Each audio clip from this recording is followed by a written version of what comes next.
Perwira yang unik dan kuat dengan pelbagai set teknik yang hebat dan menyeronokkan. Mod baru yang hebat, Hyper Black.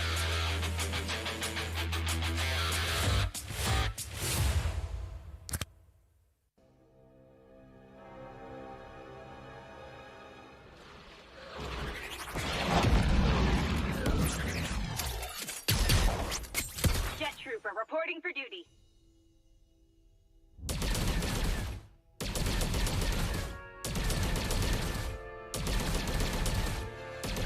Orders received. Prepare to be faced with!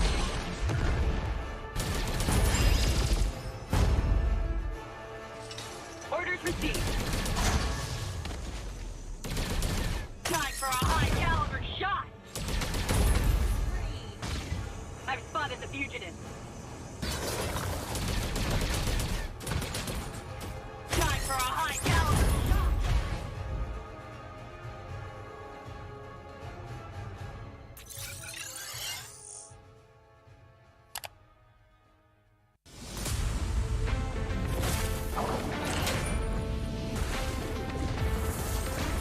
There is no more Monkey King! No good deeds goes unpunished.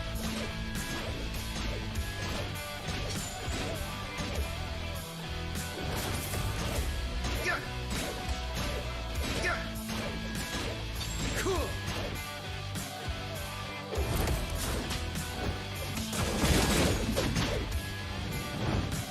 Your doom doubles. Cool.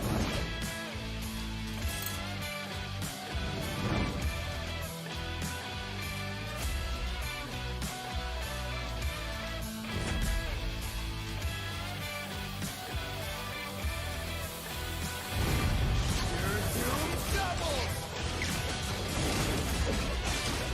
Cool.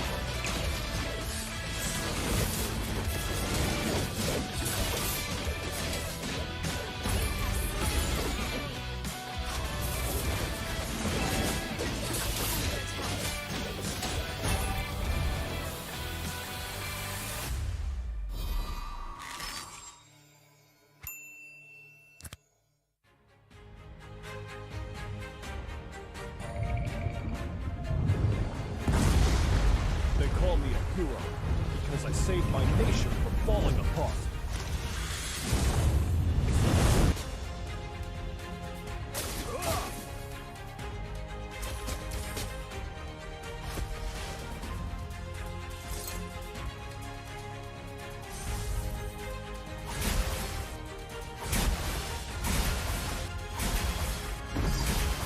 Stay loyal. Stay humble. A true warrior. Rain down the fire!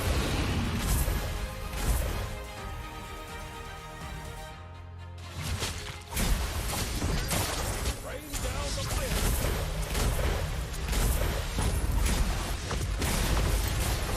Rain down the fire! Rain down the fire!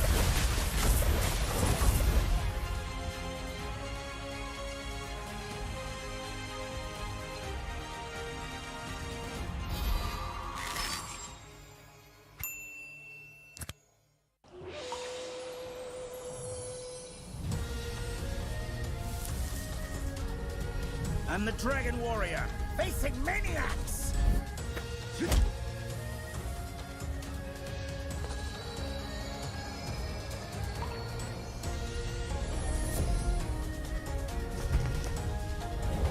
Nothing stands in my way!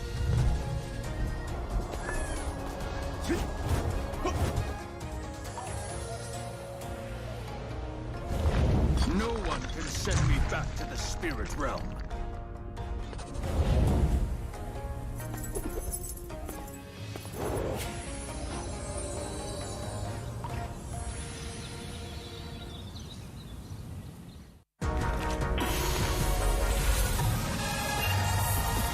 I must break the code.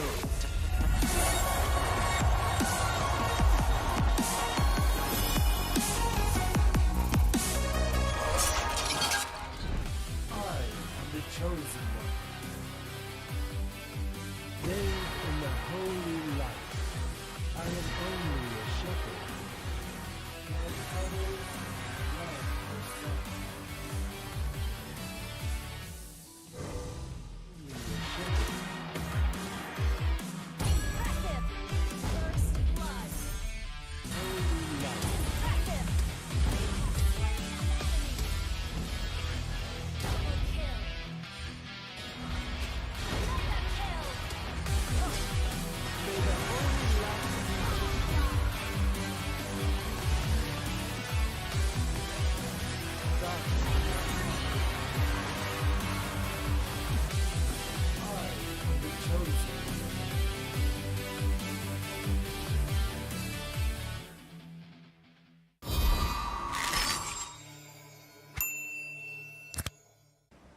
10 adalah satu angka yang istimewa.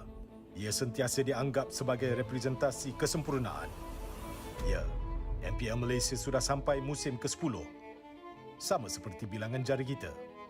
MPL Malaysia atau MPL MYSG ketika itu bermula 5 tahun lalu.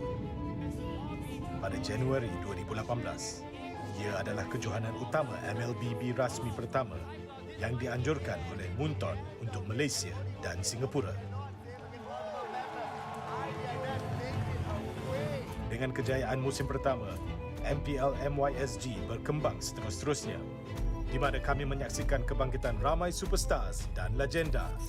Mulai 18 Mac 2020, Tetapi pelaksanaan MPL bukan tanpa sebarang halangan. ditutup. Kejohanan MPL terpaksa diteruskan secara online.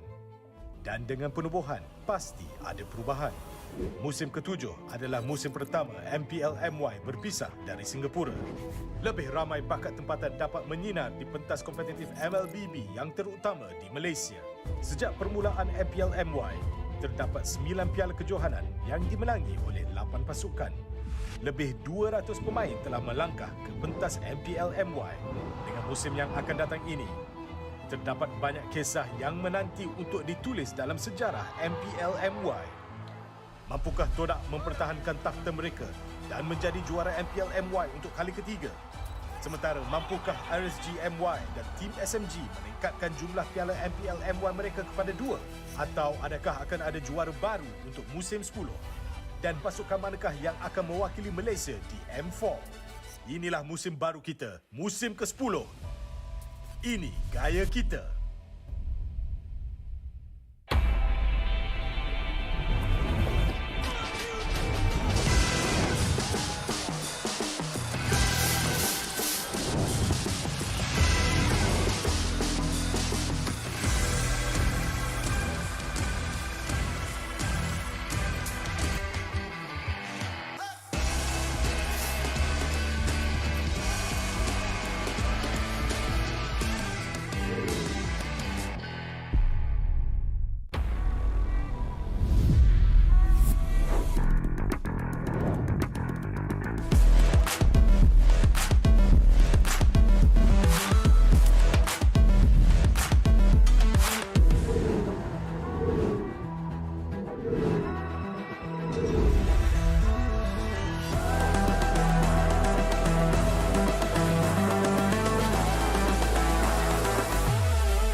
Selamat datang ke Stream Valley, sebuah perkampungan yang indah tersembunyi di pergunungan Kedia Riverlands. Suasana di perkampungan ini bagaikan syurga. Kehidupan di sini sederhana tetapi memuaskan. Di kalangan penduduk kampung ada seekor panda bernama Akai. Dia bermimpi untuk menjadi pahlawan yang melindungi orang lain seperti idolanya Ling dan panda warrior dari buku komik kegemarannya. Walaupun rakan gempal kita tahu ia mungkin memerlukan latihan selama bertahun-tahun. Dia fikir orang-orang akan bercerita tentang kisahnya. Atas sebab ini, dia mengamalkan kungfu setiap hari dan percaya bahawa ketekunannya satu hari nanti akan betulkan kecuaiannya. Tapi, bagaimana ceritanya harus bermula? Mungkin...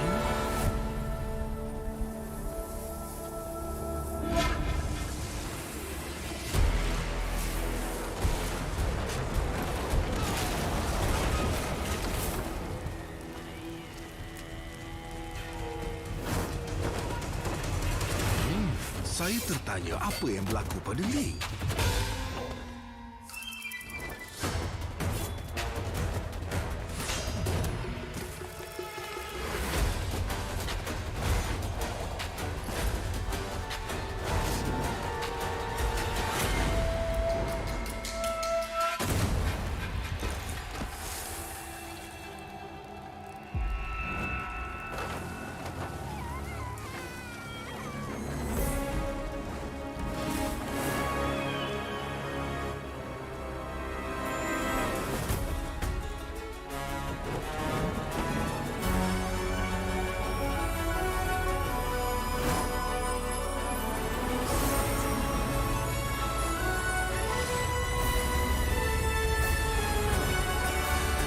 ialah Dragon Warrior.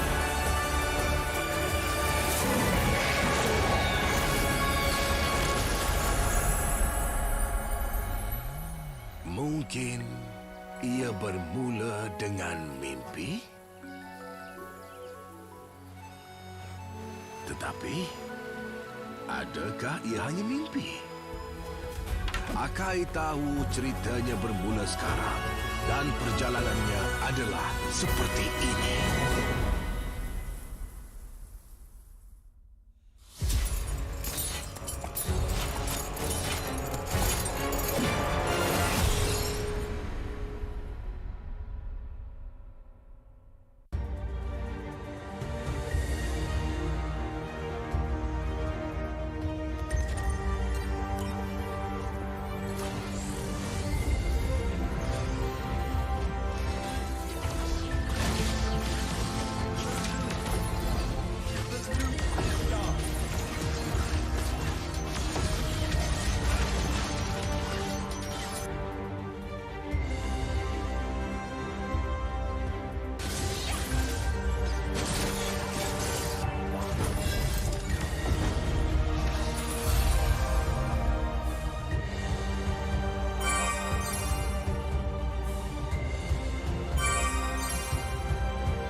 Hello, everyone! Welcome to the latest episode of Hero Spotlight, featuring Fredrin, the Rogue Appraiser. Fredrin is a tanky fighter who not only possesses a lethal skill set, but also the ability to offset the damage he takes. Now, let's take a closer look. Hero skills. First skill, Piercing Strike. Fredrin thrusts his sword in the target direction, dealing damage to enemies hit and enhancing his next basic attack. Hitting enemy heroes with Piercing Strike grants Fredrin combo points. Second skill, Brave Assault. Fredrin dashes in the target direction, inflicting damage and a slow on enemies on contact, and enhancing his next basic attack. Hitting enemy heroes with Brave Assault also grants Fredrin combo points. Third skill, Energy Eruption. After a short delay, Fredrin deals damage to nearby enemies and immobilizes them. Hitting enemy heroes reduces the cooldown of the first and second skills. It costs combo points to cast this skill. Ultimate Appraiser's Wrath. Fredrin slams his sword in the target direction, dealing damage to enemies in a cone and extra damage to enemies in the center. This skill costs 3 combo points. Passive Crystalline Armor. Fredrin can deal damage to negate the damage he has taken recently. Pro tips. Piercing Strike has a long but narrow attack range. Carefully position yourself to damage enemy heroes while clearing minion waves so that you can get combo points. Remember not to waste the enhanced basic attack. Brave Assault has a short cooldown. After approaching the enemy, follow up with the enhanced basic attack to immobilize them. Note that the whole combo grants you combo points. Energy Eruption offers great crowd control while posing a threat to enemies in a large area. Not to mention, it only costs 1 combo point. Make sure you hit enemy heroes to reduce the cooldown of Fredrin's other skills. Though Appraiser's Wrath has a long cast animation, it comes with outstanding damage and attack range. Couple it with Energy Eruption or Flicker to ensure hit. The more HP stored in Fredrin's crystalline armor, the more durable he becomes. Combo tips. In the laning phase, approach the enemy with Brave Assault. Follow up with the enhanced basic attack to inflict control, then cast Piercing Strike for damage. Lastly, use Energy Eruption to reduce skill cooldowns. In teamfights, cut into the fray using Brave Assault. Then cast Piercing Strike for the enhanced basic attack and the combo points. Follow up with Energy Eruption for both damage and cooldown reduction. Lastly, finish off enemies with Appraiser's Wrath. Tactics. Fredrin excels at face-offs. In the early to mid-game, try approaching enemies and land as many skills as possible on them for combo points. Enemy has been slain. In the late game, given Fredrin's passive, he can shield his teammates from damage. By combining skills and enhanced basic attacks to accumulate combo points, Fredrin can easily finish off enemies with his ultimate and survive unscathed. Triple kill has been destroyed. Since both the tank and the fighter roles suit Fredrin well, we recommend this build when he takes the tank role to further boost Fredrin's tankiness and recovery. Tank Emblem enhances Fredrin's durability, as well as his cooldown reduction, while Brave Smite grants him good sustainability. As for the fighter role, we recommend this build to improve his survivability and cooldown reduction. The Fighter Emblem boosts Fredrin's attack and HP, while Unbending Will grants him superb damage output when he's in bad shape. In terms of battle spell, we recommend Vengeance to max out Fredrin's durability. Our new hero, Fredrin, will join us in battle on August 12th. Don't miss out on a 30% discount in the first week of his arrival. Also, make sure you grab his skin at 51 diamonds in the first 2 weeks. Hope you all love this new hero as much as we do. And until next time, we'll be seeing you in the Land of Dawn. Rogue Appraiser Fredrin, coming August 12th. Hyperblend. Apa benda Hyperblend tu? Menyeronokkan seperti Brawl, strategik seperti Magic Chess, tiada hard seperti Overdrive, dan versatile seperti Camp Penciptaan. Hyperblend, satu lagi mod permainan hebat dari MLBB. 50% teknik, 50% nasib, 100% keseronokan. Teknik dan kelengkapan, strategi tambahan. Wira, teknik, kombinasi terpulang kepada anda untuk membuat keputusan.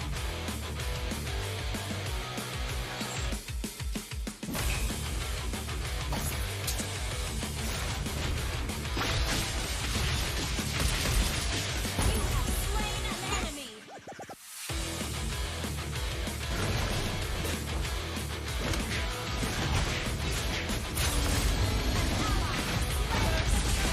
Double kill. Triple kill.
I'm a rock star.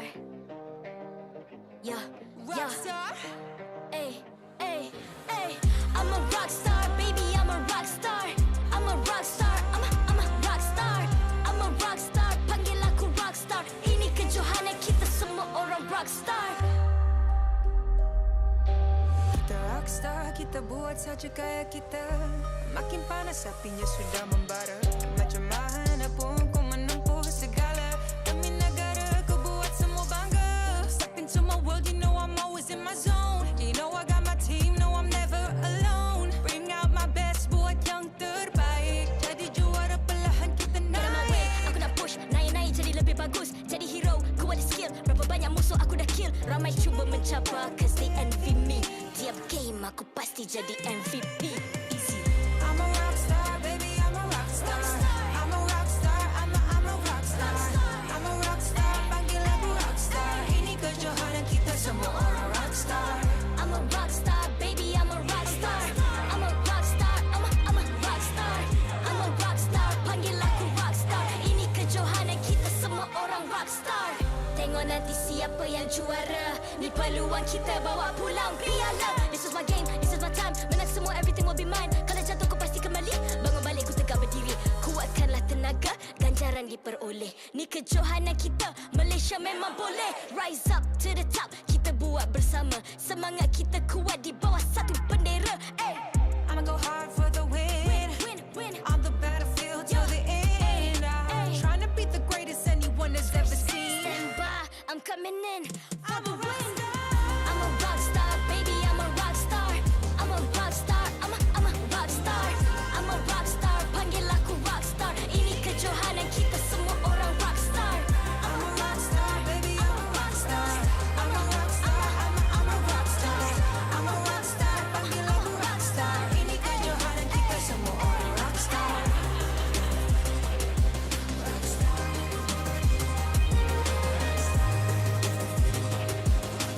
Ini kejohanan kita semua orang rockstar. I'm a rockstar, baby, I'm a rockstar. I'm a rockstar, I'm a rockstar. I'm a rockstar, panggil aku rockstar. Ini kejohanan kita semua orang rockstar.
I'm a rock star. Yeah. Rockstar. Ay. I'm a rock star, baby, I'm a rock star. I'm a rock star, I'm a rock star. I'm a rock star, panggil aku rock star. Ini kejohanan kita semua orang rock star. Kita rockstar, kita buat saja gaya kita. Makin panas apinya sudah membara. Macam mana pun kau menempuh segala. Demi negara kau buat semua bangga. Step into my world, you know I'm always in my zone. You know I got my team, no I'm never alone. Bring out my best, buat yang terbaik. Jadi juara perlahan kita naik. Aku nak push, naik-naik jadi lebih bagus. Jadi hero, ku ada skill. Berapa banyak musuh aku dah kill. Ramai cuba mencapai, aku pasti jadi MVP. Easy. I'm a rock star, baby, I'm a rock star. I'm a rock star, I'm a rock star. I'm a rock star, panggil aku rock star. Ini kejohanan kita semua orang rock star. I'm a rock star, baby, I'm a rock star. I'm a rock star, I'm a rock star. I'm a rock star, panggil aku rock star. Ini kejohanan kita semua orang rock star. Tengok nanti siapa yang juara. Ni peluang kita bawa pulang piala. This is my game, this is my time. Menang semua, everything will be mine. Kalau jatuh kau pasti kembali. Bangun balik ku tegak berdiri. Kuatkanlah tenaga, ganjaran diperoleh. Ni kejohanan kita, Malaysia memang boleh. Rise up to the top, kita buat bersama. Semangat kita kuat di bawah satu bendera. Hey. I'ma go hard for the win. Win. On the battlefield till the end. I'm trying to beat the greatest anyone has ever seen. Stand by, I'm coming in for the win. I'm a rock star, baby, I'm a rock star. I'm a rock star, I'm a rock star. I'm a rock star, panggil aku rock star. Ini kejohanan kita semua orang rock star. I'm a rock star, baby, I'm a rock star. I'm a rock star, I'm a rock star. I'm a rock star, panggil aku rock star. Ini kejohanan kita semua orang rock star.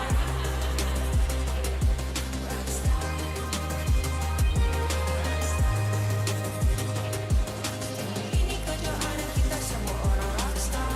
I'm a rock star, baby, I'm a rock star. I'm a rock star, I'm a rock star. I'm a rock star, panggil aku rock star. Ini kejohanan kita semua orang rock star.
MPL Malaysia Season 10 is powered by Munton, presented by McDelivery. It's the perfect time to catch all the action with McDelivery.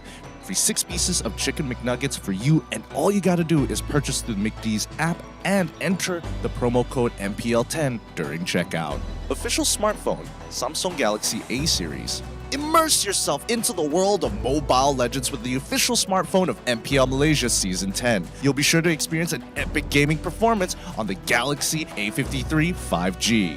Official gaming chair, Secret Lab. Partners in esports, Joe's Barber, EGG Network, TikTok Live, Esports Charts, and ESI.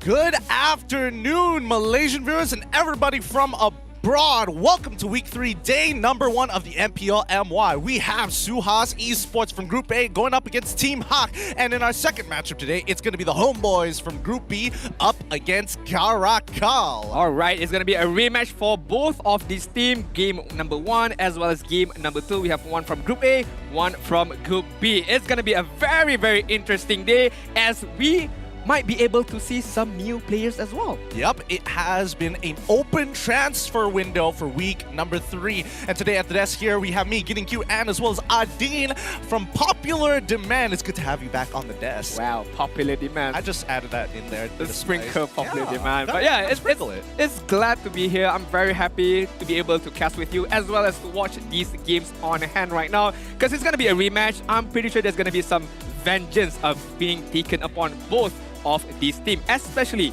Suhaz Esports not being able to pick up any wins so far. This could be their first win here, and based on what we've heard, they're changing up the lineup a little bit. I think Team HAQ currently still sitting at the top of their group, so they're very comfortable, but we want to see the evolution here. We want to see whether Suhaz is going to be able, ideally, get a 2-0.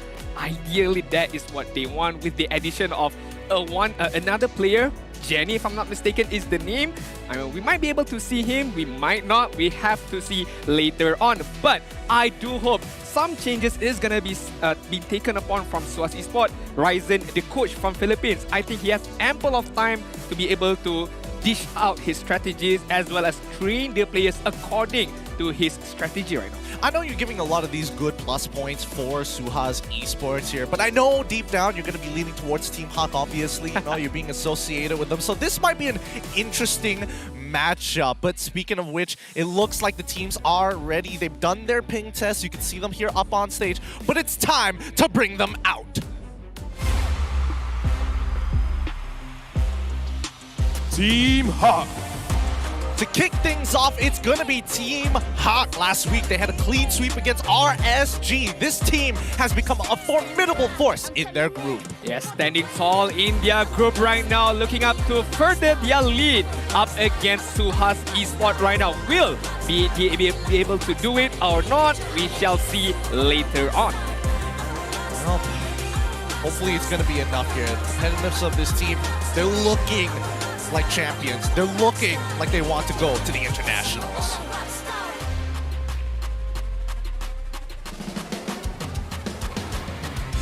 Suhaz Esports. Now coming up to the stage, it is Suhaz Esports with their new blind jackets. I mean, the fans are ready to see it. Hopefully they get to show the backs because those are sick. But this group of death is really harsh for them. Today is the day where we see whether or not they're going to fight for their lives. Bro, there are multiple air conditions right now, but I'm feeling the heat from those hoodies right now from Suhaz Esports. I hope their playstyle, their gameplay is hot as their outfit today. Yep, that's all we want to see from them. Improvement, and it looks like... Hold on. Wait, if I recognize the faces correctly, it's going to be an all-Malaysian lineup here this time. So communications is going to be prioritized, and it's going to be improved so much more. But now the fist bumps are coming through as the first game is about to begin. I'm guessing that's Ikimon as well as the new player Jani, but we have to be confirmed later on. Right now, we're going to introduce the coach, the analyst, the big brains of these two teams right now up on stage. On the Suhaz side, we have Ryzen as well as Red Spin, but on the Team HAQ side, we have Coach Pops, the only individual from Team HAQ right now. Yep, looks like the fans from Team HAQ, not as loud as they were before. They don't have the army, the multitude here at the stage, but you can still feel the team spirit. Let's have a look at the team head-to-head.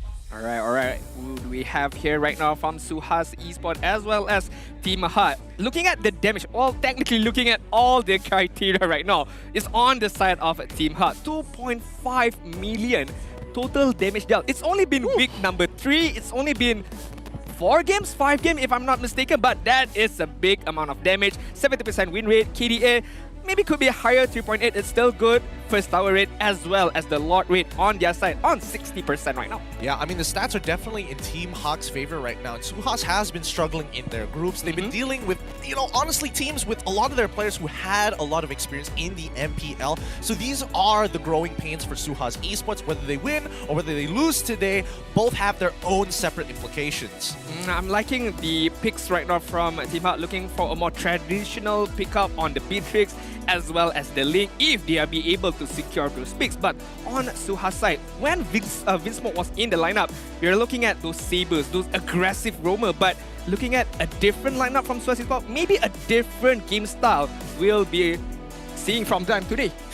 Maybe, possibly. I mean, they've had a week to kind of play with the new current patch as well. Yeah. We were implementing it last week, but again, we were seeing a lot of previous meta stuff, some people trying a little bit more innovations, but today, I think that's where we're going to see people really find the style that suits them in this patch. Alright, why don't we see the keys to victory for both sides right now? Objective control, avoid blunders, and waiting for the power spy. I'm looking at, well, to be honest, avoid blunders, you can put it at all the teams, to be honest, because if you make a lot of blunders, a lot of mistakes, you're going to cost you the game. But objective control, I'm very, very interested to see, because Suhaz Esports, a new lineup, new addition of players, I'm not too sure what is their main criteria or their game style right now, but on Team HAQ side, yes, I like how they play. They get those objective heroes like the Atlas, the League that can combo one and another. So I'm looking at Team HAQ totally in control from game number 1 or minute number 1 up until the late game. But Suhaz, a bit of iffy right now. Yeah, I think for Suhaz, waiting for those power spikes is going to be really important. That shows a lot of the fundamentals that they need to learn and make sure they communicate well amongst the team so that people know when to go in and out of the fights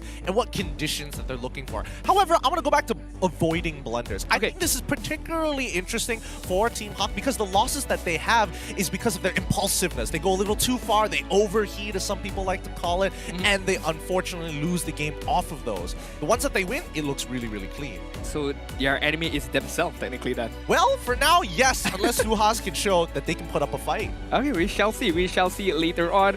I'm liking the keys to victory for both of the sides. It's very, very important for them to be able to control all these particular keys to victory, especially the waiting for power spy. I feel like Suhaz Esports might look into Zed being able to be the one to carry for them in terms of the later stage, but they're still quite young, very inexperienced, but with time being given upon him, I'm pretty sure that he's going to be a very, very talented player. But looking at the prediction right now, Team HAQ, looking at the better side, especially on the QR code, it's a bit 50-50, but on the social platform, YouTube, Facebook, Instagram, all on the side of Team HAQ. I'm surprised because, you know, obviously Team HAQ is going to be favored. They're sitting on top of the group. Yeah. The QR codes that are being scanned, you guys out there still believe that Suhaz Esports have a very good chance. And honestly, I think I would agree with the 50-50 vote here. We're not entirely sure the power level that Suhaz is sitting in right now with the all-Malaysian team lineup, so communications aren't really going to get disrupted like before, and you don't feel as much growing pains. But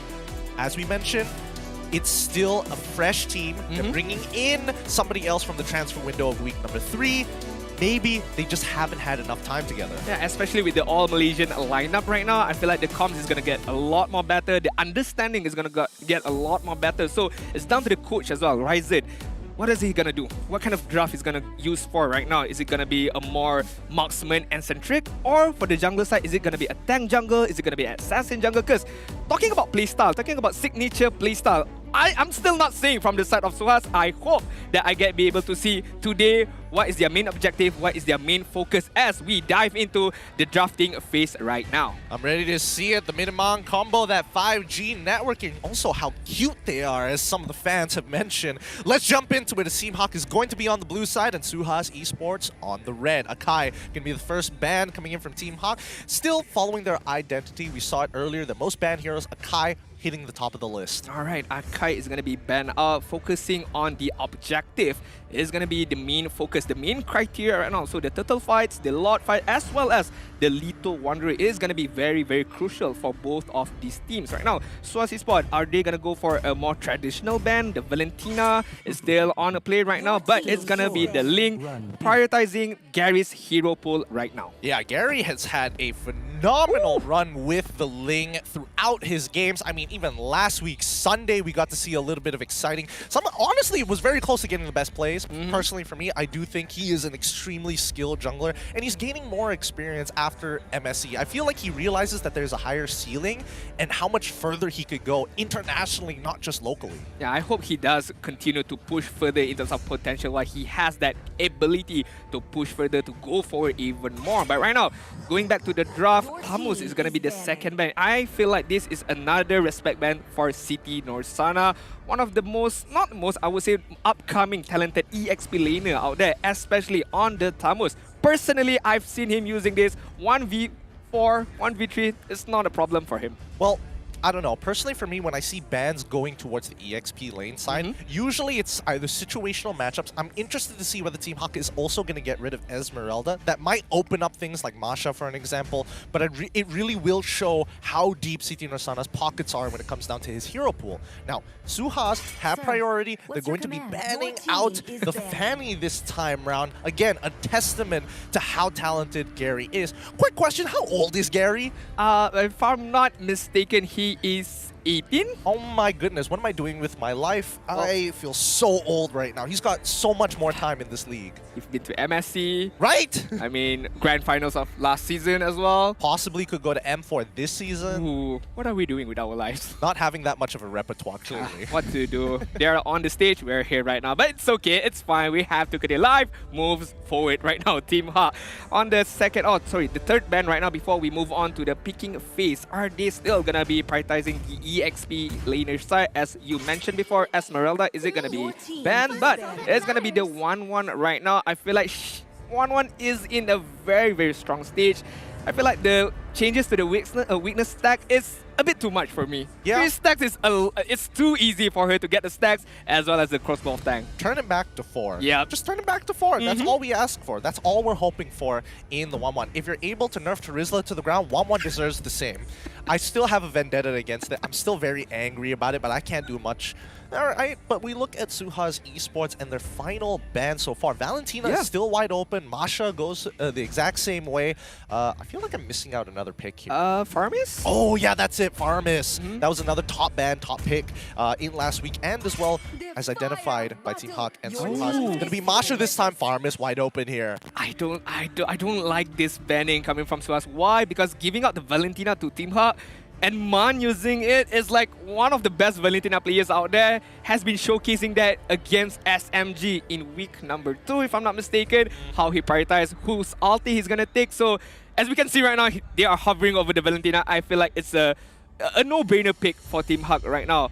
On this was focusing on the jungler side, I feel like it's a bit too much, but hey, what do I know? Ryzen knows better than me. Yeah, personally, I do think that Valentina is just good overall. No matter what kind of like powerful ability, like Farmis, for an example, with the Cult Altar. Yeah. Valentina, you know what? I'm just going to take Cult Altar. We're going to have a bit of a war here. That's fine with me. So Valentina is first pick coming in from Team HAQ.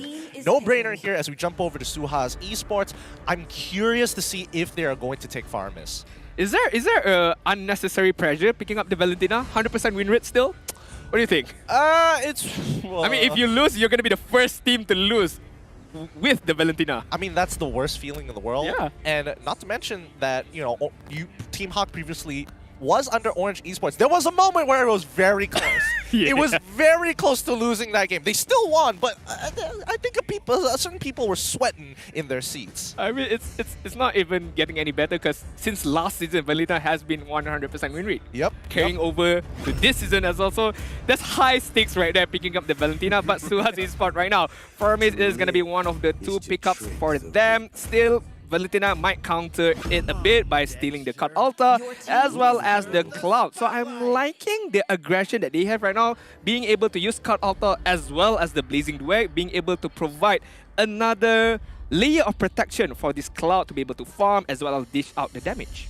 That's interesting here because I would expect Beatrix to be the go-to here, usually when you're on the red side. But Claude, at the very least, taking into consideration that his matchups, yes, they can be bad, but with a little bit of help from your supports and mid laners, you can get through the early game pretty easily. Team HAQ, on the other hand, must consider that their backline now is in danger. Valentina may not necessarily always have Farmis's ult, and even if she does, that Blazing Duet will cut through the Cult Altar temp HP or temporary HP pretty fast. Team HAQ, they lock in the Esmeralda as denial, and they also have the Atlas. You're gonna call Altar?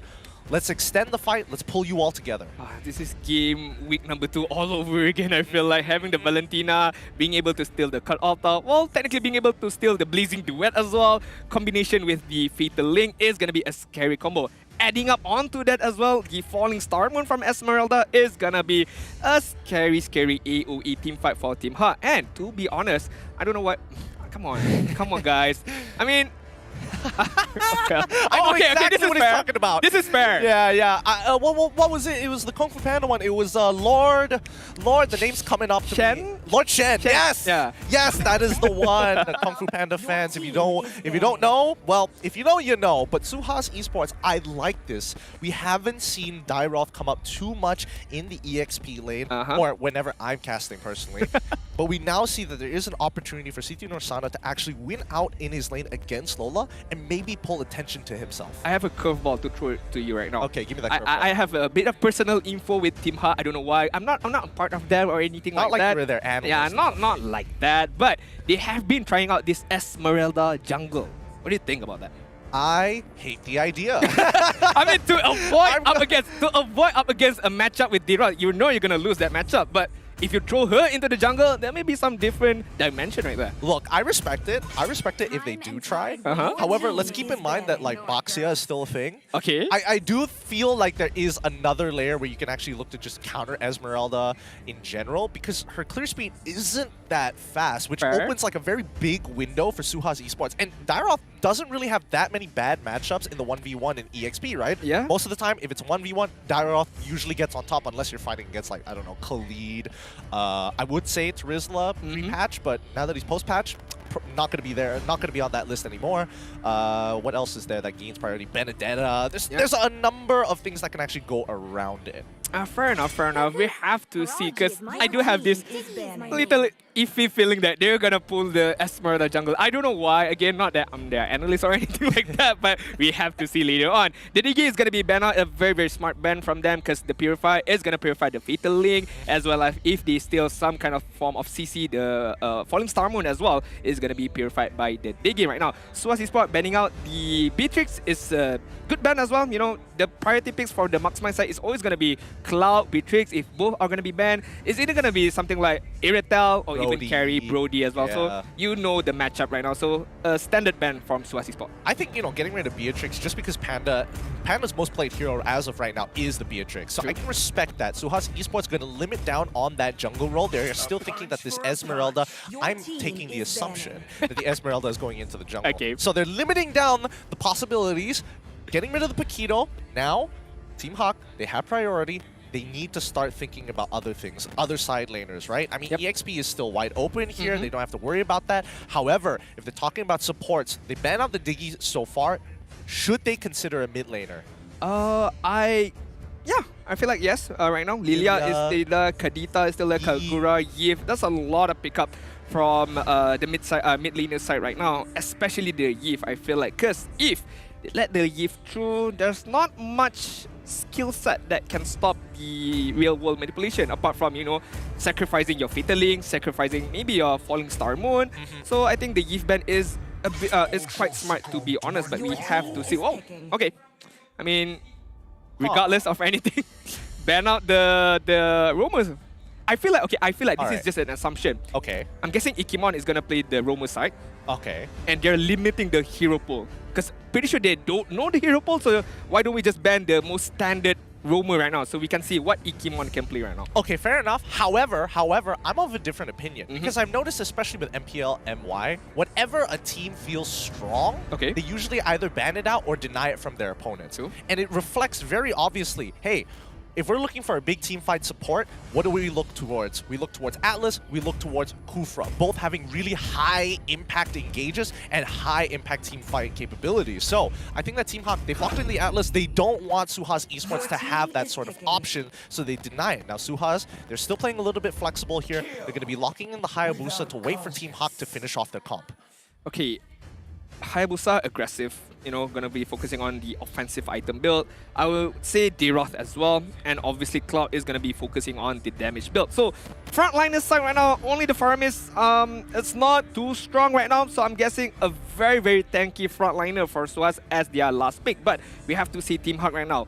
Julian is still there, if I'm not mistaken. Yeah, there's no ban on the Julian, so the Julian is still there. If this Esmeralda is still gonna go for the EXP lane, then Julian can go on to the jungle. But you see, there's some very weird picks from Gary. Suddenly Alpha is gonna be come out. Whoa!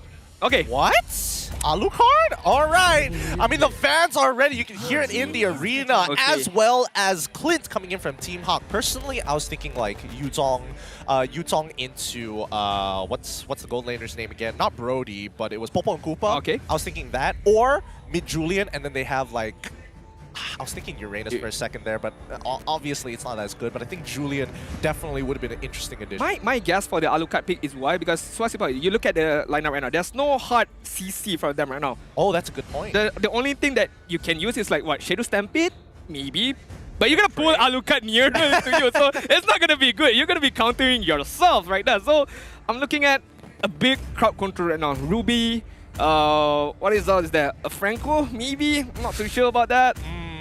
Are there any mages that kind of fulfill that role? I don't think Lilia? so. Lilia is not too bad, but then you still have the same issue. You don't have that CC, so they're going to go with the Cho. I definitely respect that coming out from Suhaz Esports, because even if those big engages do come, Cho can obviously decide to go for Purify and decide to opt to not go for Flicker instead, focus mainly on that positioning to target this Alucard. Okay, good luck. All the best to Suhaz Esports. I wish Ikemon is going to be playing the best Shao right now to be able to catch either Gary or whoever on Team HAQ's side, as well as the Shadow Stampede, as well as the Cloud Altar. They do have the tools. Is how they use it, how they execute their game plan is going to be very, very crucial for Suhaz Esports. On the drafting side, I think Team HAQ has it on hand, so they just have to play their own game and remember the keys to victory. Number 2, avoid blunders is the main criteria for Team HAQ right now. Let's see if they're able to hold on to it with Suhaz Esports. A very early game composition. They need some time, and if they can hit those windows, this could be huge. Team HAQ's fans already beginning the chant here to pump up the players for our very first best of 3 of week number 3. Alright, ladies and gentlemen, and here we are, game number 1, week number 3, Team HAQ on the blue side. As we can see right now, Suhaz Esports on the red side. They're gonna be prioritizing farming for Zed right now. For Abuman, sorry, my bad.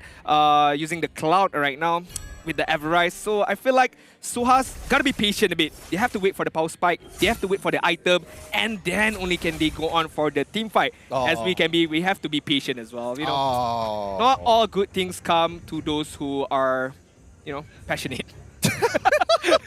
That's one way. That's one way of putting it. Don't hope for your dreams. They don't come very fast. Yeah. I mean, do you have a Bugatti? Do you have a Bugatti? That's the big question. Do you drive around in a Ferrari as well?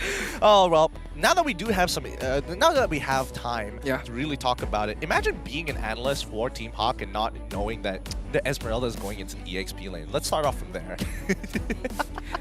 Bro, I'm basing on assumptions, okay? You know, sometimes you win, sometimes you lose, sometimes you always lose. So, you know, it's fair. I mean, do you think Gary was like, yo, why not? Hey Lola, do you like losing your lane? do you want to lose your lane? Because I want to not lose my lane. No, it's like, bro, do you want to play 3 games? Okay, at the very least, before the pause happened, we did see the Atlas actually, you know, coming along with Lola down to the EXP lane. So I would expect Team HAQ to actually, you know, help that side of the map to at least get Esmeralda in a comfortable spot, sustainable spot until they leave her to be independent. I want to make a PSA right now. Oh, PSA? Okay. Yeah, because I can't wait for the second game to be starting, or I just mixed up one of the players. An ex-player. That's why I keep saying Zed just now. My bad. My apologies. Because I love him so much, but it's Abumon on the cool laner for Suhaz Esports. So right now, as we go back into the game, we can see what's gonna be happening on the early stages. Again, expecting Team HAQ to be a bit more aggressive right now, but we can see the fight for Little Wonder right now. Yeah, already with a bit of an early mistake coming in from the EXP lanes, but now they're looking to punish Jenny here, getting very close. And City Nostana is able to rotate in time, forcing Min to flicker out of the situation. This is good because now they pull direction, and now we see Lola regaining that EXP loss. Yeah, luckily he is using the Esmeralda, not Gary just now. But as we can see right now on the emblem, I'm looking at, look at Team HAQ. Everyone is gonna pump up on that movement speed. Gotta go fast, bro. Gotta go fast to be able to catch Suhaz Esports right now. But speaking of which, Ikemon almost catching up Panda on the top side. Suhaz right now, a bit of standard, nothing too out of the ordinary, I would say. I will point out that Mon is actually going for the Stormy style of build when it comes down to the sub-emblems. He did take 1 point away into Magic Percentile, but Gary now already hitting level 4, jumping on towards Ikemon here. His pursuit is going to proc. He's getting very close to the kill, but Ikemon still gets out of there with a flicker. Gary, gotta be patient to get the first blood. He tried twice, actually. One on Jenny and one against Ikemon, but both having their spells being used. I think it's a little win for Team HAQ right there, being able to pop up the spell on Suhaz Esports side.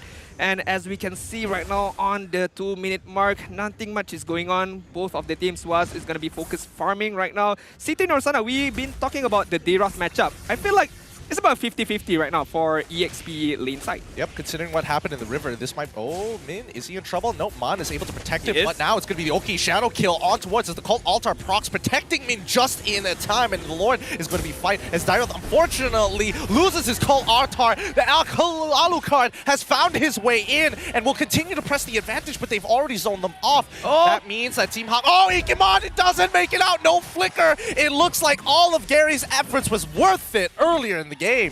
Finally being able to get that first blood as well as the first turtle. So objective is going to be secured for Team HAQ, and we can see on the goal side right now 1.1k gold lead for Team HAQ, winning that small scrimmage on the turtle side. But Suhaz still have much power spike they can have, as well as Ikemon being able to rotate very well, but again, it's what he does with the rotation is what matters the most. It's about the impact here. And honestly, you know, considering how Gary is, he's not holding back on that ult, right? Most people would like to think, hey, you wait on Alucard to pick up that ult, to pick up those big kills at the very end when they get low. But no, Gary's using them to actually blow out these battle spells real quick. I really thought that scrimmage was going to escalate a little bit more, but I think Suhaz made a smart choice as to back off. Same goes with Team HAQ.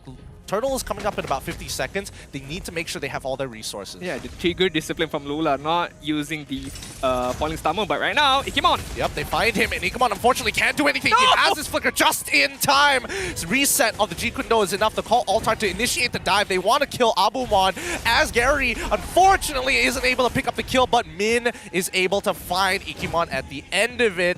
They need to punish this. Can they find Abumon again? Ooh, Battle Mirror Image to escape. Certain doom as Farmis looks to rotate and back them up with the help of Ryzen. Can they protect this turret? It doesn't look like it. It's a little too late. Do they want to escalate further? No. Abumon with the Blazing Duet says, nope, I'm clearing that wave. I'm backing off. Yeah, enough getting the kill, getting the first turret on the top side is going to be the focus for Team HAQ right there. Just now, I feel like there's a bit of split decision. Who are they going to go for? Abumon or Ikemon? Because Gary was going for Abumon, as well as the other members of Team HAQ is going for Ikemon. But in the end, they still got the kill. They still be able to get the turret right now. Oh, the perfect match almost connecting as Ryzen is trying to bait something out of THQ. They back away knowing that the turtle is currently up and every member is here ready to fight except for Abumon. He won't be joining this fight, and I think Suhaz Esports will relieve the turtle to Team HAQ at a one-man disadvantage. It's only been 5 minutes right now, Gideon, but I feel like this snowball capability of Team HAQ is getting much more bigger right now. But Suhaz still trying their best to hold this particular game, but it's not going to good look for City Norsana right now. Yep, he gets, fortunately can't do much about it. He's trying to get the kill onto Min, but it's a little too late as Mon and Panda just gun him down. He probably should have waited a little bit longer before he revealed himself from the brush. Hey bro, come on, that's a big octopus right there. You know, a big squid coming at you. What can you do, bro? What can you do? You wait until the perfect match is about to connect, then you look for the dash, and then hope and pray that you can get out of there. But again, he doesn't have his flicker as well, so there's not a lot of options, but you can just hope and pray. Bro, looking in at the gold ranker right now, 4 of the members of Team HAQ right now is going to hold that 1, 2, 4, and 5th spot right now. Only Abumon on Suhaz Esports is going to be up in those gold ranking. It's not looking good for Suhaz Esports, but it's not over yet. They still have the potential to turn this thing around. Ikemon needs to be able to find that Jikundo as well as the Way of the Dragon. Maybe catching out Panda, maybe catching out the Valentina, and there needs to be a follow-up from Razin, from Abumon. Right now, I'm not seeing those movement. I'm not seeing those matchup or pick-off from Suhaz Esports. We're not seeing it just yet, and I think that Suhaz Esports recognize that they're not strong enough. I would think that Suhaz Esports will need to play a little bit more skirmishy, right? They need to protect this mid lane turret, and if Team HAQ is able to crack this open, they get to walk into the jungle for free. Abumon, he's get chunked down for one third of his HP. As Mon is setting up here, trying to get some information. He sees Ikimon and backs away. Yeah, looking at Team HAQ, they can go aggressive, they can go defensive because they have both of these big ultimates from the Cut Altar as well as the Fatal Link. If they want to go, they can. If they want to wait it out, they also can. It doesn't matter for Team HAQ right now. All they need to do is just hold on to this lead and increase it further right now. Yep, they find the Fatal Links. They find one kill. Jenny is the next to fall. The Cult Altar unfortunately being stolen away as THQ continue to press the advantage, break open the mid-tier 1, and the snowball going perfectly. Falling Star Moon from Lola is going to chunk out Ryzen. The Cult Altar is going to protect his Ikimon, makes the play with the way of the Dragon. Panda ends up getting shut down by Faramis, and Suhaz Esports take one back. Yeah, that is the catch-up we needed to see from Suhaz Esports. How Ikimon using the Flicker as well as the Way of the Dragon. A bit of a very, very good catch-up, but right now, another scrimmage. Blazing Duet already being used as Nisitino Sana able to find the Abyssal Strike Ryzen. So very low, able to get out of the situation. But Gary, he's stuck in too deep, gets hit by the Way of the Dragon, and a finish off by Jenny. Suhaz Esports find the kills back. Team HAQ, gotta remember, avoid blunders is the main objective right now. And as we can see, slowly, bit by bit, mistakes being made, and Suhaz Esports craving against this gold league right now, decreasing it a bit by bit. But as we focus on the itemization right now, we're looking at Abumon having the Demon Hunter Sword, the Golden Staff, without any death yet is very, very good for him, being able to increase or achieving the power spike. We're looking at Deroth, focusing on the War Axe as well as the Dominance Eye. So a bit of offensive, a bit of defensive. Whereas Gary, 111 KDA, have a lot of time to farm, have a lot of time to be able to farm up his jungle as well as getting the buffs. I feel like a bit of, you know, expecting more items, I would say. Well, I mean, it's 8 minutes into the game. It's 5-3 the kill score. Team HAQ have a 3k goal lead despite the objectives that they lost. They're still up by 2 turrets, and they got all 3 turtles. This upcoming Lord could extend Team HAQ's lead to about 5k, if not 7 at most. So Suhaz Esports have to play this a little carefully. Their composition is not going to be as good at team fighting compared to Team HAQ, so they need to either play for picks on the side lanes or keep threatening the side lanes to delay Team HAQ. Yeah, it's getting scary right now because Abumon is going to achieve his power spike later on, and when he does, that Blazing Duet is going to deal a huge amount of damage. Not to forget to mention the Ogi Shadow Kill, but right now Jenny is going to go in, but not being able to catch anyone. The Conceal is going to be used right now. Yep, do they want to go in? Ryzen's trying to threaten here as once the Dire Alpha, all the Call Altar comes out at the same time as Abumon walks away from the situation. Lola chases him down. Fatal Links is going to be more than enough, and that's going to be a double kill as nobody is able to touch Panda. Ryzen trying to run away, a triple for Panda. Ikimon still going, but it's going to be a maniac for Panda. Wow, wow, wow. What a clean fight from Team HAQ just now. Both of them going at it, one and another. The Fatal Link from main was on point, but the Cut Altar from Jenny being able to prolong the team fight, but for what cost? At what cost? Because Team HAQ has the same set of skill. They have their own Cut Altar as well. They can also prolong the team fight, and they were the victors of that particular team fight. Yeah, Clint is particularly good in fights with very, very narrow passageways, because when his passive comes off, he's able to hit multiple targets at once. It kind of like pierces through them. So that Call Altar, as much as you want to sit in that backline, you're still going to get chunked out. And Panda, currently 7-1-2, is looking mighty strong. Mighty strong, mighty rich right now. I feel like he can buy his own Bugatti right now. I wonder what color he is. But gold per minute for Panda as of now, as of today, looking at 711. I feel like he's gonna bump it up even more if Team HAQ be able to get this win. Yep, now they're looking to open up these inhibitors. This is going to be a big win for THQ. If they crack it open, they crack the mid one open. Can they get the top tier one? As Lola jumps in, he wants to buy that little bit of time and create that space, and that's 2 inhibitors so far for Team HAQ. This is looking really great for them. They don't have to push anymore. In 2 minutes, the next Luminous Lord will come. Yeah, almost reaching that 10k good lead.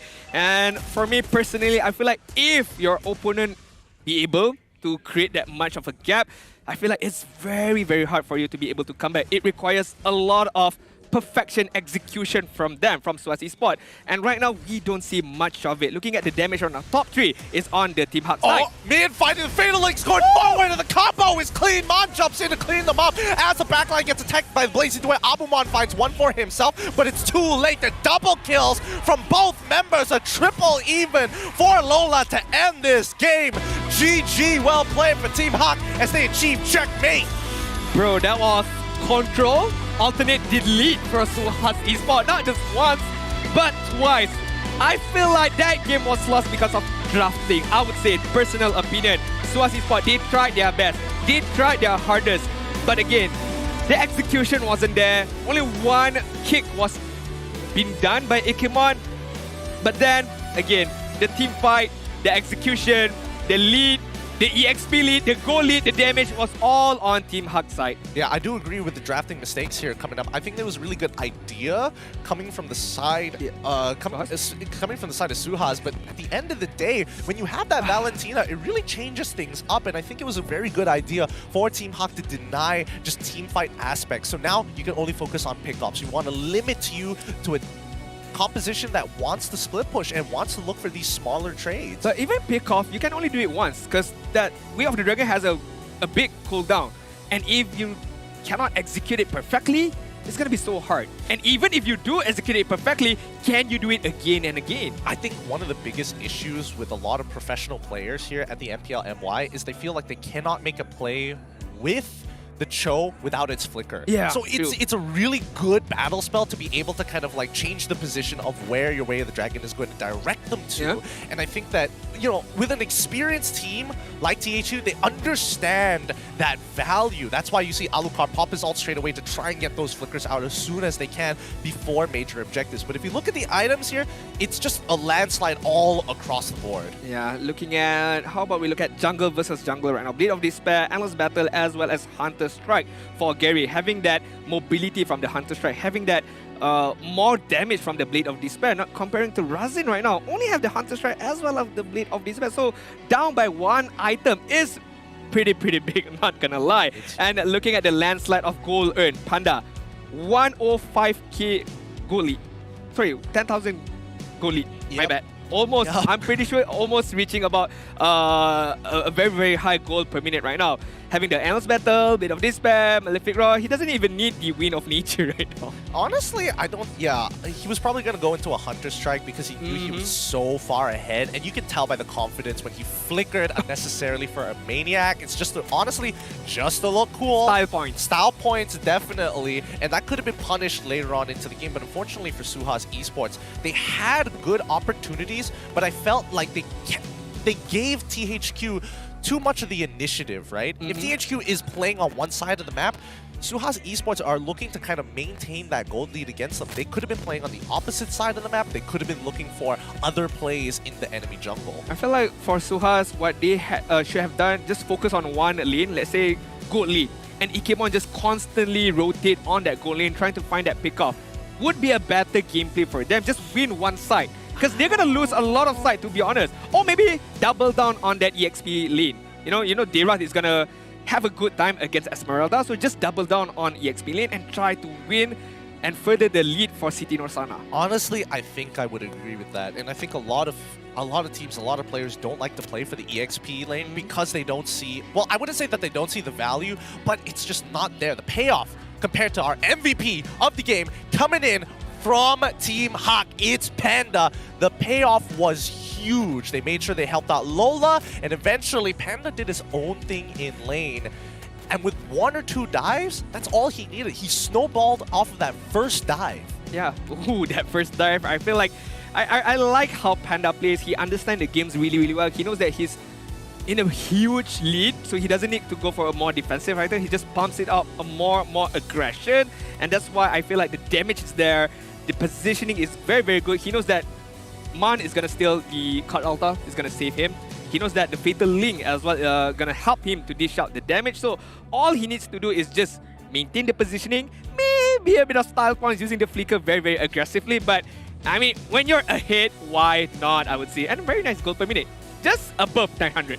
just above 900 GPM. Very nicely done. Let's check out these highlights brought to you by Samsung Galaxy A series.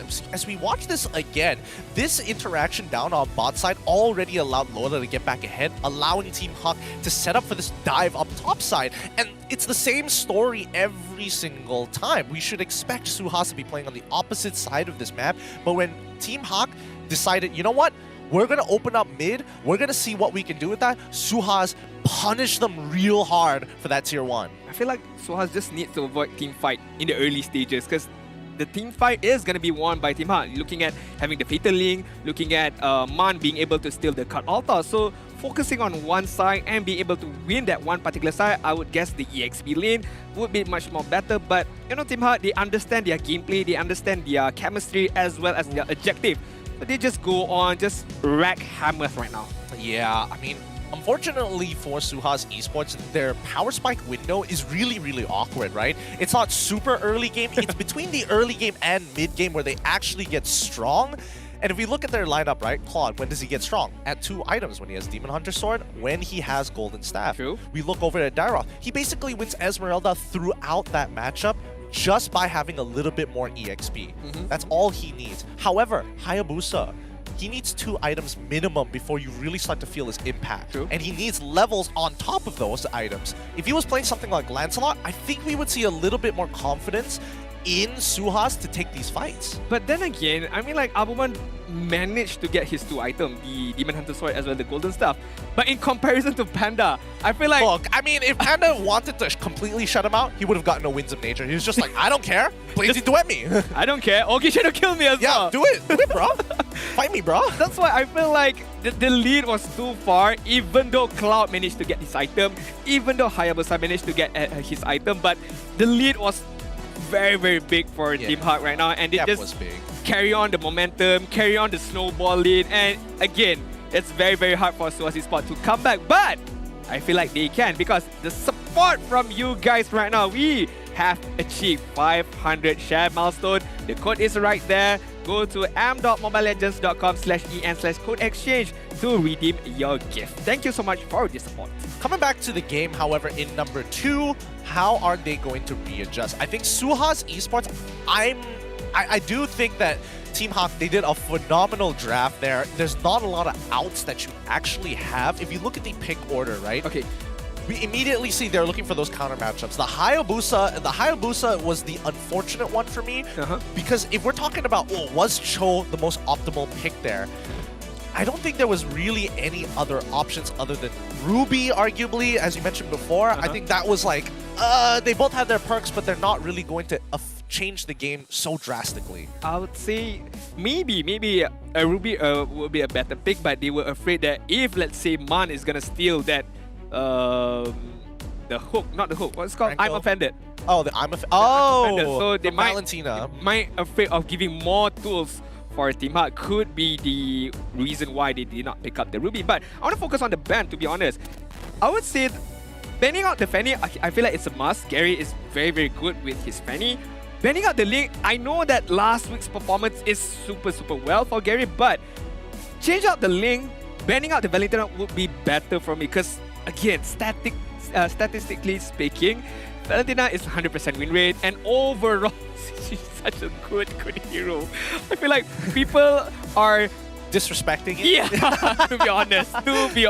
It's not like Team HAQ is good with it. Yes, they are, but give Valentina to most of the team, they can perform really, really well. Here, let me give you another angle which could really shake things up in the draft, right? Let's say they ban out Valentina instead of Ling. Okay. Unfortunately, in this situation where, yeah, Ling does get through and you still... Would you rather to deal with a Ling while having a Cho, where you can actually kick the Ling if you time your Shinpo just right? That's a really powerful tool. Yep. Now, the problem is when you have that Valentina and you're like, oh, I'm going to go Hayabusa... Ooh, it feels bad when you get hit by the Way of the Dragon and then you just end up dying in your own jungle. That doesn't feel too good. And I think that, like, Suhaz Esports, they're really in their head when it comes down to that draft. Start simple. Let's get rid of that Valentina. Give Abumon that space that he wants. I understand that the Farmist was working towards him, and that is totally fine here. But if Abumon wants to play the game, he needs to get ahead, and I think his team really needs to double down where they're going to apply their resources. Yeah, and to be honest, even though Abumon did not have the best of game just now, I feel like he did pretty well being able to farm up to his 2 items. I mean, come on. I mean, give the benefit of doubt to it's this not guy. the benefit of the doubt. I think that Abumon did the best out of his entire team, other than other than Ikamon, who was like trying his best but always had to flicker out for safety. But then again, who do you kick out of all those people in Team HAQ? That's the thing. Who do you kick? I think you just defend. You can't even do that. You can't even defensively kick the Atlas. You can't play defensively. You want to play offensively, but who do you choose to kick? I mean, you're looking to kick Panda here because the amount of impact he had in that game alone. I mean, 900 GPM. Come on, 903 GPM. He has to stop so far. But out of the 7 games he has played, he knows what he is doing. And if he wants to press an advantage, Panda is definitely the guy who will follow up with you. Yeah, I feel like kick Panda. Kick Panda, just basically no animal abuse here, right guys? No animal abuse. They are right an here. endangered species. They are. Watch your mouth, boy. That's why we do have the Panda skin.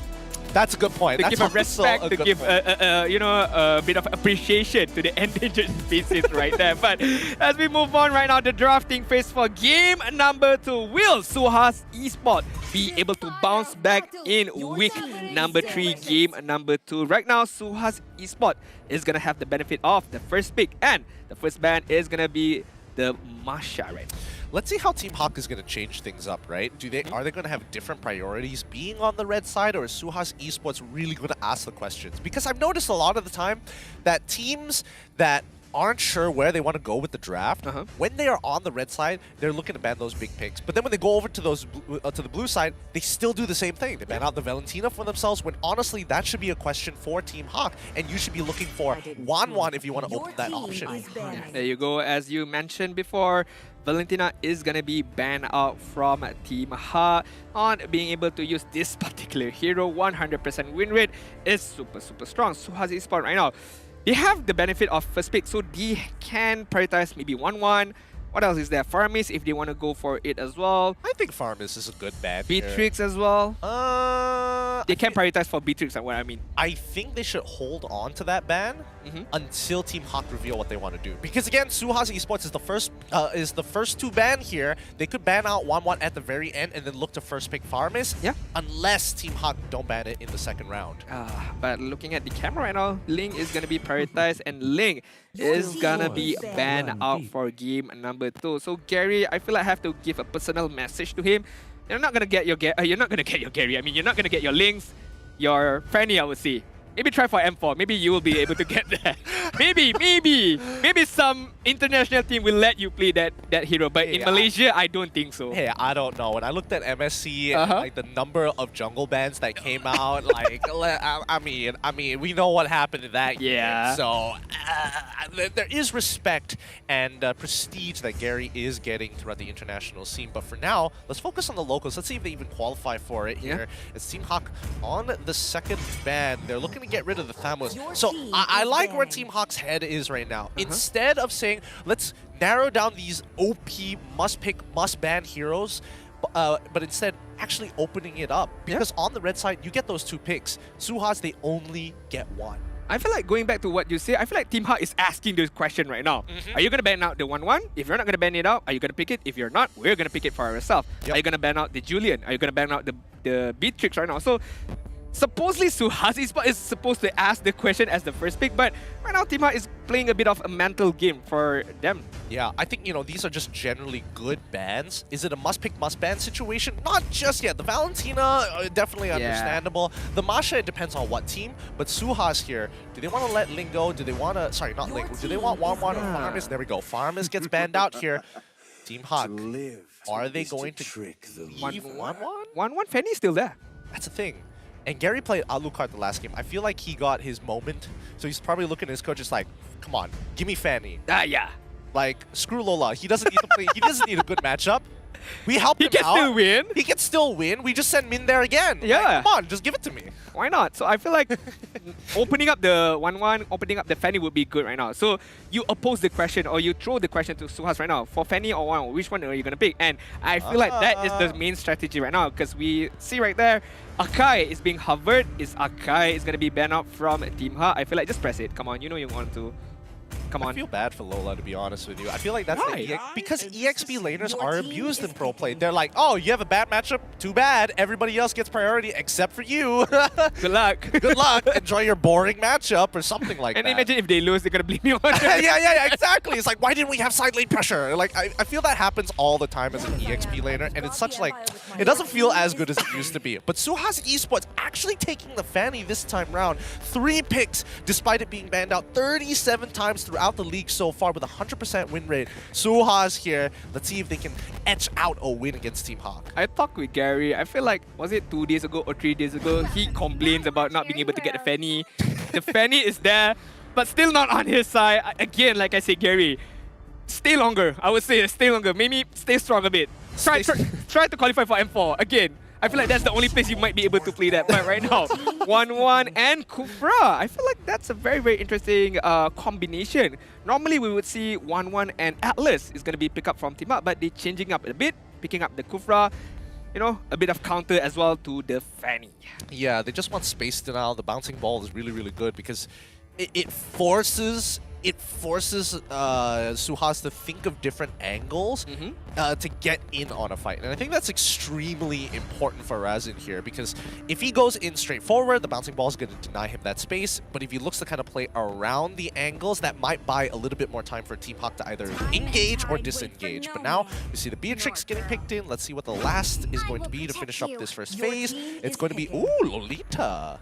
Very interesting. I was expecting they're gonna pick up the Phoveus as one of the 2 pickup, Beatrix and Phoveus, but maybe not wanting to show their EXP lane side is gonna be the main prioritization. We know that Phoveus is a good counter, I would say. Not the best counter, but a good counter to 1-1 because the Demonic Force can sometimes miss the damage if 1-1 times it very, very well in terms of her jumping ability. So we shall see. Are they gonna still pick up the Phoveus or Team HAQ is gonna deny that pickup right now? The pickup phase for Team HAQ. Mid lane is still there.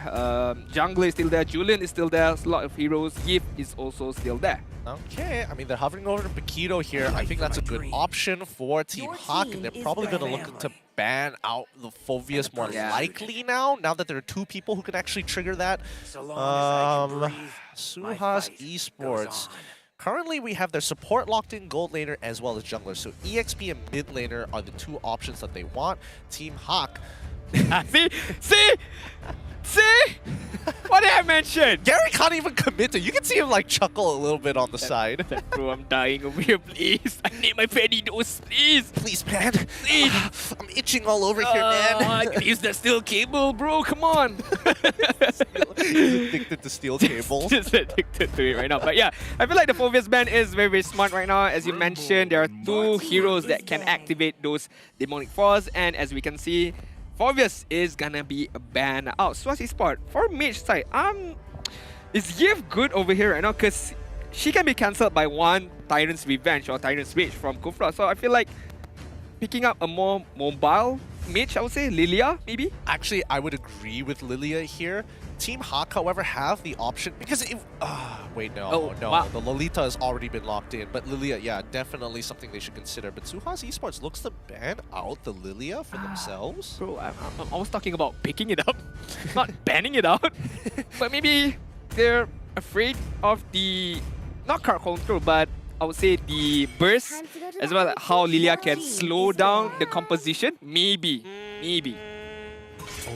Because I feel like there's no reason for them to ban I would it out. say, like, yeah, I would make an argument that Xavier probably does that better than Lilia if you're trying to, like, slow the backline from actually joining up on the engage. I agree with you here that it's a bit weird that it's coming out of Suhaz Esports. I would assume that they want to pick it up for themselves. Yeah. But Team HAQ, again, very good option here. Getting rid of the Sicilian, very understandable. I feel like Suhaz is leaning more towards picking up the Yves to try and outrange the 1-1. Oh, fair enough, fair enough. I feel like the zoning capability of Yves forcing the 1-1 not to be able to go onto the team fight could be one of their main criteria right now. In combination with Numenon Blast, could be a very, very good combo as well. But right now, Team HAQ have to pick up another hero for their side. Julian. Julian EXP? I think Julian is just good here as a mid laner or even as an EXP laner, just because you have a secondary way to stop a potential Yve coming out from Suhaz Esports. This is all based on the assumption that Suhaz does want to get an artillery mage. I still have this question though. Does Falling Star Moon cancel out real world manipulation? No, it doesn't. It doesn't, right? No, it does not. It's just like, oh, okay. That's a bit of a damage. Oh, you know what? You just take Okay, me. why not? You know what? Why not? You pick it for yourself right now. But red side benefits. yeah, but right now Suhaz Esports have the benefit of getting the Julian. Yeah, I do like the Julian here. I'm thinking about it. You don't like it, you know? Maybe it might not be such a good option because I'm thinking about who does Julian want to catch, and if you're looking to catch someone, how often will they just be able to get away with it, right? Oh. Because if you're getting Julian, the only person you're going to get some value is Yve, and that's about it. Yeah, I mean, then again, Fanny can do the same job as well. Just steal Cable in, just the cut through immediately, and just forces out Yve out of the team fight. And then you can pick up a Xavier right now. A long range damage from Suhaz Esports. That can be a good combination as well. But Lunox. Actually, this is even better. I would say that Lunox is even better than Xavier in this particular situation. The Esmeralda, okay, that's totally fine here. Now, Team HAQ, give us the Dairoth. Don't be boring. Don't be boring here. I'm praying that you're not boring. Lola is like, I don't want to have to play it. We banned out Thamos for a reason. Don't give me Uranus again. Like, that it sucks. I'm not saying that Uranus as a hero sucks. It's just really boring to watch. Give him something interesting. Yeah. Yuzong. Dairoth. Yes. Terizla. No matter what, if I'm talking about EXP, I'm just gonna throw Terizla in there. I mean, it's a no-brainer. I would say Dairoth is such a good hero up against Esmeralda. Another hero I would say is Khalid as well. Can give out a good amount of damage against Esmeralda. Yeah. Called it. I respect it, Lola. He ain't boring. He's like, you guys have watched too many. Yeah, too many Dairoth versus Esmeralda matchups. I'm gonna make it interesting. Yeah. Picking up the Khalid right now. I hope he goes on a full damage build up against this Esmeralda and just try his best to out-damage Esmeralda later on. But City Norsana is very, very good in terms of kiting, in terms of prolonging the team fight. So it's going to be a very, very interesting matchup on the EXP lane side. But having the Fanny as well, having the mobility from Razin, being able to go onto the back line, go onto the Yve, Team HAQ gotta be careful in terms of when they're gonna open up the team fight, when are they gonna open up all these big particular skills. Yep, I mean, now that Suhaz is going to be playing for those bigger team fights, they're looking for a composition that scale, bring it toe-to-toe against Team HAQ, who again, they want a team fight. However, they've got a little bit of spice, a little bit of flair. Potential outplays are so very high on both of these teams. Who is going to be sitting up on top as we jump into game number 2? Game number 2, week number 3 for Suhaz Esports as well as Team HAQ right now. The score is 1 for Team HAQ, 0 to Suhaz Esports. Are they be able to force us into game number 3? We shall see now. As we can see, Razin is gonna get his purple buff without any particular disturbance from Min. Yeah, he does. Again, I think that it's a good idea that they try and defend this for the side of Suhaz Esports because Jenny, unfortunately, on the Lunox can't outpush a Yve, so he's not going to have as much priority, and you don't want Lunox to miss EXP or gold anytime soon. CT Norsana, this is, I mean, it sucks to be in this lane. Yeah, I mean, he did have a good time on the first game. Yeah. So right now on the bad side of the EXP lane side, it's just fair right now for the EXP lane. As you can see, the Battle of the Little Wanderer is going to be won by Suhaz Esports. Is what they need right now. Every single little advantage they need to be able to hold on to that particular lead. As we can see on the emblem right now, A lot of mobility from Team HAQ again, as well as penetration, regardless, magical penetration or the physical penetration. I like it a lot because the damage is going to be very, very strong on Team HAQ's side. Yep, I love it. I love it. Panda decides to go for attack speed because you don't need movement speed when you are playing a 1-1. Just more attack speed, cover that distance as soon as possible. I will say that Team HAQ is putting a lot of emphasis on the gold lane here, right? Because they don't want 1-1 to accidentally take a bad trade against Beatrix, who's naturally strong early. But here we go, the first engagement as Lola unfortunately holding on with a quicksand guard as he gets saved by Gary. Can he get that first blood? No! They do not finish it off. Lola, unfortunately, doesn't use his execute as Gary pushes them away. But you can see both teams making the same movements. So close. It's like game number 1. Gary got to hold back from the first blood again right now. If Lola had that Raging Sunstorm, I'm pretty sure he's going to use it immediately, catching out Razin as well as CT Norsana. But unfortunately, no blood was taken on that scrimmage on top side. Panda right now taking a bit of amount of damage against Abumon. Yep, as they contest, the rest of the team contests for this turtle here. They're going to be jumping in. Gary takes it away, but the steel cables do the work as the Brilliance gets popped. First blood already there as CT Norsana, unfortunately, is a little too strong. Team HAQ take an even trade 3 for 2. Can they get a double? And yes, they do. It's looking good, but Team HAQ still come up on top. Bro, even Stevens, I would say. Yeah, I feel like Suhaz getting those 3 kills against Team HAQ, but Team HAQ getting the turtle as well as the double kill. And I feel like Man just now, it's like, bro, no one's gonna stop my real world manipulation. I'm just gonna try to use my best. But the damage from Jenny, even though it's early game, it's fairly strong. So on the later stage, if she can get her penetration item, the lightning truncheon, the clock of destiny, I feel like he's gonna be a force to be reckoned with. Absolutely. I think Lunox is just one of those heroes that are... I can't master. Wait, you didn't ask, but okay. I don't know which is light, which is dark. I'm colorblind. I'm Lafel 2.0. You're Lafel 2.0 straight away. Man, it must be really hard playing against No Yi, right? You just can't tell which is yin, which is yang. You just walk into it and all of a sudden the reaction happens. But Min finds the initial catch. But Ikemon able to flicker out of there just in time. Gary, what was that angle? Why did that not connect as Lola runs away? The steel cables on pursuit as Ryzen finds his kill on the opposite side of the map.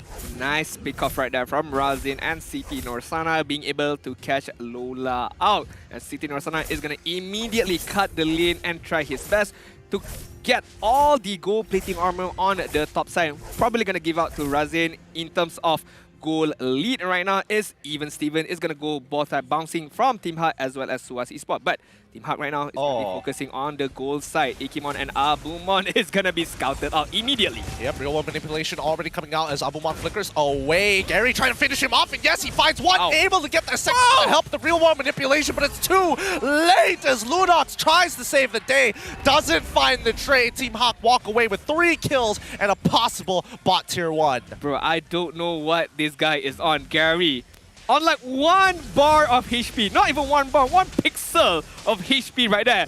Just 1 damage might be able to take him off. But again, being able to understand how much damage he can take, how much damage he can deal with, as well as the security from the real world manipulation was very nicely done by Team HAQ. But the turtle side right now is gonna be begin, or it's gonna be... No, it's uncontested. But why are they not focusing? I feel like they are afraid of rotation might be able to come up from Team HAQ. I think they don't have the information just yet. They do find out that Kufra is on the bottom side of the map, but mid lane doesn't have that control. Gary has shown presence there as well. So Suhaz, they don't commit to this. They go back to just the housekeeping right now because they want to make sure that Abumon is still able to play this game. Now, they're going to regroup here after they cleaned up the lanes. They're going to pull it away as they notice that Team HAQ now take interest in this Lord as... we see Panda, he's rotated from bottom side here. Let's see how this engagement is going to work out. They should have taken the turtle right there just now, I feel like, because when Min was on the bottom side, as well as Gary was just hovering around the middle side. But now it's just too late for Suhaz Esports to be able to do anything. But yes, they still be able to get the bottom turret right there. Min is gonna find out Ikemon right now. Oh, they actually find him. They initiate the ult, the real world manipulation, but Ikemon already has the flicker, so it was a little pointless at the end of the day, but they want to get out those battle spells. Gary's got a lot of damage, and Ryzen is here to not really save the day, but to show presence here. However, Ikemon with no flicker, that means his Numenon Blast is going to lose a lot of value value. So hopefully he finds the right position. And as time goes on right now, Gary gonna be able to dish out a lot of damage right now. The penetration from him is quite scary. As we can see, gold ranking is gonna be topped by the two gold laners, Panda and Abumon. But a quite distance, Abumon losing out 700 gold against Panda. But right now, Abumon. Oh, that's some scary stuff. Abumon, Icky. he's about Icky. He's trying to walk up with the conceal, but Gary does notice it. He backs away. He doesn't have his enhanced abilities, so he's going to move back here. I think Suhaz Esports actually took a good trade, but now Panda is going to take full advantage of City Norsana here as they drop the crossbow of Tang. A quick, easy kill coming out from the bot side of Team HAQ. Even Sprint can't save you right there, huh? Nope.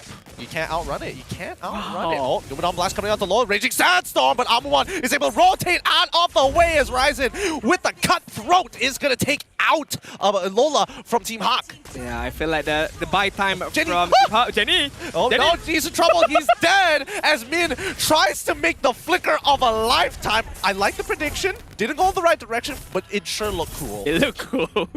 Even he did not hit Jenny right there, but still. A for effort, I would say. A for effort, because they be able to get the mid turret is very, very crucial in terms of map control, in terms of vision-wise. And looking at the goal lead right now, Team HAQ enjoying a 1.4k goal lead. And again, same story as game number 1. Damage dealt by Team HAQ right now. Lola, Gary, Man, all achieving 15k ahead. As we can see, Suhaz right now, I feel like Jenny is gonna be carrying a lot in terms of damage. But how far can he carry his team? He's going to be able to use the Darkening, the Chaos Assault. The timing is really, really important right now for Jenny. Yeah, I think right now, Suhaz Esports is a little bit tunnel visioned on how they want to play around Abumon specifically, right? They see him as a win condition. They're not looking for anybody else that kind of stall for that time. Jenny, unfortunately, is going to have to wait until the later stages of the game to get there. He's trying to accelerate with a mystery shot, but it still takes time. Now, Team HAQ, they understand power spikes. They're like, okay, Abumon, he needs time. We're going to keep punishing him. Jenny is going to be non-existent until about the 10th minute. So in that time, let's build up a fat lead. I feel like Suhaz Esports, another question that comes up to my mind, who is going to initiate first? I feel like yes, it's going to be Ikimon, obviously, with the Numenon Blast. But who's going to follow up? Is it Abumon first? Or is it going to be Ikimon right now? But oh, Numenon Blast! They cannot let that Fanny get through as the real-world manipulation takes out everybody. They find a single trade onto Lola as he tries to engage even further, but that's not going to be enough. Gary, he's chasing City Norsana now. He's already popped the sprint. He's not going to be able to catch him off, but Kufra ends up dying here. This is the blunder we were talking about. Abumon takes out Panda, and Man, he's on the run. He doesn't want to be a part of this anymore, but Jenny says, no, join us, come back, as he used the Darkening. Could not close the distance enough against Man. If only, well, he had his flicker, but Man still having the sprint be able to run away. But right now, Gary is going to be quite in trouble. But Suhaz is just going to ignore Gary, going to get their mid turret side. So again, as we mentioned, blunder, blunder, blunder. Team HAQ is their worst enemy right now. They had a good lead right there, but one mistake, one out of position that had been taken away from them, so the goal lead right now is not as much as before. I definitely think Team HAQ overheated there a little bit. Like, they lost Lola and they're like, guys, we're in a man disadvantage. Let's try and even up the score.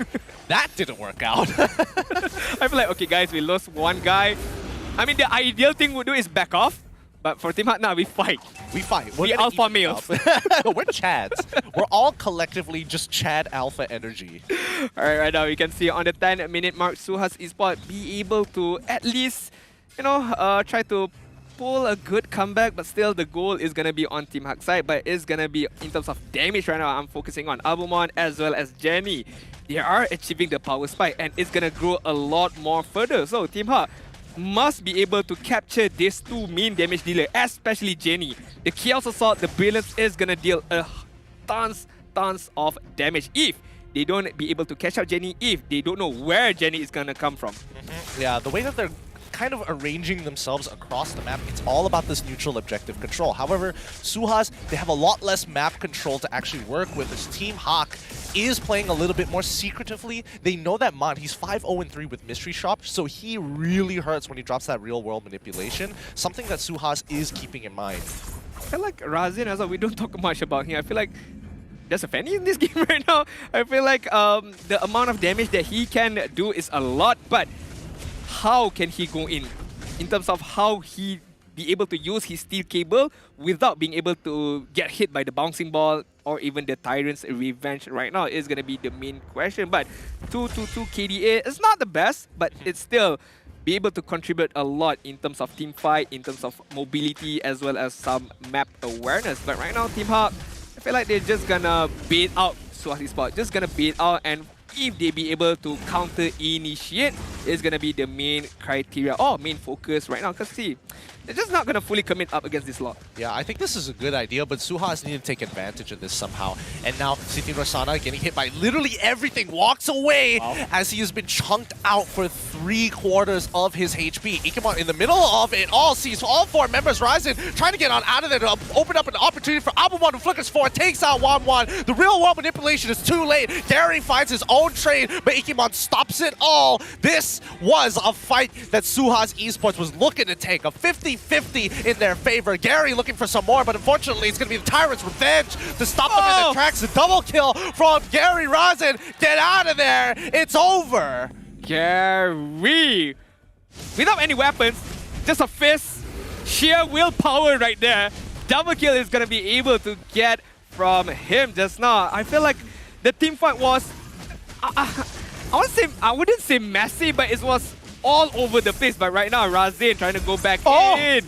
Oh my goodness, he was close. He thought he could take out Gary, but Gary, he understood. He purposely stayed outside, not allowing that cutthroat to actually help him hop over the wall so he could use his retribution. So that was a really good mechanical play coming in from Gary. He understands how Fanny works and wants to make sure that Razin had no opportunity of getting in. It could have been ugly for a team out right there if Razin be able to hop over the wall and use his retribution. Yeah, and then get the steal, even though giving up his life, it won't be good for a Team HAQ, I would say. But the team fight right there just now, I feel like Abumon, I like the aggressive gameplay using the flicker trying to get the kill, but without the flicker, there's no mobility for Abumon to run away, and that is why Gary having the upper hand, having the damage, looking at damage, speaking of damage right there. Oh, he missed the last jab. The last jab wasn't going in the right direction, and Razin was able to get on out of there. Okay. Mid turret falls down. I get what you mean about that fight, but we might see another one here as they're looking to crack open inhibitors. Team HAQ control the space, but Suhaz Esports now, this time, they've got some really good wave clear. They can make this work as Razin is going to delay these Lord Empowered minions. Real world manipulation already coming out as they look to crack open an inhibitor. They find one, but can they get a second one? And Suhaz Esports, they need to respond to this. No one's brave enough to walk up. Abumon can't do it. It's 2 inhibitors falling into the hands of Team HAQ. In this kind of moment, in this kind of situation, Team HAQ is very, very disciplined. There's no blunders being created or being done. Just focusing on the objective, just focusing on the inhibitor turret is going to be the main objective right there. I feel like just now, if Ikemon had the potential to use the Numinum Blast plus Flicker, I would say he would, but then again, it would be very, very threatening, or it could go bad for them. If the Numinum Blast doesn't hit anyone, it allows Team HAQ to go even further. So I feel like I understand why Suhaz didn't go too aggressive right there. Losing the inhibitor turret sucks, but it's fine. It's not the crystal. They'll still be able to come back right now. I actually beg to differ. I think this was a huge win for Team HAQ, and honestly, Suhaz probably should look to threaten, at the very least, to force Team HAQ to do something. Make that first move, and then potentially a blunder here, because now with no inhibitors and a 7k gold lead for Team HAQ, which used to be 2k, by the way, or 1.8 at that point of time, now Suhaz Esports are in a no-go zone. They cannot take a fight against Team HAQ until they hit the 42k mark. Yeah, I feel like going back to my point just now, Abumon using the flicker very aggressive, but before that... The pick was good coming in from HAQ. Really, really nicely done there. Chain CC to death. Siti Norsana stood no chance. It's too bad. You know, when you walk up into a bush, there's 4 men right there, but right now, Gary, again, 1v1. Oh, Ryzen this time doing a much better job, but Gary he's realizing he's got a lot of damage, but he cannot just focus on Ryzen anymore. He's looking for the big targets. You gotta be careful right there. You do have the damage, but you don't have the sustainability to go hit-to-hit or toe-to-toe right there. But again, Abumon using the flicker to get killed very aggressively. I feel like I'm not a big fan of those kind of moves. Why? Number one, yes, you can get the kill. If you get the kill, it's very, very good for you. But the opponent have the chance to counter initiate, but right now Panda. Yep, he's forced to use his all winds of nature, yet I'm still dying anyway as it times out. The real world manipulation comes on through as they find a kill onto Abumon, but a mega kill coming in from Gary. They back off, it's too late. The damage is done. I feel like Panda, yeah, he popped the wind of nature, but the damage from, I would say, Jenny right there, getting the kill, but at what cost, Gideon? At what cost right now? Because no only 2 men left for Suhaz Esports. The tunnel vision is so strong as Team HAQ is hitting them from every single angle. Cindy Rosana looks to delay, but he ends up dying anyways with Ikimon the only 1F. That's the final nail in the coffin as Team HAQ is going to end game number 2 here. 2-0 against Suhaz Esports. Game, set, and match for Team HAQ. Another 2-0 victory for them, starting off week number 3. The rematch is there. So in totality, they managed to, I would say, steamroll against Suhaz Esports. Yeah, that was a very good game coming out from the side of Team HAQ here. They're very calm, very collected, and honestly, you can see by their back management, they're like, all right, game done. All right, let's go home. Let's go home. It's a short day today, boys. I feel like the confidence is there, the drafting is there, the understanding is there. In comparison to Suhaz right now, the change of lineup, you know, there's still a lot more to be done. It's there, it's getting there, but it's just not enough up against a very, very, I would say, hot winning streak team. Yeah, there's definitely some momentum from Team HAQ here. They're looking so very good, but it's time for the interview with the host. Wow. Team HAQ terus-menerus mengungguli carta di kumpulan A. Mendapatkan kemenangan 2-0 sekali lagi. Jadi sekarang kita ingin menemu bual pasukan Team HAQ yang telah pun mendapatkan kemenangan. Baik Lola, jadi soalan yang pertama, apa perasaan mendapatkan kemenangan 2-0 ke atas pasukan Suhaz Esports? Walaupun ini adalah satu perubahan baru, line up baru daripada pasukan mereka. Sebelum ini dah lawan, tapi line up dia berbeza. Adakah ada perbezaan sebab 2-0 sama je? Perasaan dapat kalahkan Suhaz happy lah sebab dapat kalahkan diorang 2-0. Perubahan tu ada sikit rasa, tapi tak cukup lah nak kalahkan korang. Okey, jadi setakat ni Team HAQ saja yang telah pun lengkap untuk berhadapan dengan semua pasukan daripada kumpulan A. Jadi satu soalan, dekat grup B, pasukan mana yang korang memang nak sangat berjumpa, nak sangat kalahkan ataupun mungkin mereka korang rasa nak fight dengan diorang? Pasukan B daripada grup B. Orange Sport. Orange Sport. Oh.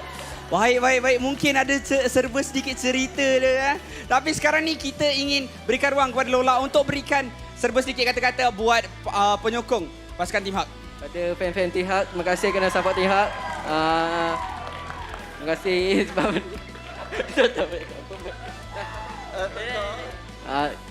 itu je lah. Baik. Jadi itulah dia kemenangan yang cukup kemas daripada pasukan Team HAQ berjaya untuk mendapatkan kemenangan 2-0. Jadi kita tertanya-tanya apakah yang berlaku dalam permainan seperti tadi. Ayo, lihat ke dalam mic check. Tak ada lah, dia tak ada lah. Tak ada lah. Sudah. Aku tengok dia.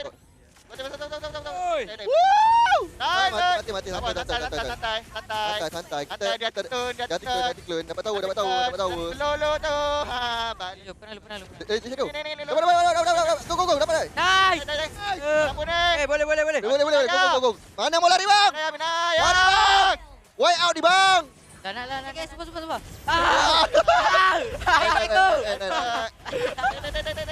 Aku tengok. Mantap. Nice. Last date. Lolita no recall No recall. Nice. Santuy. Backup. Mati tu.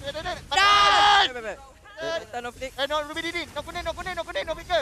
Apa date? Ikut kau.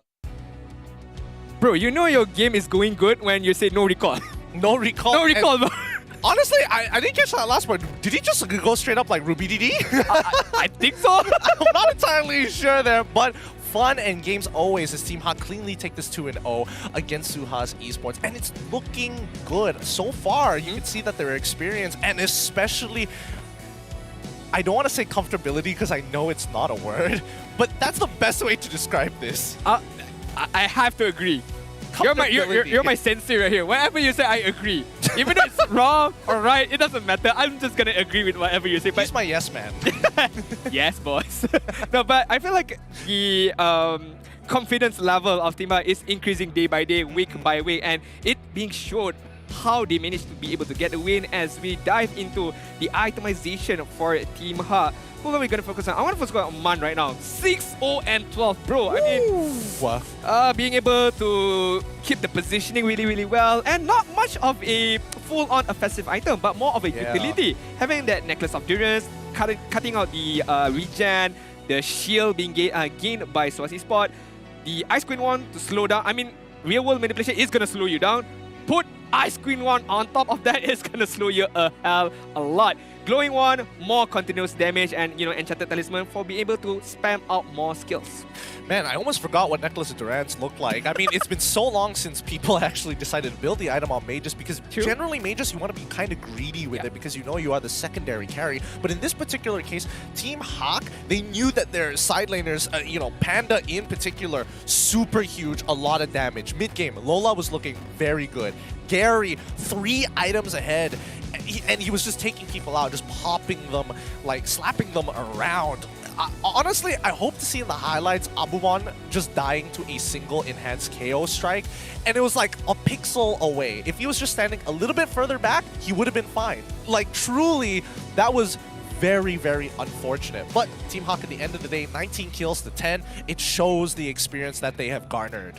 Yeah, to be fair, I feel like Suhaz Esports deserve, I would say, a bit of a credit in terms of how they play, how they matured up a bit. But again, it's not enough to take down the champion slayers of Team HAQ. As we look into the post-game stats right now, damage dealt for Team HAQ is humongous, I would say. 174 up against 138,000. And most of it coming from Jenny, most of it coming from Abumon. We know that these two main heroes or players can dish out the damage. But are they going to get the opportunity to dish out those damage as well as sustain in terms of team fight? Because one punch from Gary, one bleed from Lola is gonna destroy them, I would say. Yeah, I would agree with that. I mean, honestly, Team HAQ had a really strong start to the game, and with 2 heroes that really like to snowball out of control, with Man being the quote-unquote in-bank investment. He's your EPF, right? Yep. Everybody is just getting these paychecks, and they're like saving it into Man, who's getting these assists, getting these kills eventually. Yep. And soon he kind of snowballs out of control. The interest you've developed onto Man helps you scale for that later stage of the game. Panda, you can see the damage dealt, not as much as Man, Gary, and Lola. Alright, as we look into our MVP of the game, brought to you by Mac Delivery, we're gonna give up to Boo, huh? I mean, I wanted to give to mine. Hey, look, it's Gary. He's the MVP. You gotta go with it. You gotta roll with it. With a 79 KP and a match game KD of 5, 1, and 10, Gary was coming out strong this game. Haven't gotten his Fanny, but still got his MVP. I feel fair enough. Do you really want to give it over? Do you really want to give it over to Man, who basically pressed one button and was being a child on an iPad, just drawing on it for entertainment? It takes skills, bro. It takes skills to make artwork with real world. That's not art. That's arts with a Z. Arts. But fair enough. Fair enough. To be fair, Gary played really, really well. Understanding how Paquito works, understanding how damage he can take, as well as how much he can dish out. Even though missing those jabs, those knockout strike, but it's forgiven, I would say, because being able to catch Fanny is not an easy task, but he still managed to dish out a lot of damage right there. 890 gold per minute. So not just in terms of team fight, in terms of farming, he does really, really well. Well, coming back towards the highlights of this game, brought to you by Samsung Galaxy A series. Honestly, the early fights were getting very, very even. And Suhaz Esports, unfortunately, they don't know when to back up. Oh, here it is. Look at how unlucky that was. Getting slightly nicked. If he was just a little bit further backwards, he would have been fine. And I think that would be a completely separate outcome. I feel like it's just one of those unlucky moments, I would say. Unlucky moments. But I feel like Suhaz Esports in game number 2. Oh, this was a good TikTok play. It didn't turn out well, but style points, I would say. But I want to focus on Man, to be honest. The reason why he did not recorded any single death, I would say, obviously of positioning wise. But another thing is, no one from Suhaz Esports tried to stop the real-world manipulation. Well, here's the thing. The real-world manipulation will come at very awkward angles here. And I think for the most part of it, we see that Ikimon does try, but Abumon is mainly looking towards Panda. He's not looking to take out Mon. It takes way too much time. And Ikimon can't do everything for the team. And I think they needed a secondary way. Maybe the Julian might have been a good pick, but I think Jenny was really trying his best to slow down these fights. However, I will say, Min also had a pretty phenomenal game here into just shutting down Razin. If he goes too deep, there was almost no way for him to get back out. Yeah, regardless of those flicker miss, but still pretty cool. Nice gameplay from Min. But as we can see right now on Group A, Team HAQ getting those 2-0 clean sweep is going to project them onto position number 1, but the difference is gonna what matters most in terms of points. 12 for them, 8 for Kuda. SMG sitting on number 3 with 6 points, and Suhaz Esports unfortunately still not being able to get any particular wins yet. Hey yo, Team HAQ kind of farming here for points. I mean, they're really developing quite a lead compared to everybody else. I mean, Suhaz, unfortunately, now they're starting to get into the red zone as we are slowly running out of games before week 8. So they still have a limited amount of time. They've only gone through 4 of their matches, which is, again, it's fine. It doesn't mean that they're completely out just yet, but they do want to at least have a bit of a buffer. To be fair, yeah. I mean, they still have RGM1 who's going to accompany them on number 4. So it's going to be one good match between Suhaz and RSGM1, and you get take a glimpse of Group B. Top 3 teams, all 6 points. All 6 points? Yep, 6. Ooh, kind of sus there, kind of sus. But I will say that these aggregate points are extremely important. If anybody has been watching the MPL even previously, HOMEBOIS, I think, was going to be that big victim of, like, we have a deficit, we really need those 2 O's. They only accumulated so much and didn't make it into that upper bracket, which may or may not have costed them. But this particular season, I think everybody is aware that getting that 2-0 is important. And in this particular game, Team HAQ really focused down on these keys to victory. Okay, what are those? As we take a look right now, objective control. Look at how much Turtle as well as Lord they be able to take down and control. Not just objective, to be honest. The map control, the vision as well is very on point from Team HAQ. But the avoid blunders, yes, Team HAQ won those games, but there are moments that if, let's say, Team HAQ was up against a much more experienced team, I would say, they're gonna punish Team HAQ a lot if those blunders are being done again and again. Yeah, I mean, when we talk about blunders, we saw when Suhaz, they saw the opportunity, really turned it on Team HAQ's head. Did that happen very often? I think Team HAQ, once they made that first mistake, they're like, okay, we got the first strike, we cannot get the second one. So let's try to keep it clean from then on out. But let's not forget about power spikes, right? If we look at the total damage difference between the 2 teams in game 1, I mean, that one was really unfortunate. It was quite a roll, but that's mainly due to draft. But if you look in game number 2 as well, again, 35,000 ahead in terms of damage. That's a lot. If Jenny did not get the Lunox, I feel like it's going to be a much more difference. But due to having the Lunox on Suhaz Esports, I feel like the gap was not that far apart. But still, I mean... Okay. The question is, if you had... We saw the damage charts. Damage charts earlier. Okay. Mon was getting a good amount of damage, but so was Gary and Lola. So, do you think that you would get less damage from Mon had Julian been played to cancel the real world manipulation? I would say definitely, because being able to cancel the real world manipulation, being able to shorten the duration of it is very crucial for him not to be able to dish out a lot of damage. I understand, yes, Void Crystal do damage, but to be able to pinpoint where the position is going to be very hard. Well, I mean, let's recap it all over again with the jungle objective specifically, because if we're looking as to how many steals happened this game, very minimal, which I think is kind of surprising. Most teams, if they're playing for through an advantage, you would expect them to slowly steal away those jungle camps, right? But if we look from the side of Team HAQ, orange buff steals only 2, purple buff steals only 1 this time, but overall, they made sure that they kept their timings. I feel like they're more focusing on their own buff right now, their own, I would say, resources, rather than focusing on trying to get the opponent's resources, because it can be quite ugly if it did not work, and then you're giving out your life for it, and it doesn't work out. But apart from that, look at the Turtle, look at the Lord right now. okay, lot I would say because of Team HAQ getting the early advantage, they can secure the lot. But the turtle, I felt like Suhaz Esports gave out a lot of free turtles to Team HAQ. Or is it because they can't do too much in terms of counter-initiating? I think that's where the tunnel vision started to kick in. I think they had some really good ideas where it's like, okay, let's slow take the turtle, pull them to this side of the map, attack the gold lane, which they did a couple of times and were successful in taking some of the turrets away from Team HAQ. But then they didn't think further than that. It's like, what do we do in response? Do we rotate back to the turtle side? And if we do we do the lane swap through mid, or do we just go straight for the top tier 1? I think there were some very good ideas from Suhaz Esports. I do think they need to consider how to connect them together. I feel like they come in chunks, but there's not a lot of connectivity between the plans. The continuation wasn't there for that BC. Yeah, the follow-up, yes. So it's like plan A, okay, we've done that. What's plan B? I mean, it could be C or D, but most of the time there needs to be that B to make sure it all runs smoothly. I feel like in time it can improve. But the question is, do they have the time? Well, as of right now, I personally think that they still have time. Okay. They just they lose every game on their group, but then when they comes to the intergroups and they just win every single thing 2-0, that would be crazy huge. And it has been done before. Don't get me wrong. Yeah, I feel like they just need 1 point in order to catch up to RSG. But right now, I feel like this is a very, very good segment to give out appreciation to all of you guys. Congrats whoever won this They Need You segment. But Gideon, how are they be able to enter this particular segment? It's so easy. Earlier, you probably saw a little bit of a graphic that tells you, hey, we need you.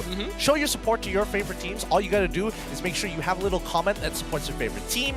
Make sure you put that hashtag 10Bersama. And don't forget your game ID as well as server ID so you can be like these winners, because they not only get a debut and, well, I keep saying debut as if it's like this big thing, but really, you get your comment shown to show your support for your favorite team. But more importantly, you get a prize on top of that. And based on what I've heard, one of these winners probably got an epic skin.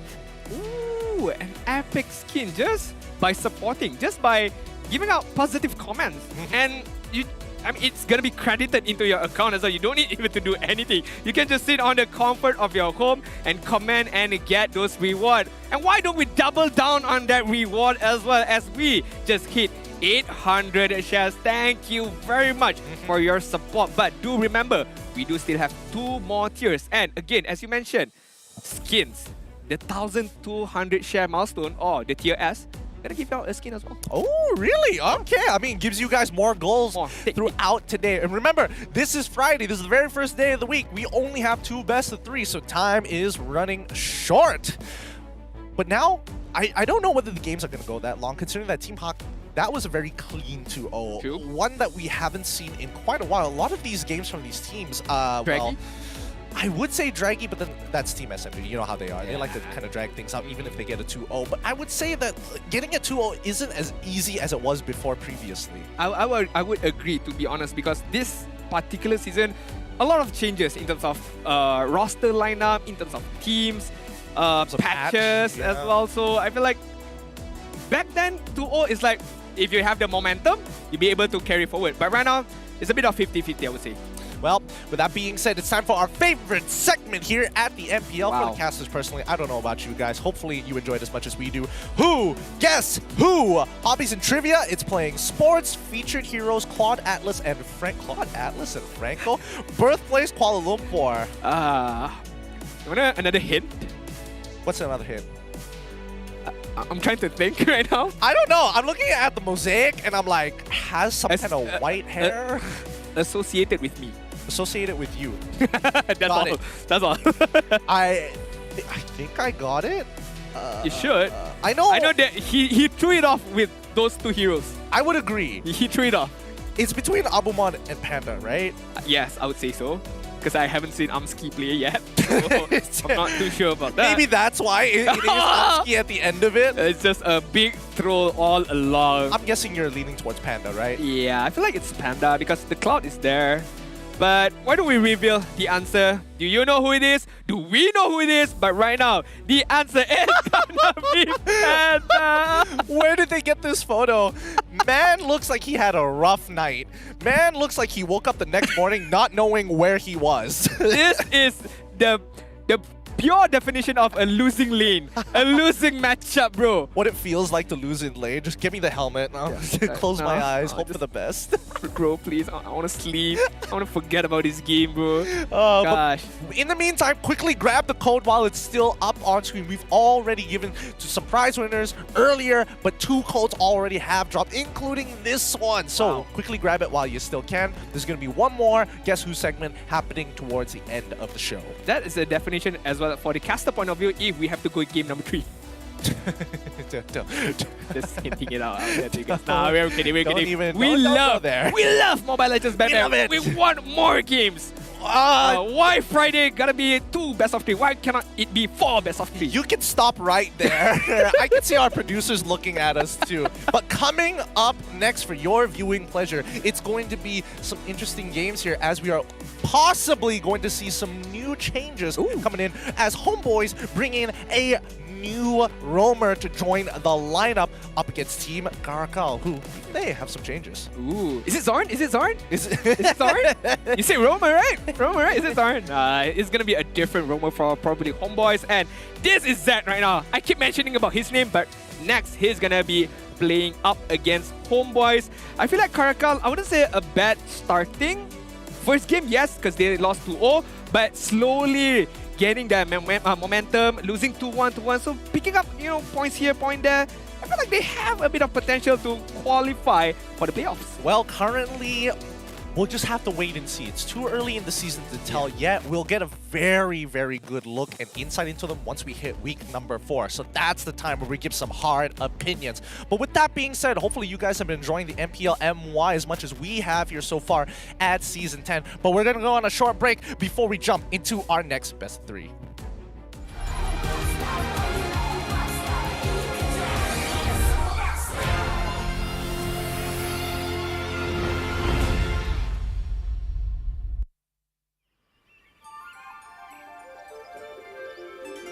Selamat datang ke Stream Valley, sebuah perkampungan yang indah tersembunyi di pergunungan Kedia Riverlands.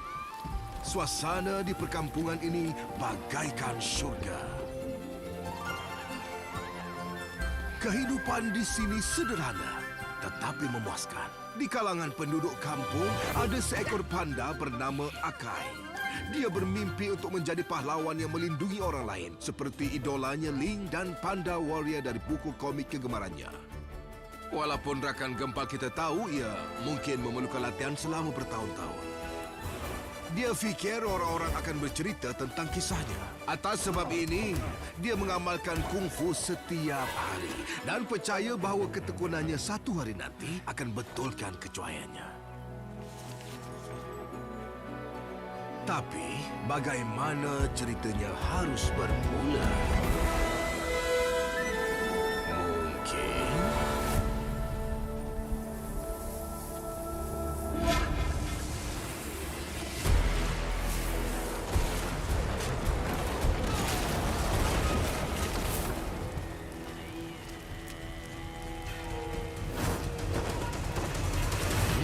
saya tertanya apa yang berlaku pada Ling.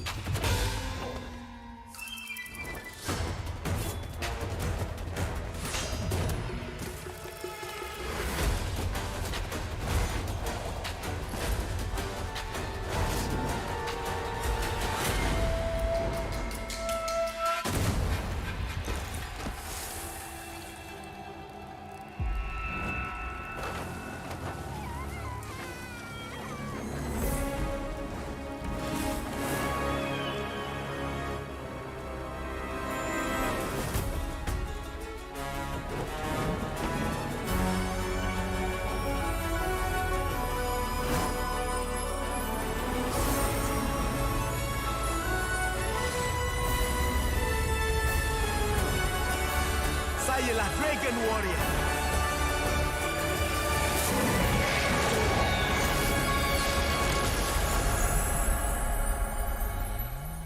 Mungkin ia bermula dengan mimpi. Tetapi, adakah ia hanya mimpi? Akai tahu ceritanya bermula sekarang dan perjalanannya adalah seperti ini.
Hello, everyone!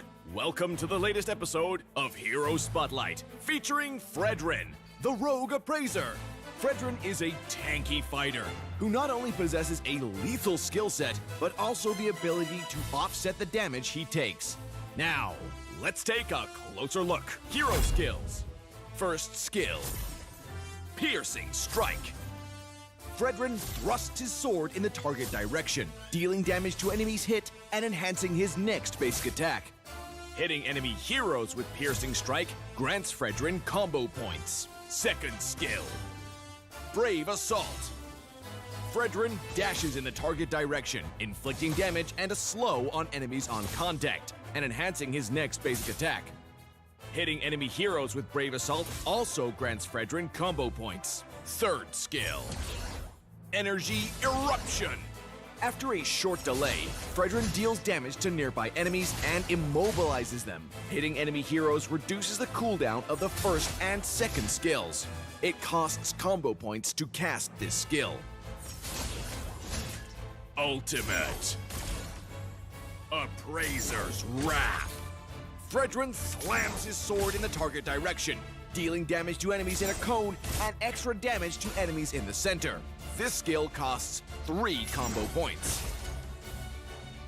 Passive, Crystalline Armor. Fredrin can deal damage to negate the damage he has taken recently. Pro tips.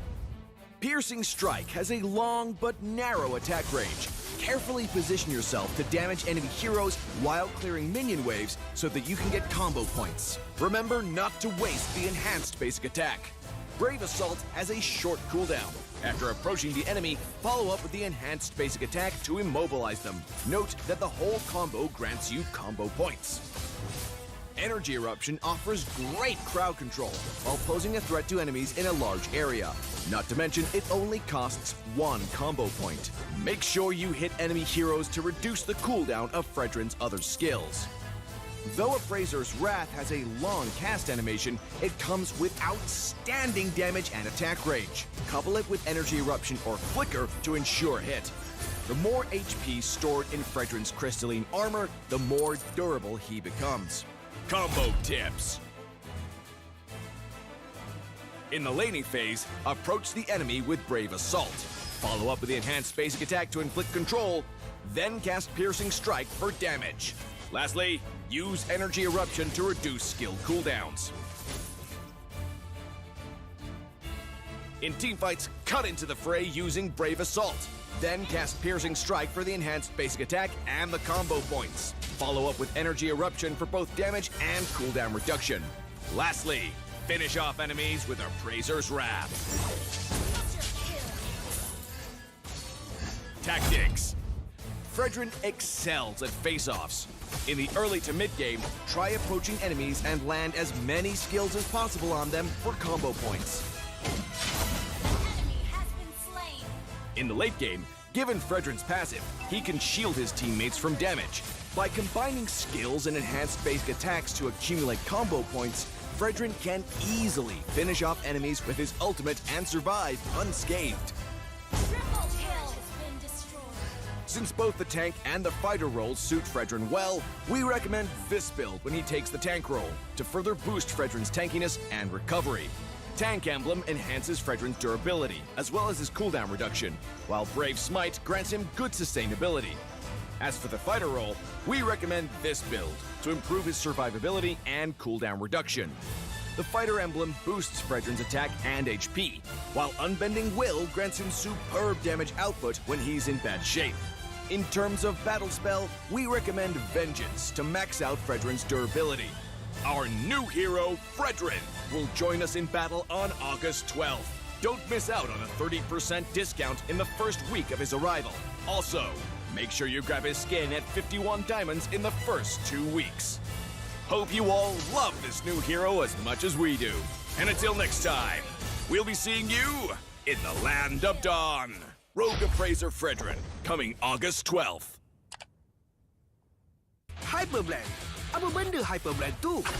Menyeronokkan seperti Brawl, strategik seperti Magic Chess, tiada hard seperti Overdrive, dan versatile seperti kem penciptaan. Hyperblend, satu lagi mod permainan hebat dari MLBB. 50% teknik, 50% nasib, 100% keseronokan. Teknik dan kelengkapan, strategi tambahan. Wira, teknik, kombinasi terpulang kepada anda untuk membuat keputusan.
Cipta wira yang unik dan kuat dengan pelbagai set teknik yang hebat dan menyeronokkan. Mod baru yang hebat, Hyperblend.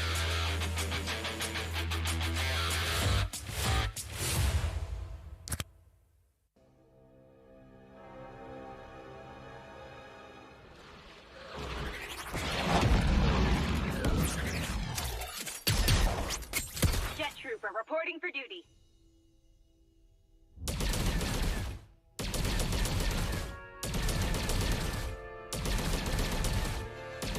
Orders received. Prepare to be faced with.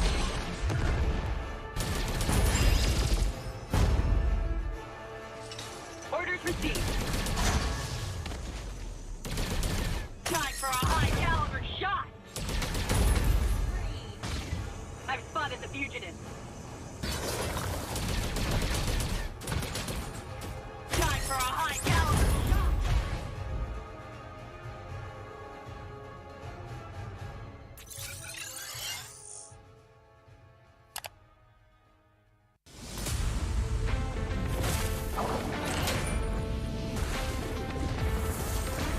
There is no more Monkey King. No good deeds goes unpunished.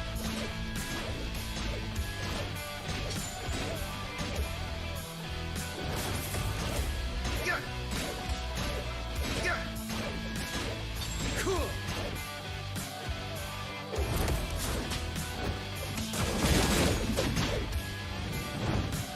Your doom doubles. Cool.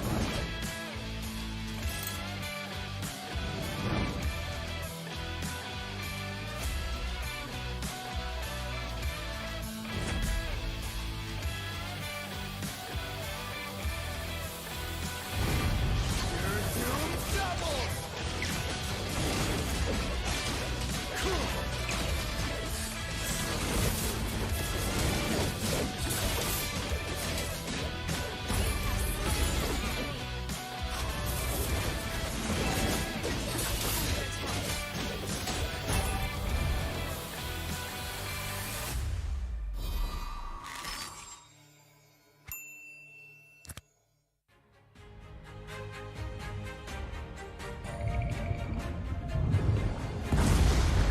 They call me a hero because I saved my nation from falling apart.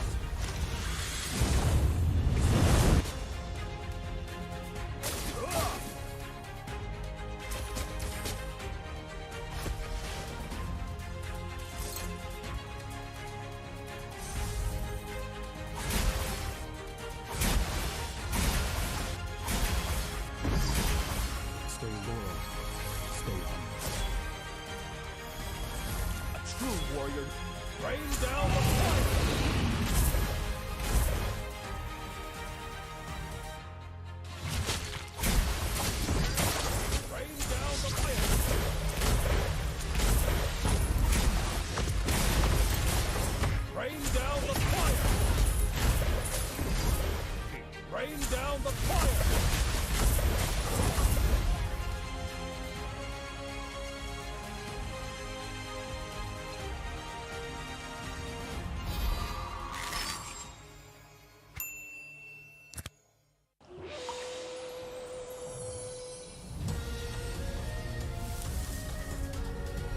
I'm the Dragon Warrior, facing maniacs!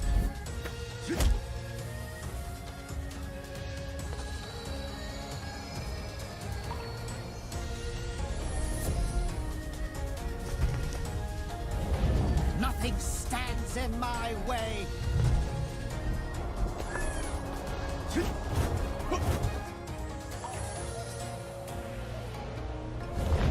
No one can send me back to the spirit realm.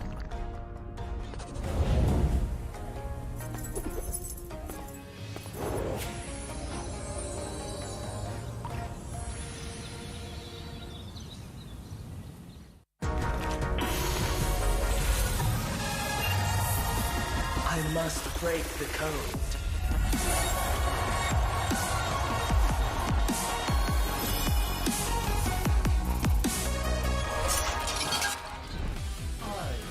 Chosen one. Bathed in the holy light, I am only a shepherd. And others love herself. Only a shepherd. First blood. Holy light.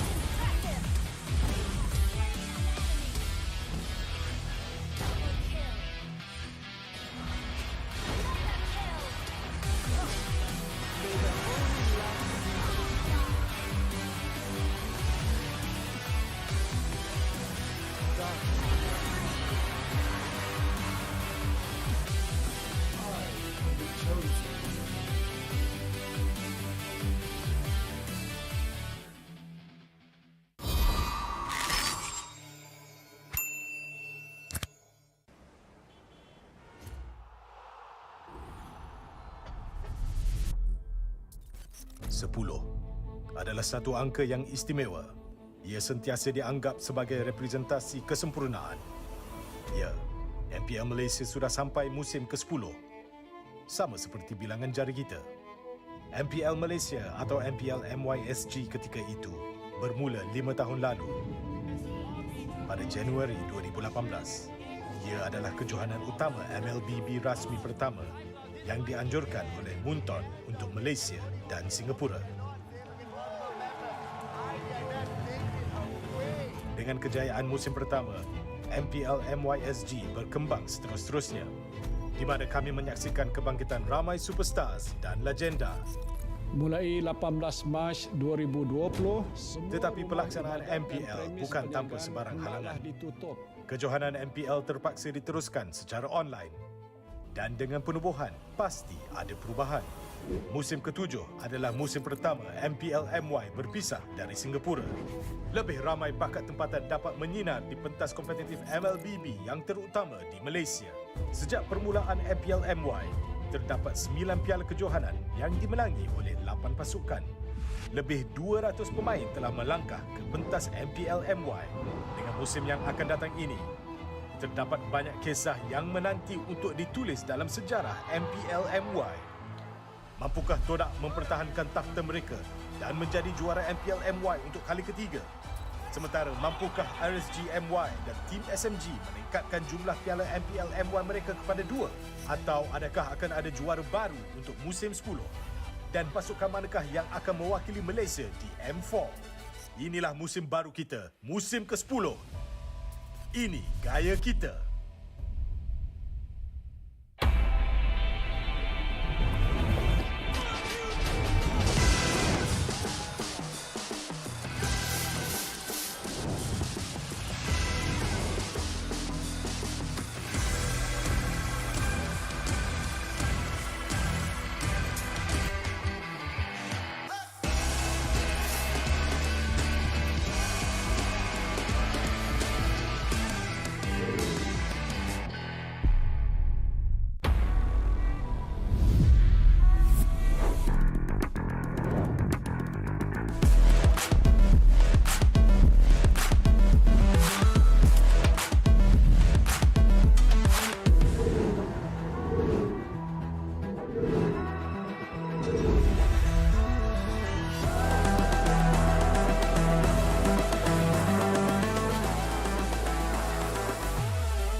Selamat datang ke Stream Valley, sebuah perkampungan yang indah tersembunyi di pergunungan Kedia Riverlands.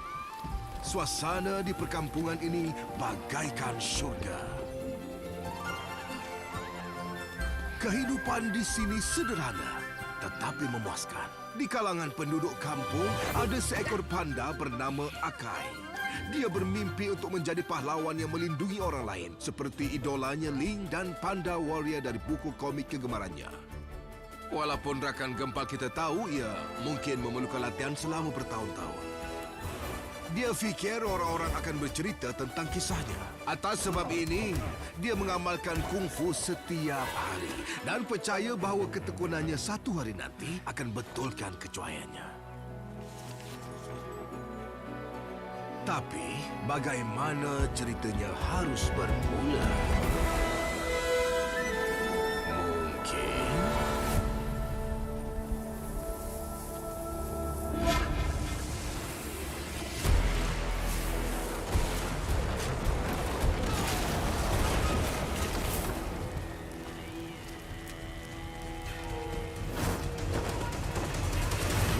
Saya tertanya apa yang berlaku pada Ling.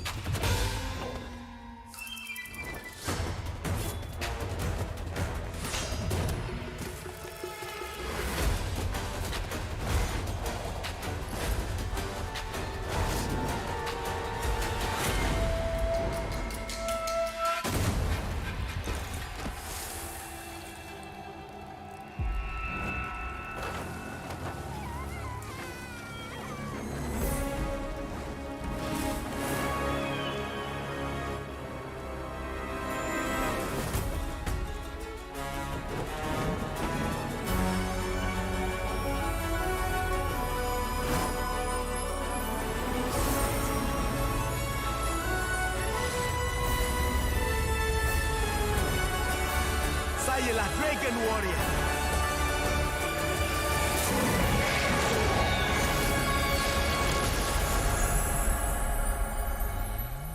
Mungkin ia bermula dengan mimpi?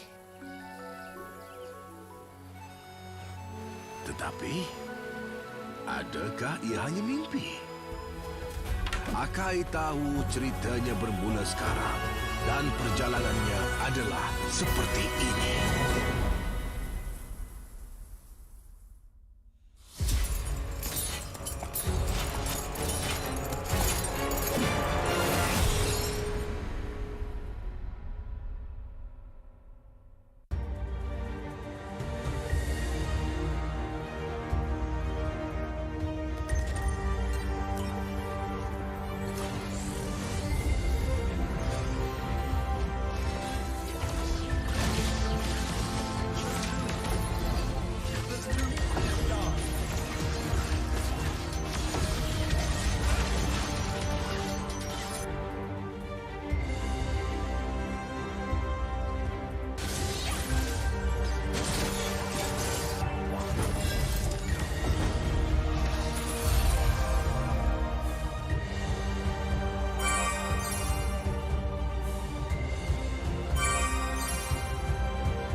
Hello, everyone! Welcome to the latest episode of Hero Spotlight, featuring Fredrin, the Rogue Appraiser.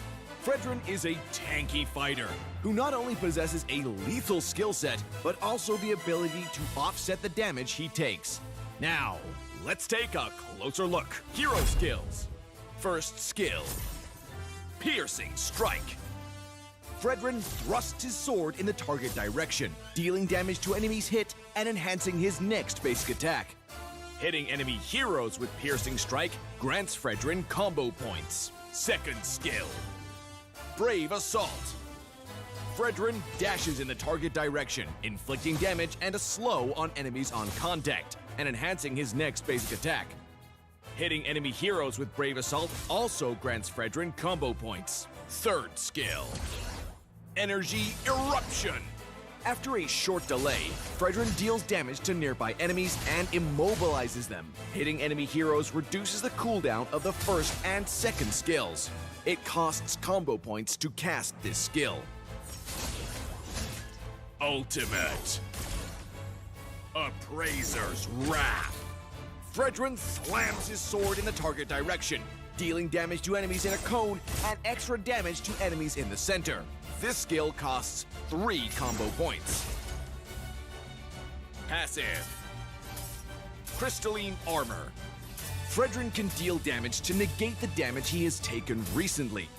Pro tips. Piercing Strike has a long but narrow attack range. Carefully position yourself to damage enemy heroes while clearing minion waves so that you can get combo points. Remember not to waste the enhanced basic attack. Brave Assault has a short cooldown. After approaching the enemy, follow up with the enhanced basic attack to immobilize them. Note that the whole combo grants you combo points. Energy Eruption offers great crowd control while posing a threat to enemies in a large area. Not to mention, it only costs 1 combo point. Make sure you hit enemy heroes to reduce the cooldown of Fredrin's other skills. Though Appraiser's Wrath has a long cast animation, it comes with outstanding damage and attack range. Couple it with Energy Eruption or Flicker to ensure hit. The more HP stored in Fredrin's crystalline armor, the more durable he becomes. Combo tips. In the laning phase, approach the enemy with Brave Assault. Follow up with the enhanced basic attack to inflict control, then cast Piercing Strike for damage. Lastly, use Energy Eruption to reduce skill cooldowns. In teamfights, cut into the fray using Brave Assault. Then cast Piercing Strike for the enhanced basic attack and the combo points. Follow up with Energy Eruption for both damage and cooldown reduction. Lastly, finish off enemies with Appraiser's Wrath. Tactics. Fredrin excels at face-offs. In the early to mid-game, try approaching enemies and land as many skills as possible on them for combo points. In the late game, given Fredrin's passive, he can shield his teammates from damage. By combining skills and enhanced basic attacks to accumulate combo points, Fredrin can easily finish off enemies with his ultimate and survive unscathed. Since both the tank and the fighter roles suit Fredrin well, we recommend this build when he takes the tank role to further boost Fredrin's tankiness and recovery. Tank Emblem enhances Fredrin's durability, as well as his cooldown reduction, while Brave Smite grants him good sustainability. As for the fighter role, we recommend this build to improve his survivability and cooldown reduction. The Fighter Emblem boosts Fredrin's attack and HP, while Unbending Will grants him superb damage output when he's in bad shape. In terms of battle spell, we recommend Vengeance to max out Fredrin's durability. Our new hero, Fredrin, will join us in battle on August 12th. Don't miss out on a 30% discount in the first week of his arrival. Also, make sure you grab his skin at 51 diamonds in the first 2 weeks. Hope you all love this new hero as much as we do. And until next time, we'll be seeing you in the Land of Dawn. Rogue Appraiser Fredrin, coming August 12th. Hyperblend. Apa benda Hyperblend tu? Menyeronokkan seperti Brawl, strategik seperti Magic Chess, tiada hard seperti Overdrive, dan versatile seperti Camp Penciptaan. Hyperblend, satu lagi mod permainan hebat dari MLBB. 50% teknik, 50% nasib, 100% keseronokan. Teknik dan kelengkapan, strategi tambahan. Wira, teknik, kombinasi terpulang kepada anda untuk membuat keputusan.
karakter Wira yang unik dan kuat dengan pelbagai set teknik yang hebat dan menyeronokkan. Mod baru yang hebat, Hyper Black.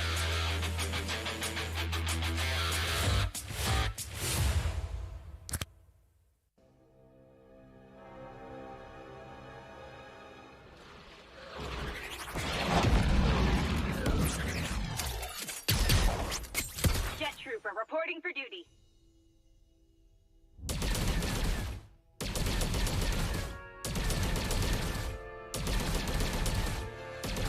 Orders received. Prepare to be faced with.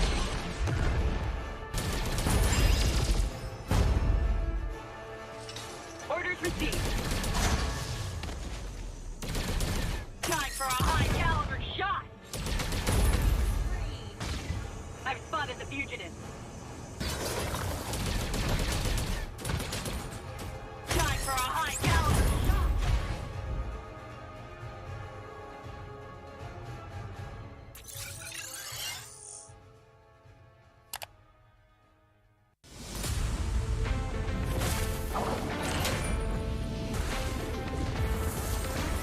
There is no more Monkey King. No good deeds goes unpunished.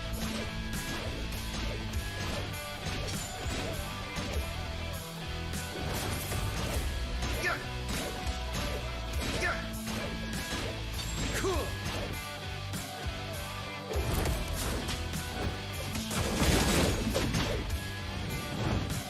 Your doom doubles.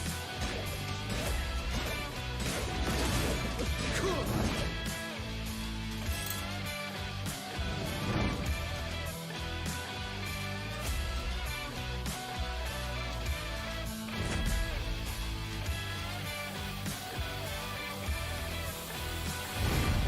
Your doom doubles. Cool.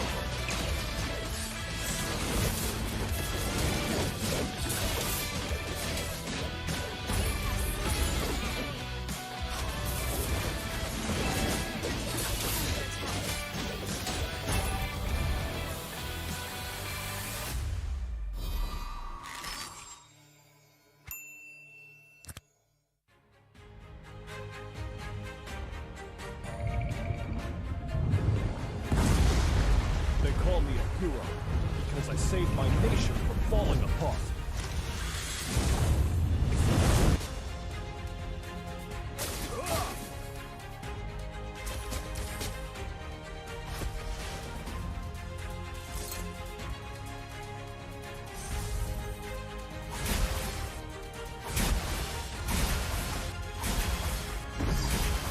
Stay loyal.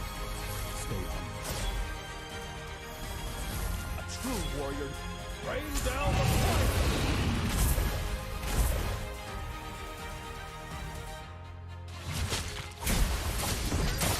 Rain down the fire!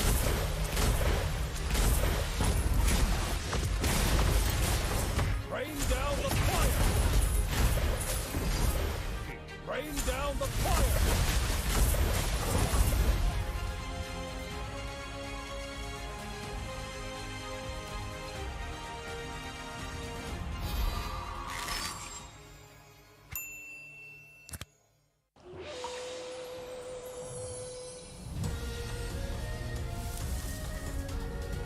I'm the Dragon Warrior, facing maniacs!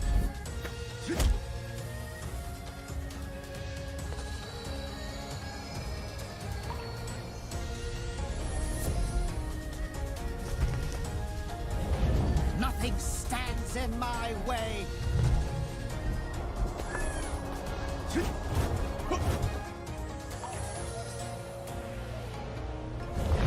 No one can send me back to the spirit realm.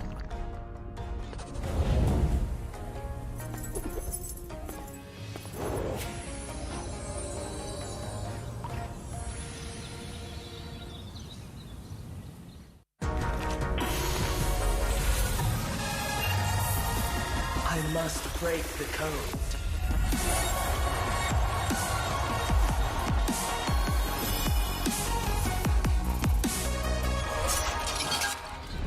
I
10 adalah satu angka yang istimewa. Ia sentiasa dianggap sebagai representasi kesempurnaan. Ya, MPL Malaysia sudah sampai musim ke-10. Sama seperti bilangan jari kita. MPL Malaysia atau MPL MYSG ketika itu bermula 5 tahun lalu.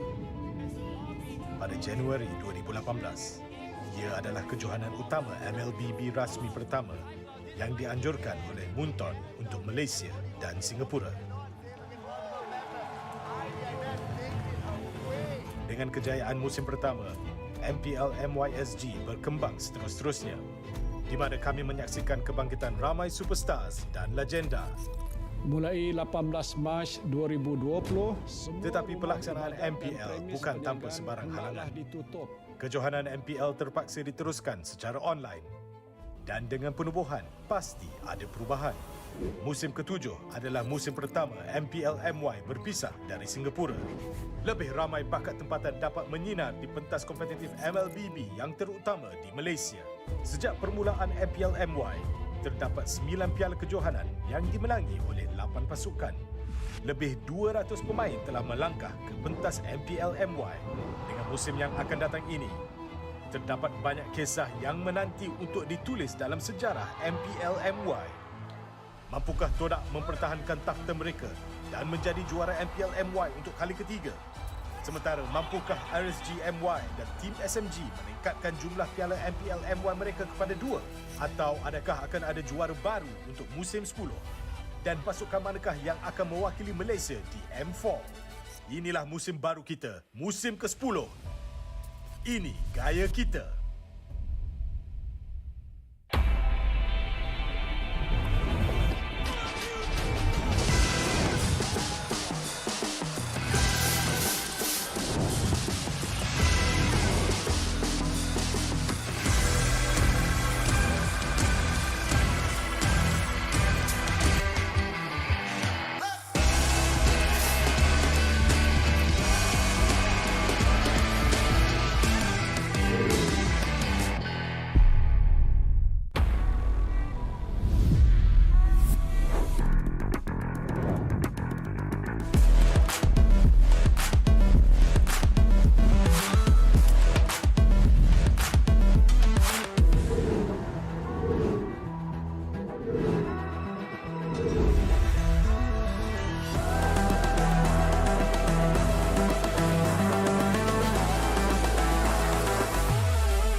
Selamat datang ke Stream Valley, sebuah perkampungan yang indah tersembunyi di pergunungan Kedia Riverlands. Suasana di perkampungan ini bagaikan syurga. Kehidupan di sini sederhana tetapi memuaskan. Di kalangan penduduk kampung ada seekor panda bernama Akai. Dia bermimpi untuk menjadi pahlawan yang melindungi orang lain seperti idolanya Ling dan Panda Warrior dari buku komik kegemarannya. Walaupun rakan gempal kita tahu ia mungkin memerlukan latihan selama bertahun-tahun.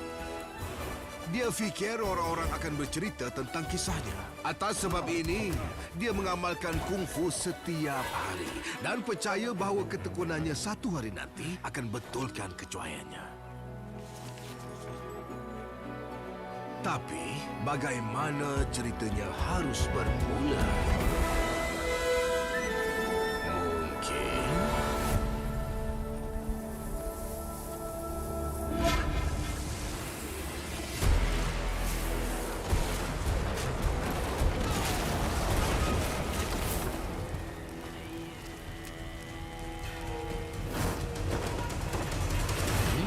saya tertanya apa yang berlaku pada Ling.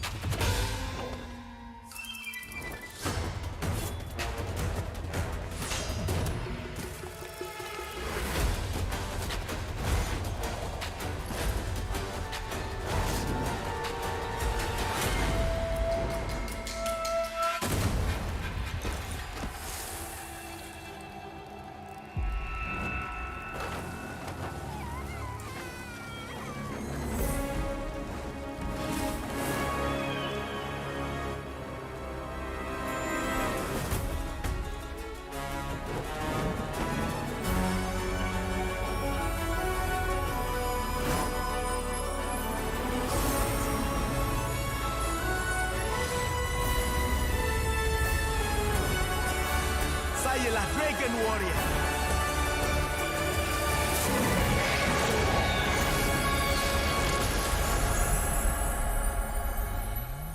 Mungkin ia bermula dengan mimpi. Tetapi, adakah ia hanya mimpi? Akai tahu ceritanya bermula sekarang dan perjalanannya adalah seperti ini.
Hello, everyone! Welcome to the latest episode of Hero Spotlight, featuring Fredrin, the Rogue Appraiser. Fredrin is a tanky fighter who not only possesses a lethal skill set, but also the ability to offset the damage he takes. Now, let's take a closer look. Hero skills. First skill, Piercing Strike. Fredrin thrusts his sword in the target direction, dealing damage to enemies hit and enhancing his next basic attack. Hitting enemy heroes with Piercing Strike grants Fredrin combo points. Second skill, Brave Assault. Fredrin dashes in the target direction, inflicting damage and a slow on enemies on contact, and enhancing his next basic attack. Hitting enemy heroes with Brave Assault also grants Fredrin combo points. Third skill, Energy Eruption. After a short delay, Fredrin deals damage to nearby enemies and immobilizes them. Hitting enemy heroes reduces the cooldown of the first and second skills. It costs combo points to cast this skill. Ultimate Appraiser's Wrath. Fredrin slams his sword in the target direction, dealing damage to enemies in a cone and extra damage to enemies in the center. This skill costs 3 combo points. Passive Crystalline Armor. Fredrin can deal damage to negate the damage he has taken recently. Pro tips. Piercing Strike has a long but narrow attack range. Carefully position yourself to damage enemy heroes while clearing minion waves so that you can get combo points. Remember not to waste the enhanced basic attack. Brave Assault has a short cooldown. After approaching the enemy, follow up with the enhanced basic attack to immobilize them. Note that the whole combo grants you combo points. Energy Eruption offers great crowd control while posing a threat to enemies in a large area. Not to mention, it only costs 1 combo point. Make sure you hit enemy heroes to reduce the cooldown of Fredrin's other skills. Though Appraiser's Wrath has a long cast animation, it comes with outstanding damage and attack range. Couple it with Energy Eruption or Flicker to ensure hit. The more HP stored in Fredrin's crystalline armor, the more durable he becomes. Combo tips. In the laning phase, approach the enemy with Brave Assault.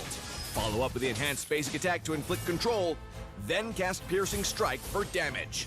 Lastly, use Energy Eruption to reduce skill cooldowns. In teamfights, cut into the fray using Brave Assault. Then cast Piercing Strike for the enhanced basic attack and the combo points. Follow up with Energy Eruption for both damage and cooldown reduction. Lastly, finish off enemies with Appraiser's Wrath. Tactics. Fredrin excels at face-offs. In the early to mid-game, try approaching enemies and land as many skills as possible on them for combo points. In the late game, given Fredrin's passive, he can shield his teammates from damage. By combining skills and enhanced basic attacks to accumulate combo points, Fredrin can easily finish off enemies with his ultimate and survive unscathed. Since both the tank and the fighter roles suit Fredrin well, we recommend this build when he takes the tank role to further boost Fredrin's tankiness and recovery. Tank Emblem enhances Fredrin's durability, as well as his cooldown reduction, while Brave Smite grants him good sustainability.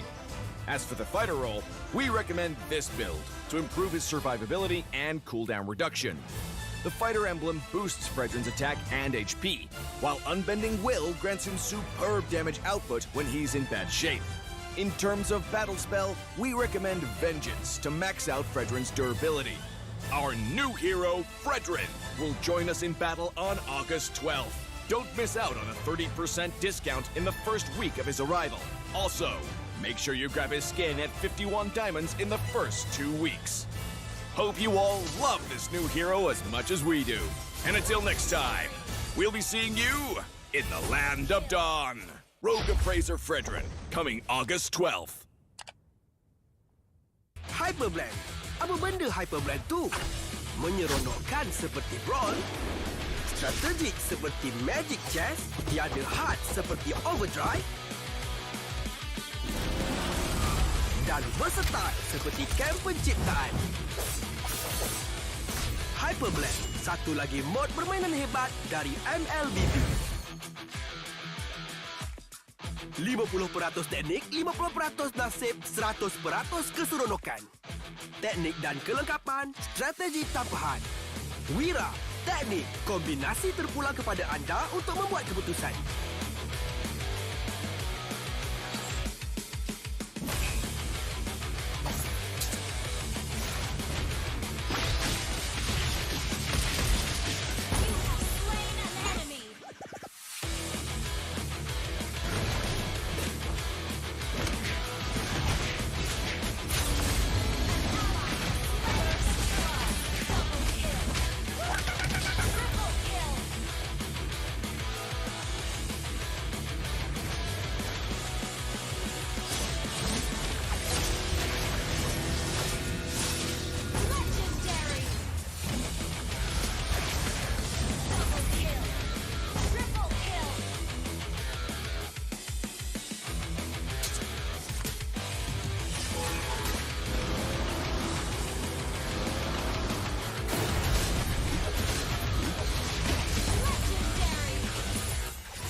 Cipta wira yang unik dan kuat dengan pelbagai set teknik yang hebat dan menyeronokkan.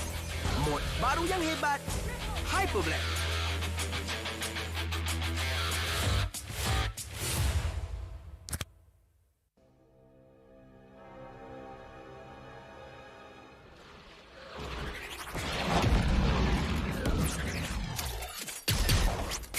Jet Trooper reporting for duty.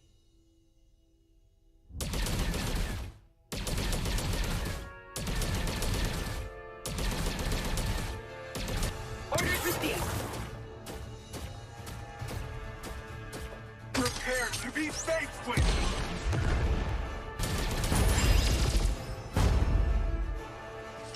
Orders received. Time for a high caliber shot. I've spotted the fugitive. Time for a high caliber shot.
saved my nation from falling apart.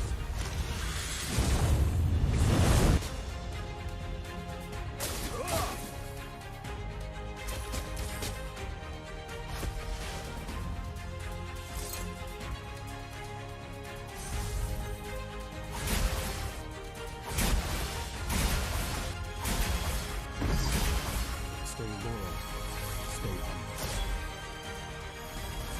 A true warrior. Rain down the fire!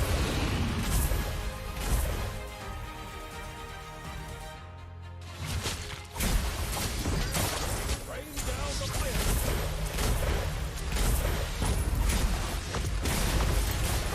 Rain down the fire! Rain down the fire!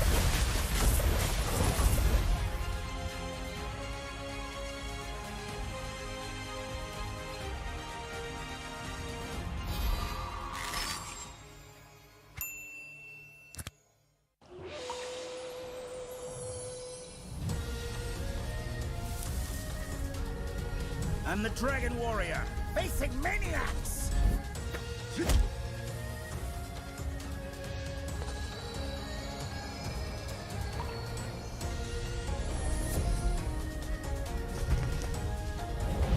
Nothing stands in my way.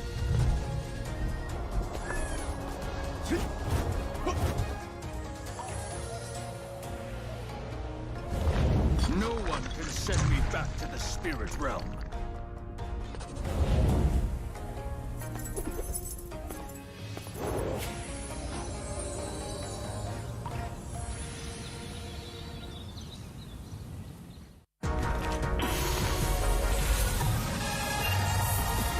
I must break the code.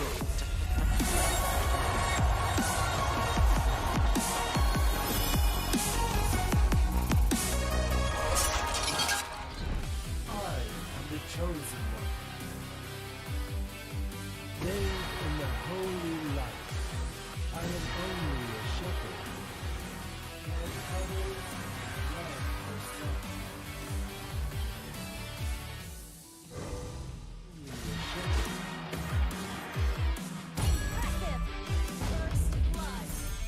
Holy light.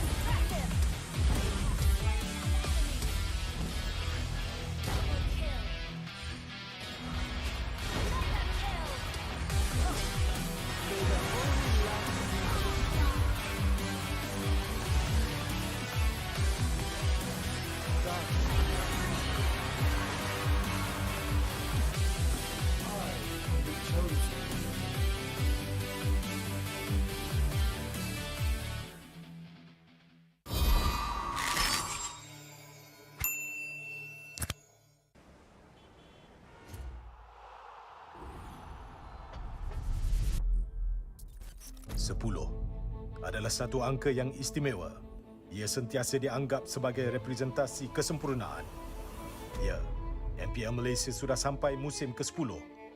Sama seperti bilangan jari kita. MPL Malaysia atau MPL MYSG ketika itu bermula 5 tahun lalu. Pada Januari 2018, ia adalah kejohanan utama MLBB rasmi pertama yang dianjurkan oleh Munton untuk Malaysia dan Singapura. Dengan kejayaan musim pertama, MPL MYSG berkembang seterus-terusnya, di mana kami menyaksikan kebangkitan ramai superstars dan legenda. Mulai 18 Mac 2020, Tetapi pelaksanaan MPL bukan tanpa sebarang halangan. Kejohanan MPL terpaksa diteruskan secara online. Dan dengan penubuhan, pasti ada perubahan. Musim ke-7 adalah musim pertama MPL MY berpisah dari Singapura. Lebih ramai bakat tempatan dapat menyinar di pentas kompetitif MLBB yang terutama di Malaysia. Sejak permulaan MPL MY, terdapat 9 piala kejohanan yang dimenangi oleh 8 pasukan. Lebih 200 pemain telah melangkah ke pentas MPL MY. Dengan musim yang akan datang ini, terdapat banyak kisah yang menanti untuk ditulis dalam sejarah MPL MY. Mampukah Todak mempertahankan takhta mereka dan menjadi juara MPL MY untuk kali ketiga? Sementara, mampukah RSG MY dan Team SMG meningkatkan jumlah piala MPL MY mereka kepada 2? Atau adakah akan ada juara baru untuk musim 10? Dan pasukan manakah yang akan mewakili Malaysia di M4? Inilah musim baru kita, musim ke-10. Ini gaya kita.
Selamat datang ke Stream Valley, sebuah perkampungan yang indah tersembunyi di pergunungan Kedia Riverlands.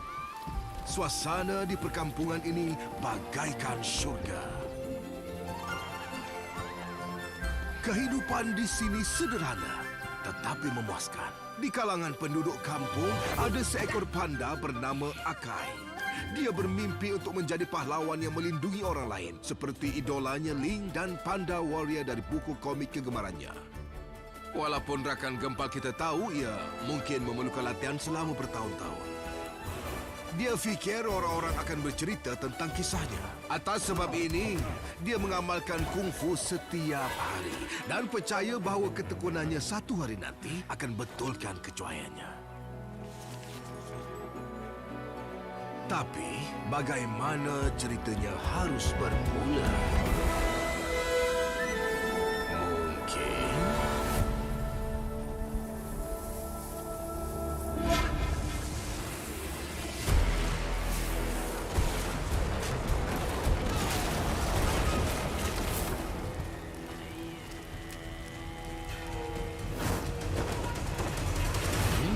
saya tertanya apa yang berlaku pada Ling.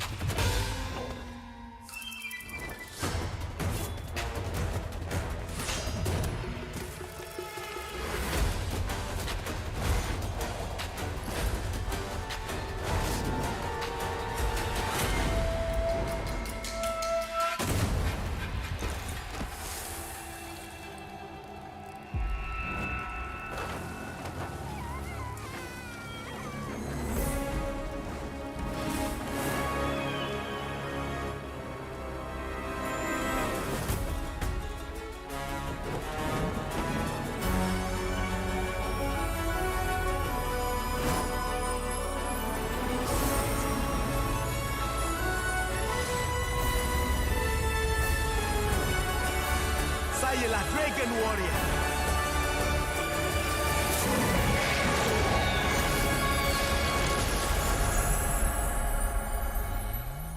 Mungkin ia bermula dengan mimpi. Tetapi, adakah ia hanya mimpi? Akai tahu ceritanya bermula sekarang dan perjalanannya adalah seperti ini.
Hello, everyone.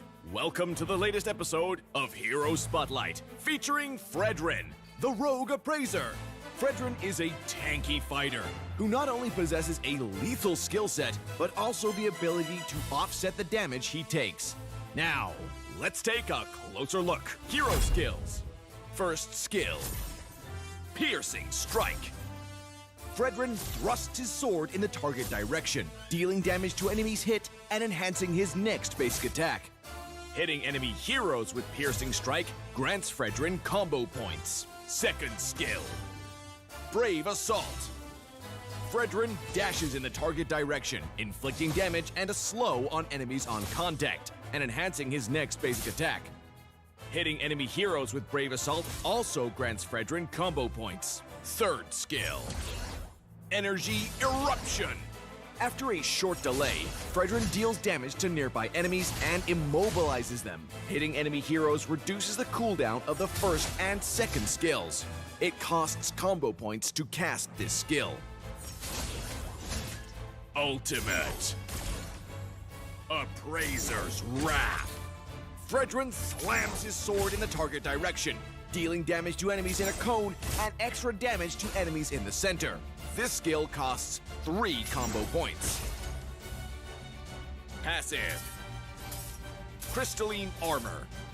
Fredrin can deal damage to negate the damage he has taken recently. Pro tips. Piercing Strike has a long but narrow attack range. Carefully position yourself to damage enemy heroes while clearing minion waves so that you can get combo points. Remember not to waste the enhanced basic attack. Brave Assault has a short cooldown. After approaching the enemy, follow up with the enhanced basic attack to immobilize them. Note that the whole combo grants you combo points. Energy Eruption offers great crowd control while posing a threat to enemies in a large area. Not to mention, it only costs 1 combo point. Make sure you hit enemy heroes to reduce the cooldown of Fredrin's other skills. Though Appraiser's Wrath has a long cast animation, it comes with outstanding damage and attack range. Couple it with Energy Eruption or Flicker to ensure hit. The more HP stored in Fredrin's crystalline armor, the more durable he becomes. Combo tips.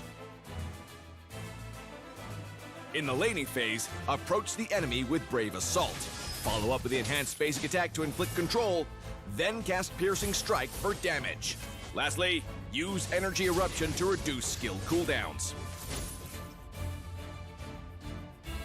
In teamfights, cut into the fray using Brave Assault. Then cast Piercing Strike for the enhanced basic attack and the combo points. Follow up with Energy Eruption for both damage and cooldown reduction. Lastly, finish off enemies with Appraiser's Wrath. Tactics. Fredrin excels at face-offs.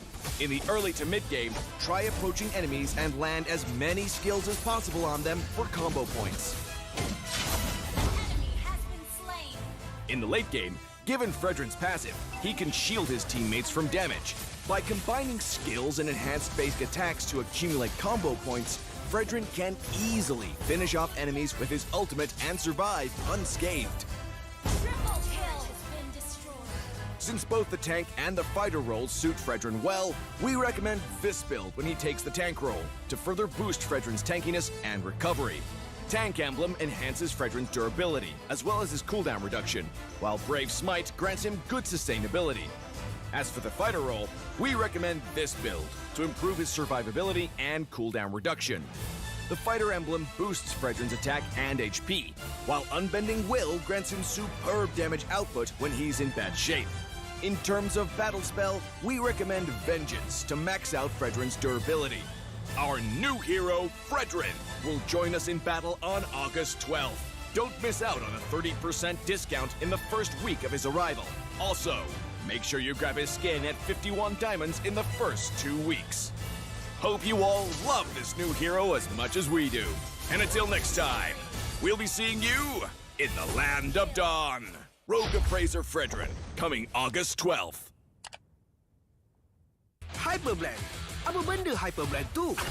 Menyeronokkan seperti Brawl, strategik seperti Magic Chess, tiada hard seperti Overdrive. dan versatile seperti kem penciptaan. Hyperblast, satu lagi mod permainan hebat dari MLBB. 50% teknik, 50% nasib, 100% keseronokan. Teknik dan kelengkapan, strategi tambahan. Wira, teknik, kombinasi terpulang kepada anda untuk membuat keputusan.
Cipta wira yang unik dan kuat dengan pelbagai set teknik yang hebat dan menyeronokkan.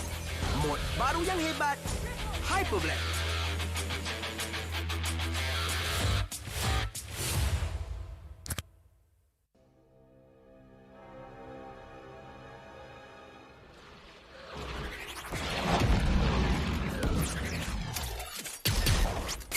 Jet Trooper reporting for duty.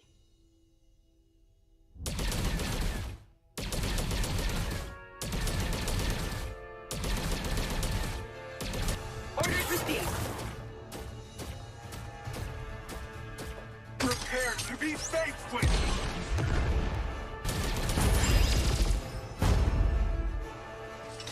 Orders received. Time for a high caliber shot. I've spotted the fugitive. Time for a high caliber shot.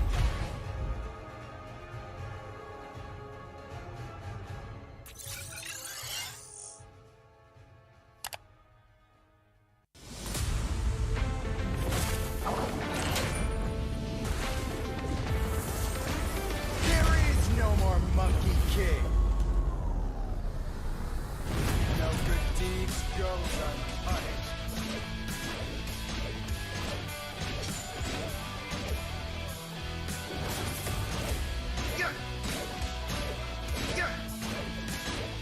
Cool.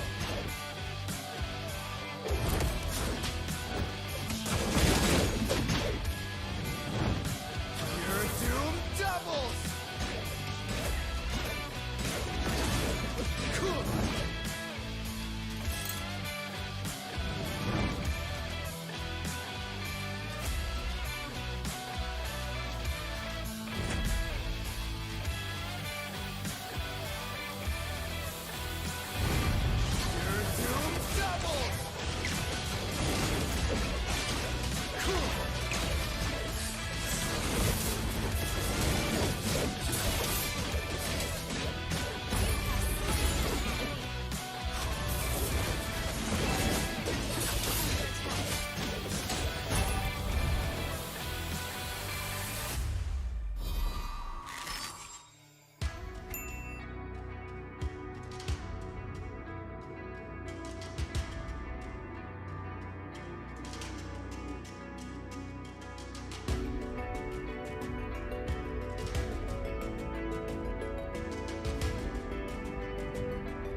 I'm a rock star. Yeah, rock star. Ay. I'm a rock star, baby. I'm a rock star. I'm a rock star. I'm a rock star. I'm a rock star. Panggil aku rock star. Ini kejohanan kita semua orang rock star. Kita rock star, kita buat saja gaya kita. Makin panas apinya sudah membara. Macam mana pun kau menempuh segala. Demi negara kau buat semua bangga. Step into my world, you know I'm always in my zone. You know I got my team, no I'm never alone. Bring out my best, buat yang terbaik. Jadi juara perlahan kita naik. Aku nak push, naik jadi lebih bagus. Jadi hero, ku ada skill. Berapa banyak musuh aku dah kill. Ramai cuba mencapai, cause they envy me. Tiap game aku pasti jadi MVP. Easy. I'm a rock star, baby, I'm a rock star. I'm a rock star, I'm a rock star. I'm a rock star, panggil aku rock star. Ini kejohanan kita semua orang rock star. I'm a rock star, baby, I'm a rock star. I'm a rock star, I'm a rock star. I'm a rock star, panggil aku rock star. Ini kejohanan kita semua orang rock star. Tengok nanti siapa yang juara. Ni peluang kita bawa pulang piala. This is my game, this is my time. Menang semua, everything will be mine. Kalau jatuh kau pasti kembali. Bangun balik ku tegak berdiri. Kuatkanlah tenaga, ganjaran diperoleh. Ni kejohanan kita, Malaysia memang boleh. Rise up to the top, kita buat bersama. Semangat kita kuat di bawah satu bendera. I'ma go hard for the win. Win. On the battlefield till the end. I'm trying to beat the greatest anyone has ever seen. Stand by, I'm coming in for the win. I'm a rock star, baby, I'm a rock star. I'm a rock star, I'm a rock star. I'm a rock star, panggil aku rock star. Ini kejohanan kita semua orang rock star. I'm a rock star, baby, I'm a rock star. I'm a rock star, I'm a rock star. I'm a rock star, panggil aku rock star. Ini kejohanan kita semua orang rock star. Rock star.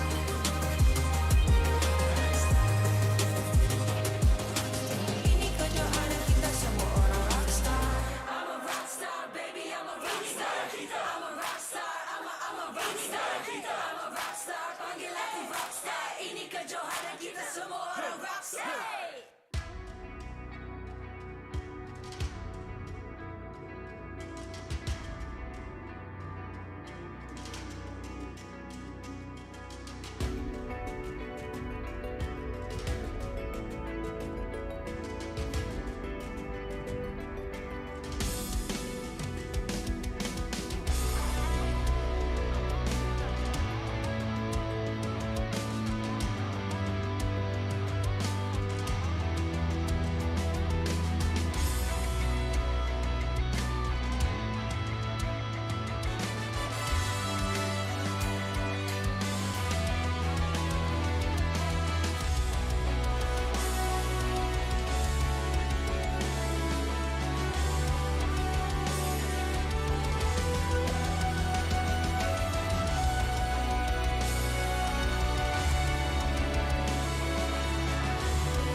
I'm a rock star.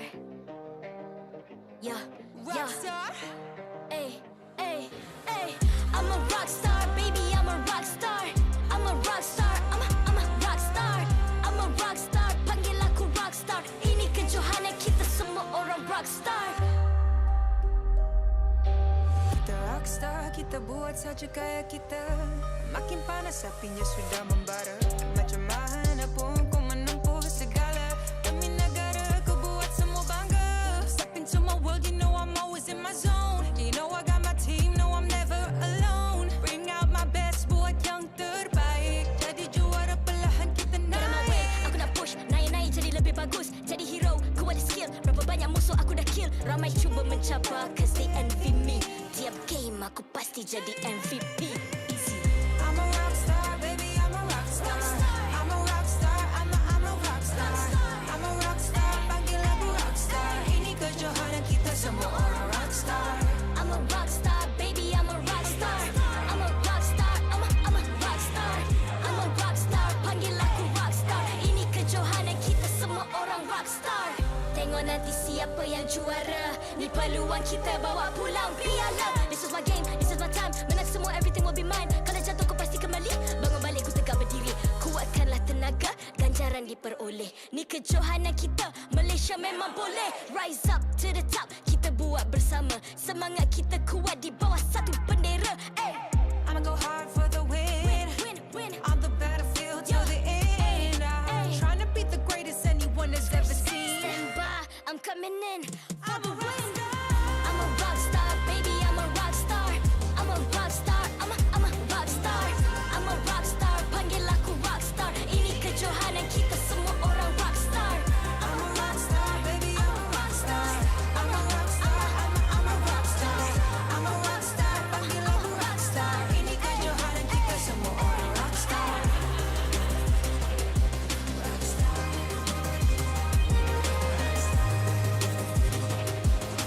Ini kejohanan kita semua orang rockstar. I'm a rockstar, baby, I'm a rockstar. I'm a rockstar, I'm a rockstar. I'm a rockstar, panggil aku rockstar. Ini kejohanan kita semua orang rockstar.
I'm a rock star. Yeah. Rock star?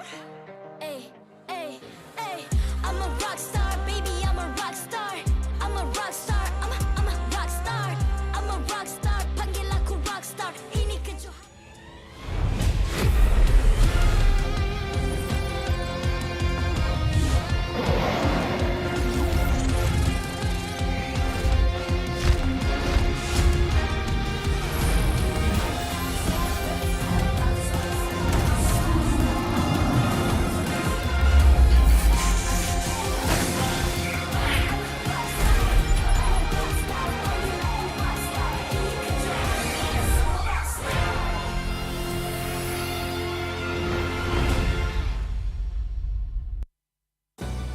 MPL Malaysia Season 10 is powered by Munton, presented by McDelivery. It's the perfect time to catch all the action with McDelivery. Free 6 pieces of chicken McNuggets for you, and all you gotta do is purchase through the McD's app and enter the promo code MPL10 during checkout. Official smartphone, Samsung Galaxy A series. Immerse yourself into the world of Mobile Legends with the official smartphone of MPL Malaysia Season 10. You'll be sure to experience an epic gaming performance on the Galaxy A53 5G. Official gaming chair, Secret Lab.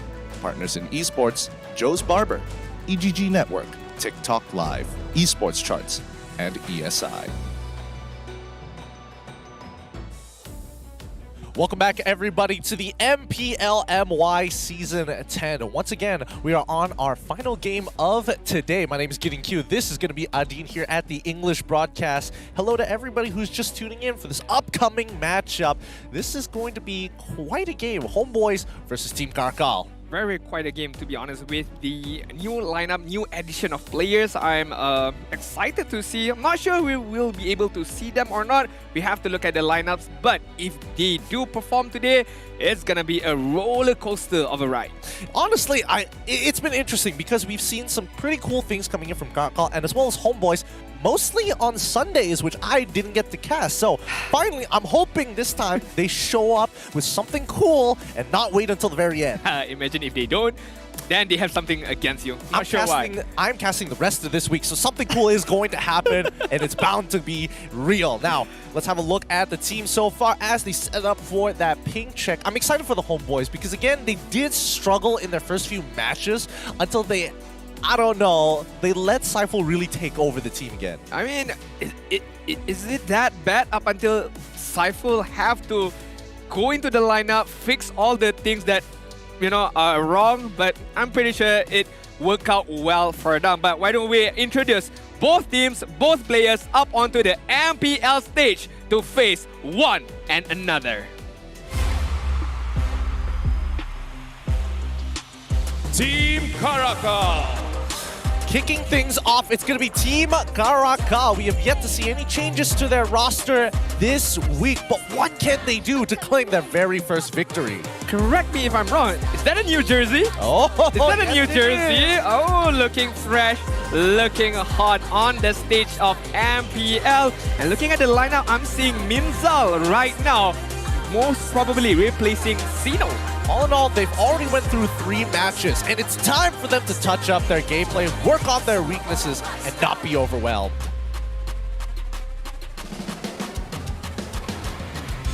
Homeboys. Our second team coming here up on stage, it's the Homeboys. They were able to break the Lunatics winning streak, and they have a new transfer. Oh gosh, looking at their hoodie right now, it's so comfortable. I don't know why, it looks so comfy right now. Looking into their elements, being calm, being collected to face off CARACAL. Winning last week's match is gonna bring them some momentum. And look who we have here. On the middle side of the players, we have Zakus coming in. This is going to be a really interesting change for the Homeboys. Saiful last week was able to give Homeboys the direction they were looking for. And, well, considering RSG's performance, Zakus seemed to be giving that direction. Maybe this time the Homeboys is going to have that lead. The championship mentality, the champion mentality from Zakus is going to definitely help them out. But why don't we introduce to our coach as well as analyst right now. On the side of Homeboys, we have Saiful. Last week, he had to dethrone himself, going into the player and help them. But right now, going back into the coach position. On CARACAL, we have Sino right now. Confusing a bit in terms of where is his camp right now, but it's okay. It's all right. Doesn't matter which side he's going to be, he is going to help out his team during the draft. Let's have a look at our head-to-head here. Coming in for the Homeboys, it is Anip up against Team CARACAL's Zed. Yeah, not much difference in terms of statistic right now. KDA 1.7 up against 2.8. Goal per minute, about 50 goal per minute differences. Average kill participation, only 3%. So, not much we can differentiate in terms of this goal laner, but the playing style, the hero pool might be able to difference because Anip, we know that there is a pickpocket strategy. The Sun pick on the gold lane might maybe come into fruition today. Well, honestly, it really depends on how Team CARACAL is going to attack the draft here. Zed, on the other hand, his pocket pick and his choice of pick, his favorite pick, his casual pick, his most comfortable pick, going to be in the Brody. And I think a lot of Brody players here in the MPL currently are comfortable with him. It has been contested. Against Anip, that's not going to be the case. Yeah, I hope that Anem has a very strong start in terms of the goal laning phase ataupun in terms of the goal lane later on, in terms of helping out his teammate in the later stage. But it all gonna depend on the rotation of Zakus, the rotation of Vince as well, who's gonna go for the mid lane side. But I'm interested to see in terms of the keys to victory later on. What do we have in terms of these both teams up against each other? Well, let's look at the keys to victories. To kick things off, it's going to be the jungler's aggression. It's really important that the junglers kind of set the tone and, more importantly, able to hit them where it hurts, because both gold laners usually get dove pretty early on. Yeah, to be fair, jungler aggression is going to be one of the biggest key to victory, one of the biggest factor as well. Are we going to see Chibi more of a tank jungler, or he's going to be given all the assassin? Roamer contribution, not to forget, we have Zakus on Homeboys, who are, I would say, an expert in terms of AoE, tanker, as well as the pick off using the Cho. Discipline in teamfight. We have in game number 1 in terms of blunder, but game number 2, discipline is the main criteria right now. Both teams need to be able to catch out the other's opponent as well as maintain their positioning, not to overextend or overdrive too much against one and another. Let's not forget that Zakus is going to try and take that leadership role here and give direction to the Homeboys, while the rest of Team CARACAL, again, with Sino not playing this time, it feels like the team has a little bit more cohesion together. But let's not forget about discipline. I think this is going to be a big one where both teams kind of overheat in very, very precarious situations, and sometimes it's unnecessary to go further. I want to go back to the Zakus point. Does he have enough time to lead the team? The respect, is it there? Well, maybe it's not necessarily respect. I'm guessing it's more so feeding that information, being communicative, making everyone be on the same page. That's what he's going to be bringing. All right, and speaking of on the same page, looking at the fans of Homeboys, Facebook, YouTube, as well as Instagram, QR code dominating by them. But CARACAL, not gonna lose too much. They still have a good fan base supporting them as well. Yeah, it's gonna be important because they're gonna need as much support as you guys can give them. And honestly, I understand where they're coming from, right? Team CARACAL has been taking some really heavy losses. Homeboys, yes, they may not necessarily have direction in game sometimes, but at the very least, they're stealing some huge objectives. Like, I mean, Lord Steel's coming out from Homeboys from when they first debuted here at the MPL till now seems to be what defines them. Yeah, I feel like we need to have that statistic. How many lot has been stolen by Homeboys from their debut season number 7 up until today. But as we can see right now, the drafting phase has begun. Game number 1 from Homeboys up against CARACAL. Both of these teams, I would say, a similar, what do you call it? Playstyle, similar results, I would say so. Because both of them have not particularly win clean yet. Yes, Homeboys managed to get their wins up against Lunatic last week, but to be fair, it wasn't the most cleanest game of Homeboys. It wasn't convincing. Yeah. That's what we're hoping for here. Homeboys, it's going to take a little bit of time for them to come together, but I feel like even the fans can agree that they're eventually going to get to that point. Team CARACAL, we're not even sure. We haven't seen them come to that point where they're making extremely clean plays. Usually it's an individual play that really flips the game on its head. But with that being said, Team CARACAL on the blue side and Homeboys on the red side kick things off with the Masha and Akai ban, followed up by the Homeboys getting rid of Valentina as well as Fanny. Yeah, I mean, a message to Padil, their manager, I would say, still trying to regain back his health, so get well soon to him. But as we focus on the drafting right now, Fanny and Valentina is going to be banned out by the Homeboy side. I would say this is a standard ban. The Valentina, we've mentioned before. We're not going to mention it again. You guys know what's the deal with Valentina. But CARACAL is a very, very interesting ban. Masha being banned out, so focusing on a strong backline hero, and having that Masha on Homeboy side is gonna disrupt them a lot. Akai, I would say, it's a quite strong ban because Chibi, if he tend to use this tank jungler, Akai would be one of the most main pick. Yep, so maybe that's gonna force Chibi to play something else here as the Farmers gets banned out for the side of the Homeboys, 1-1 for the side of Team CARACAL. First picks now on the table. Where are they going to go? Beatrix is an option. What do you call it? Julian is an option as well. Faramis is being banged out. I would say one of these two heroes. Other than that, I'm not sure Ling is a good option. But if you first pick Ling, HOMEBOIS is just gonna immediately find a counter to it. Maybe the Kufra Beatrix could be an answer. So we gotta see right now. Julian is gonna be picked up by CARACAL. I like it a lot. Gives a lot of flexibility. You know, you can put Julian on the jungle side, you can put on the EXP lane side. So give up a bit of a question mark for HOMEBOIS. I personally like it. As you mentioned, it gives a lot of flexibility, but more importantly, it doesn't give too many leads to HOMEBOIS as to which direction of the team composition is going to be. Whether it's going to be split pushing, whether it's going to be team fight composition, Julian kind of provides sort of everything, really.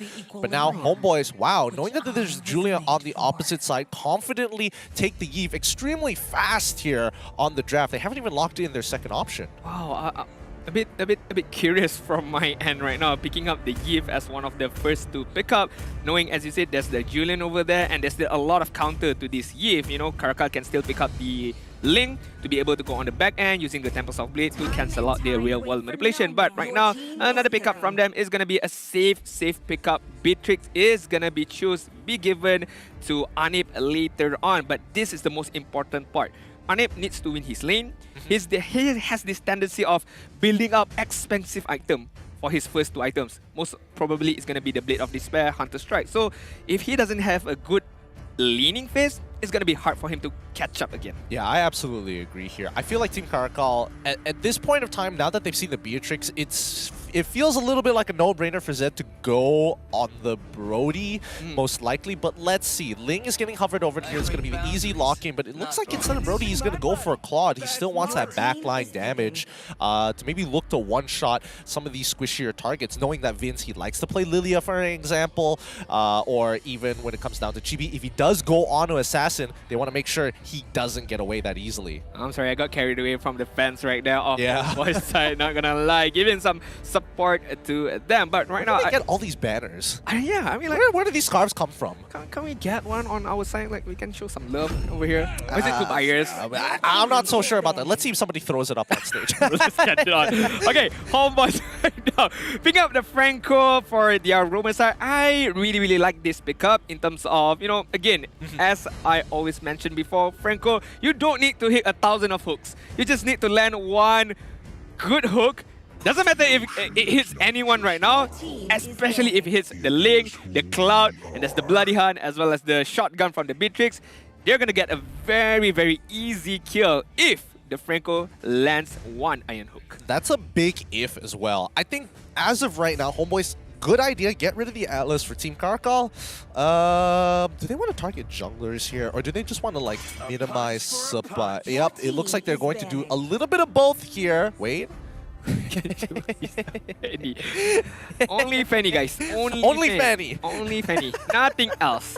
Can. If you know, you know. Anyways, as was that HOMEBOIS side or CARACAL side? CARACAL, because they better not pick it up. Yeah. It can't be HOMEBOIS. Come on, that's too much. That's too much. It'd be very funny. It'd be very funny if it was the HOMEBOIS, though.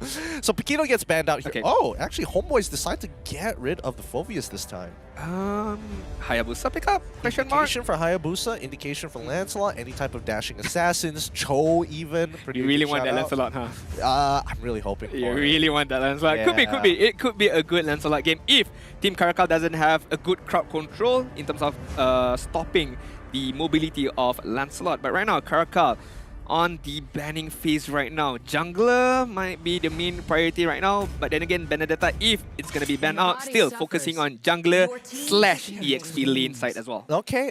I like getting these flex picks out of the way for the side of Team CARACAL. They want to force HOMEBOIS to really reveal what they have. They don't want them to have that advantage, especially on that red side, or try to minimize the advantage at the very least. We don't know. For all we know, it could just be Esmeralda that could go into the jungle, could go into the EXP lane. You know what I'm saying? Wow, you're really pushing on that. Oh, Here. yeah. You're really going to put the envelope over here. All right, for the pickup. Nice call out right now. Chao is going to be the main target right now. Question is, well, not question. I would say this is going to be most definitely EXP Chao. I can't see it's going to be somewhere else. But I say that a lot. And I get ashamed. Yep. I get destroyed. Suddenly, you know, you can see a mid lane Chao. No, come on. We ain't casting Thorax games just yet. We're getting there. It'll build up to one of these Fridays. But I think Team CARACAL will be great. Will be Grok and as well as Yuzong. Both do really well. Nope. Okay. Apparently I didn't ask hard enough. But Esmeralda is going to be the pick of choice. I'm not 100% on board with it, but I do think that the Ruby is a good shout.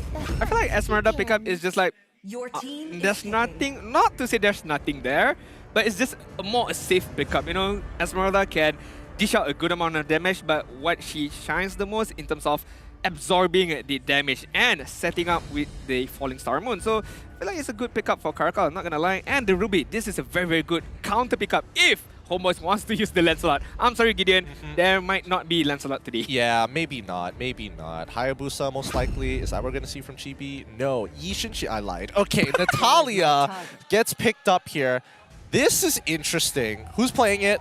It's gonna be Jungler. It's Natalia Jungle.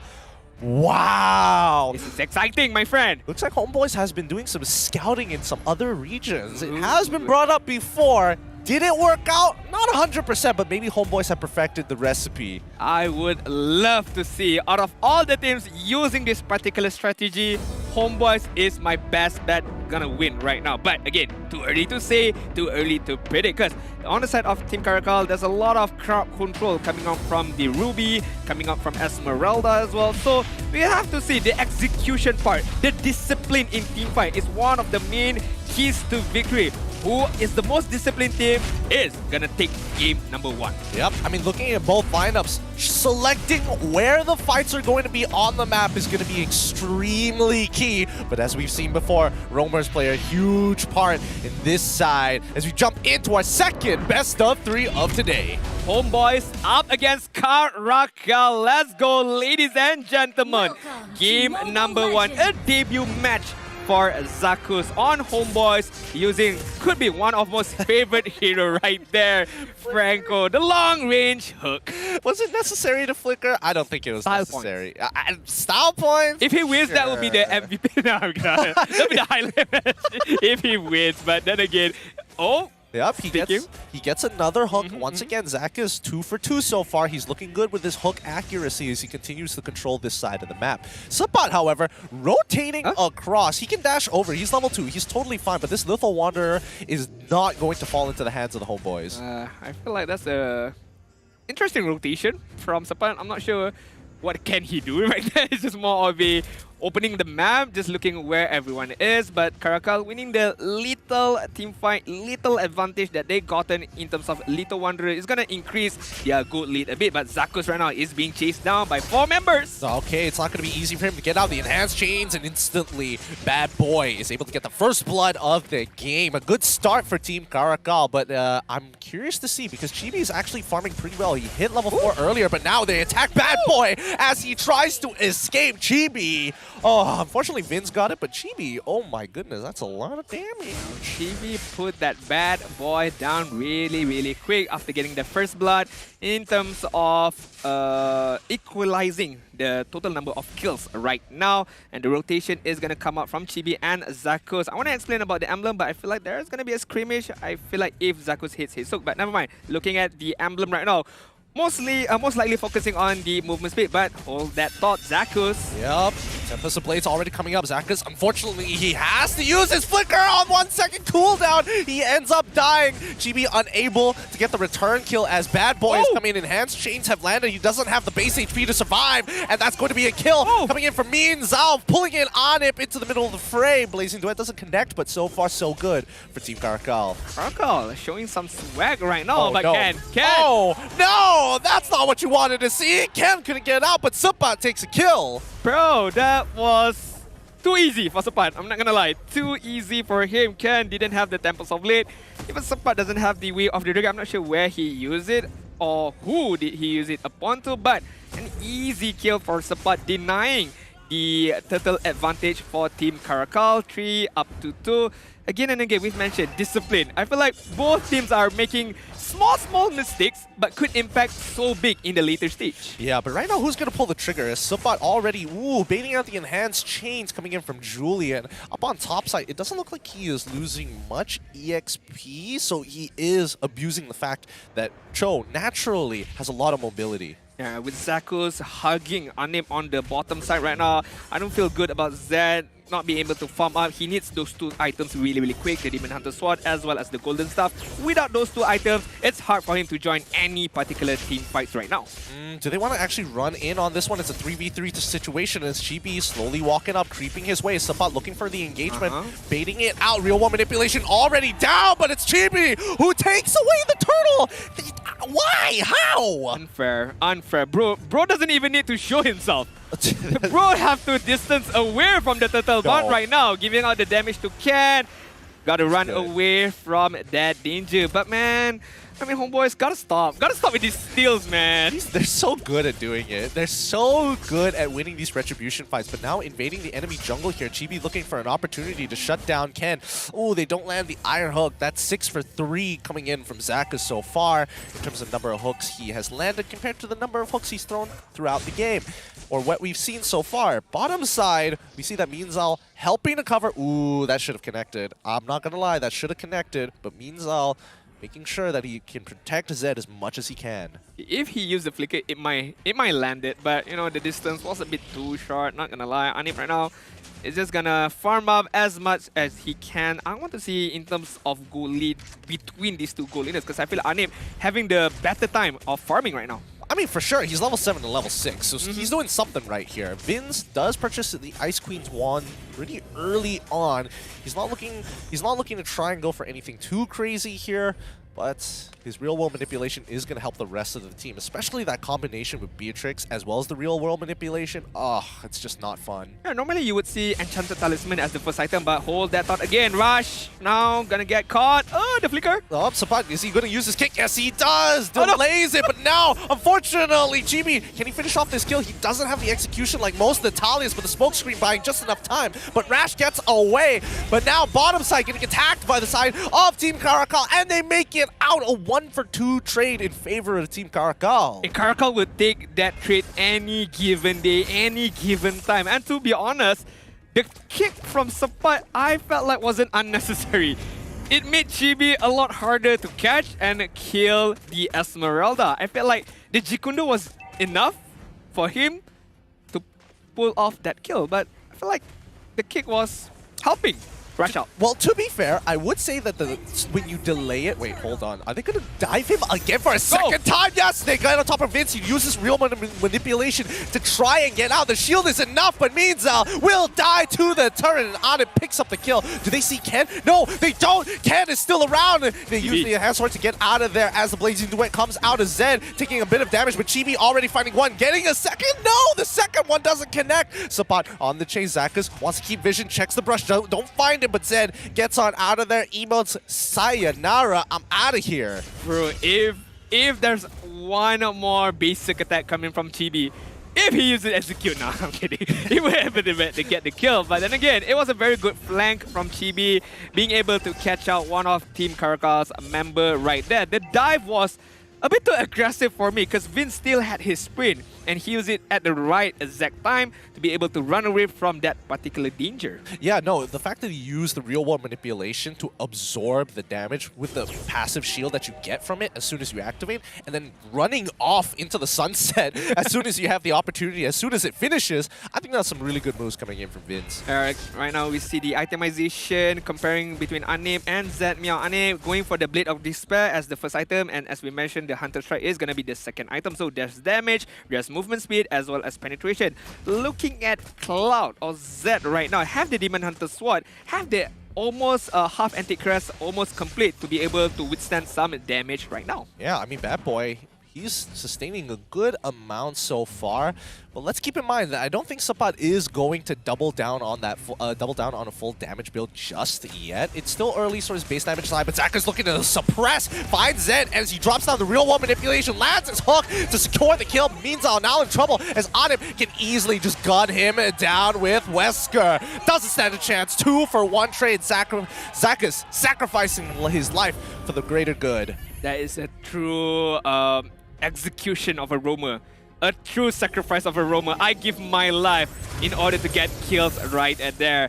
HOMEBOIS enjoying a very good amount of lead, 1k goal, and giving that lead to Anip is a very, very good choice. 3 kills, only 1 death, because on the later stages, if Anip gets more of his item and maybe a win of nature as well, it's gonna help him a lot. Speaking of which, look at that goal lead. Boy is rich. Anip, 6.3k gold. Zed, only 5.5. Can't afford the Bugatti right now. Yeah, not yet, not yet. He doesn't have the nuts so far, but Vince and Sapat slowly hold on towards the mid lane. They're trying to do a lane swap, but it's taking a little bit of time. Sapat should be able to catch that wave as it crashes down on the bottom tier 1. If he loses that turret, then he took too long. However, top side already collapses and falls as Team CARACAL will have to let the HOMEBOIS take the initiative. I feel like it's a clean swap right there because Ane being able to catch the turret on top side and Sapat being able to make time for the minion wave on the bottom side. As we can see right now, are they going to try to focus on the lot? I feel like it's not a good idea. Bad boy coming in, the hook doesn't hit, but Rush. Yep, Rush jumps in pretty deep there. He gets away, but Sapat finds the angle. Kick it back as the real wall manipulation activates into the Bloody Hunt. He's not going to make it and escape it. Mean Zhao tries to cancel, but no. Instead, he looks for Zakus to find as much value as he can. The Iron Hook doesn't land, and Zakus flickers out into safety. I mean, was it a flicker of safety or he thought that he landed his hook and then using the flicker? It could be both. It could be It's definitely both. I feel like he was confident it was going to hit. I was confident it was going to hit. The fact that it didn't hit, I feel like he got a little scammed there. That's fine, that's fine. As long as he's back to safety right now, lot is going to be built up or being taken by HOMEBOIS. And look at the Can right now. He's in trouble. Can's trying to get on out of there. He gets hit by the shot from Beatrix. Anip's not missing so far, and it's looking good as Rash jumps into the middle and finds Zakus. Should end up dying here, but Sapat able to make the play onto Zed before he gets through. Zakus gets to live to see another game as they run them down. 4-0 HOMEBOIS make the play. Clean team fight from HOMEBOIS. The way that they prolonged that team fight, the way they positioned themselves, and the way the patience from Sapat getting that kick onto Zed was pitch perfect timing, and Vince being able to use twice real world manipulation helped them a lot just now. Ane have to give a huge thank you to Sapat as well as Vince for setting up that kill. Absolutely, and Zakus is probably looking at Sapat is like, thanks, brother. I don't know why. It felt like at the very least, the Blazing Duet should have killed him, but I guess he was just out of range, like just at the edge of it. I feel like I need to see the itemization again because I had an information that there's 4 Dreadnought armors on the side of HOMEBOIS. So focusing on a bit of defense in terms of prolonging the team fight, in terms of absorbing the damage. The hook almost hitting Minzal just now, but HOMEBOIS, 7k gold lead, 6 different kills in terms of team kills right now. The enemy is themselves right now. The only way that they can lose if a comeback from CARACAL. They find the hook. Zakus hits it. A monster kill coming in from Anip. They are just handing him. The Anip is just the Goodwill Foundation, and everybody else on the team are just the grateful donors. Look at that. I've mentioned it before. You only need 1 hook. If it lands, it looks amazing. If it doesn't land, it's okay. Try and try again right now. Oh! Another one! Give it to him! Godlike coming in from Anip. He flickers forward. He's going to take one for himself. Stick your hand in the cookie jar and you get rewarded. 15 up against 6. HOMEBOIS right now are in their elements. They're very comfortable with their lead. They're very comfortable with their damage right now. And speaking of which, damage, Natalia, the Blade of Hefter says, the Malefic Roar, the Wind Talker as well.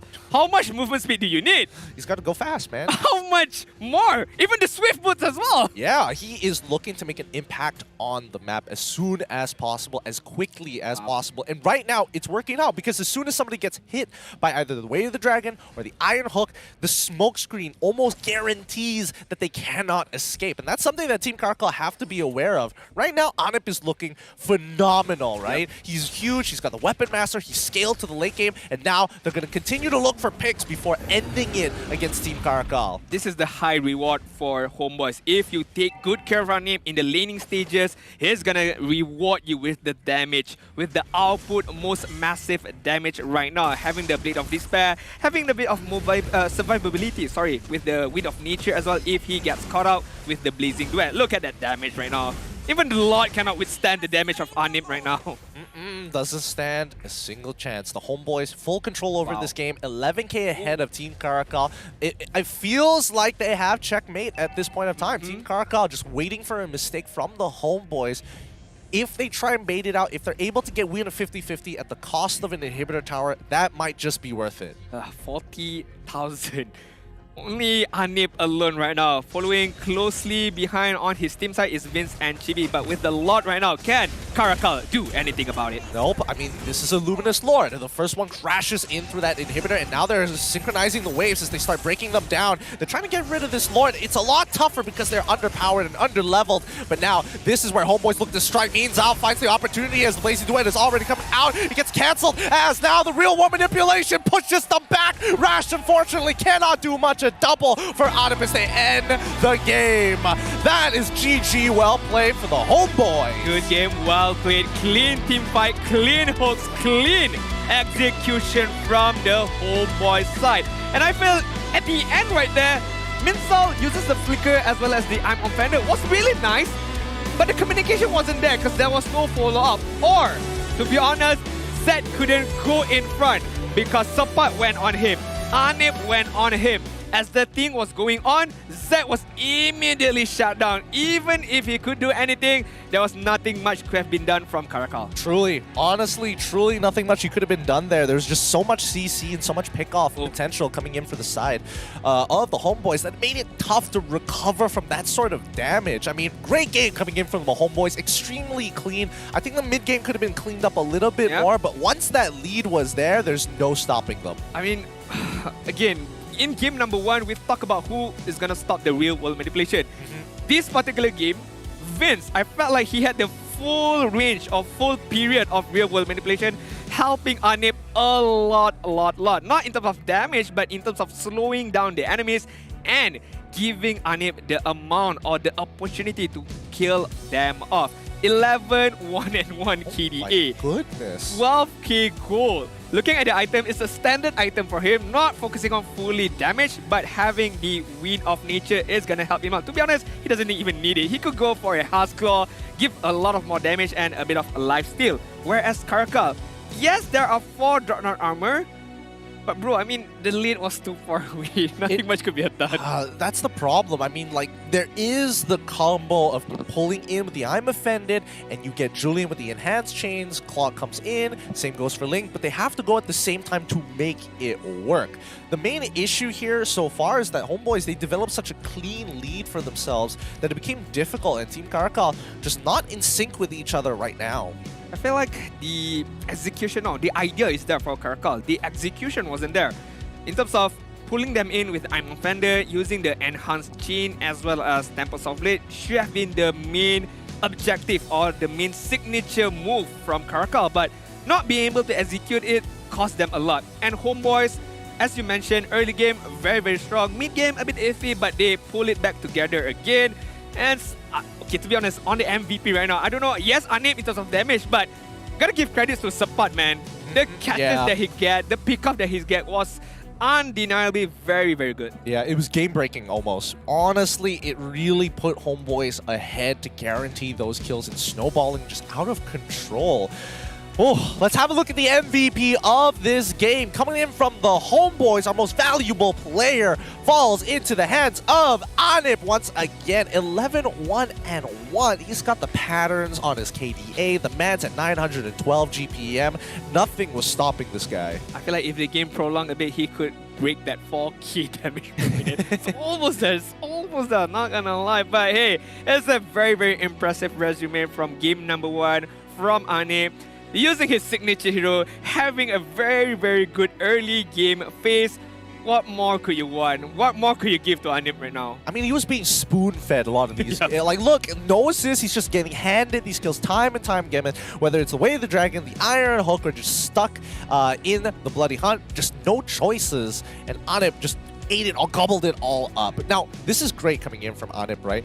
But I am happy that Zakus feels like he feels a part of the team. It feels like he has given direction, but more importantly so, kind of brought the team together a little bit more. I feel like there's a clearer understanding, a clearer objective gameplay of what they want to do, of the movement as well. So I think that is what Zakus brings into the team. As we can see right now on the highlights brought to you by Samsung Galaxy A series. Early game, Zakus a bit iffy with his movement, but then again, 4 versus 1, what can you do? But as the game progresses, he gets more comfortable into the team, more confident, landing those hooks is the main advantage for Homebois, being able to pick up most of the kills. And Sepat, do Sepat things. He's just gonna win every matchup right now. Yeah, I mean, it is so very rough. I mean, the initial dive, and I think Team CARACAL, I would give them the early game, right? Yep. The early game was looking really, really good, but these setups and plays coming in from Homebois, continuously trading up against CARACAL, evening the score 6-6, 7 minutes into the game, it got so much worse from here on out because these plays being made by both Zakus and Sepat, with Vince to almost guarantee that something is going to come into their hands, whether it be a kill, whether it be an objective. Homebois were making it work. This was the team fight that they prolonged enough. Vince managed to use twice the real world manipulation just now, being able to just zone out enemy. And again, Zakus, one, he's comfortable, one, he's in his element. Man, those hooks, man, those bloody hunt is super, super annoying. You gotta be a bit stressful for CARACAL right now. Yeah, you gotta really be careful of the ranges of that bloody hunt as well as the iron hook. But towards the end here, you could just see just the gold deficit making such a difference. Even Rash could not handle the damage that was being pumped out of the Homebois. To be fair, the drafting for CARACAL is not that bad, to be honest. Well, I mean, I personally would have liked to see Yutsong, maybe Grok as well. Both of them would have been really cool. Just saying, Lancelot. throwing that out. I mean, the Lancelot compared to Ling, I would say the Ling has more value here. Yep. But hey, that's just me. My preference. Yeah, speaking of valuable stuff, we've hit 1,000 share, all thanks to you guys, the supporters of MPL Malaysia. And as a token of appreciation, why don't you guys take the code down there, go to the website of m.mobilelegends.com/en/code exchange and redeem your prize. Back to the game just now. I felt like, I don't know, CARACAL, the drafting was okay, not bad. They had a good counter in terms of how to stop the real world manipulation. They had a good AoE. It's just that the execution wasn't there, and a bit of, okay, who go in first? If Minzal goes in, where's the follow-up? A bit of iffy in terms of their chemistry, I would say. Personally, I think nobody elected themselves to be the Dragon Warrior here. If you guys are into Kung Fu Panda, big fan of Jack Black, the man who voiced it himself, well, check out the exclusive skins with Mobile Legends collaboration with Kung Fu Panda. Now, the event is going to be from the 20th to the September, October, November to November the 18th to draw these exclusive skins for yourself. The Akai Kung Fu Panda, the Ling Lord Shen, and as well as Thamos as General Kai await you in the prize pool. I'm excited for this skin. I can't use Ling, neither can I use Thamos, but I can definitely use Akai. That's great to know. Definitely use Akai. But hey, I mean, for those of you who's watching, even though if you can't play all these particular heroes, it's just good to be a collector, Yep, collectibles. Speaking of collectibles, if you guys want a bit of a discount, you actually have 50% off on the first 10 draws, and you can receive a guaranteed Thamos General Kai along with it. And that's not all. If you continue on further, maybe, I don't know, it'll just be a little bit easier for you. And I don't know how many diamonds you're going to need. I need to do some mental maths there for a second. But let's jump into this as the second game is about to go on its way as I do my mental maths. We have a mini fan. We have a mini fan right there on the front end of the chairs or what, on the venue, I would say. So right now, Chairs. They are chairs. All right, game recap. Game number 1. It's I don't want to talk too much about game number 1. It's one-sided. It was. Okay, then let me get your opinion. Okay. Chibi, Natalia, yay or nay? Is it as impactful as you thought it was going to be, or was it more of Sepat as well as Zakus? I would say it wasn't that impactful. Because Sepat, Zakus, and Anip stole the show, not gonna lie. Chibi played really, really well. I like the flanks that he did. I like the positioning that he did, but it was overshadowed by Anip. It was overshadowed by Sepat, which I don't know why. I feel like Sepat is just truly a god here in the EXP lane, being able to catch out the Cloud, being able to, kite against the Esmeralda, and just be a total annoying guy. A total nuisance for sure. Yeah. I think Chibi's role in the game is feeding information as he's looking to kind of push into the enemy jungle, Kinda like a steal roamer. away. Kind of like a roamer almost, but he power farms at the same time. It's interesting to watch, and hopefully for those of you out there, if you want to learn something from Chibi in his Natalia playstyle, probably rewatch the VOD, and more importantly, watch the mini-map. I think you learn quite a bit of his movements from there, even though we aren't able to... I mean, he is invisible half the time, to be fair, and I can't really blame the observer for that, but it's one of those picks where you really have to keep an eye on. Yeah, I mean, it's not about the kills that he's focusing on. It's about, as you mentioned, how he opens up the map, he feeds on the information. Okay, we can see Minzal is over here, we can see Zed is over there, so we can pick off right now. So all this valuable information is gonna be taken upon Chibi and being relayed to this his particular teammates. So I feel like it's a very, very interesting way of playing a Natalia jungle and a different mindset, I would say, because normally jungler you just want to go kill, kill, kill, farm, farm, farm, kill, kill, kill. So having that Natalia on the jungler side is pretty interesting. Yeah, and speaking of Natalia, that's one of the heroes I thought Zakas was going to play here today. Checking back on his record, ever since he joined from MPL Season 7 under RSGMY, he was able to get a championship off of it, and he's been having a couple of rough runs in Season 9 as well as Season 8, but during MSC, achieving 4th place. Wow, I think apart from being the champion of Season 7, I think MSC 2021 4th place is a highlight moment for his career, and I hope he can relive those moments again with Homeboys right now. Drafting phase game number 2 is gonna begin right now. Homeboys is gonna have the benefit of first pick, and looking at the bans, again, standard ban coming out from Homeboys. Akai is gonna be banned out as well as Marsha. So looking again at a backline hero, something like a Cloud, a Beatrix, or maybe if they can secure the Farmis could also be a good pickup. Yeah, that'd be interesting to see here. Team CARACAL, they ban out the 1-1 first on the red side. They have priority. They could go for a second one here, and no, they're going to ban out the Farmis instead. Yeah, looking at the bans from CARACAL, Farmis as well as 1-1 is going to be banned out. Another hero is not banned out yet. The V hero, Valentina right now is still on play. So if Homeboys... They respect it. The Homeboys respect it. Why? No, I mean, no, but you're on the first pick. You could let it through and like give the question to CARACAL, yeah? You want to ban it or not? You know, if you don't ban, we're going to pick it up. I suppose, but I guess they have another pick in mind. My guess is possibly thinking. Leomon. Other... I just got to throw yes, Leomon is the pick of the choice. No, I think in this particular case, Homeboys want to prioritize something else here. And the fact that Fanny is going to get banned out for the side of Team CARACAL, fair enough, I suppose, but that's not enough for me. That's not enough for me to be convinced. Let's see what this first pick is from the Homeboys. If I were to be on the Homeboys camp, rinse and repeat. Beatrix first pick, give it up to Anip. He has a very good first game. I'm pretty sure he can have a good second game if the game plan is similar to game number 1. That's just a personal opinion. But Homeboys right now, there's I mean, other picks could be mentioned here. Worth of mentioning is Julian, maybe. But Yiv is gonna be picked up. Okay, I'm not...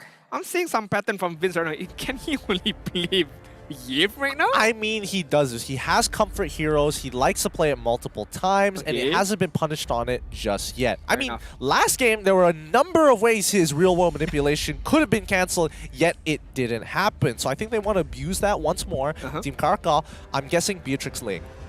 Beatrix Ling. You can't go wrong with it. I feel like that's a lot of... Beatrix Ling, Beatrix Julian as well.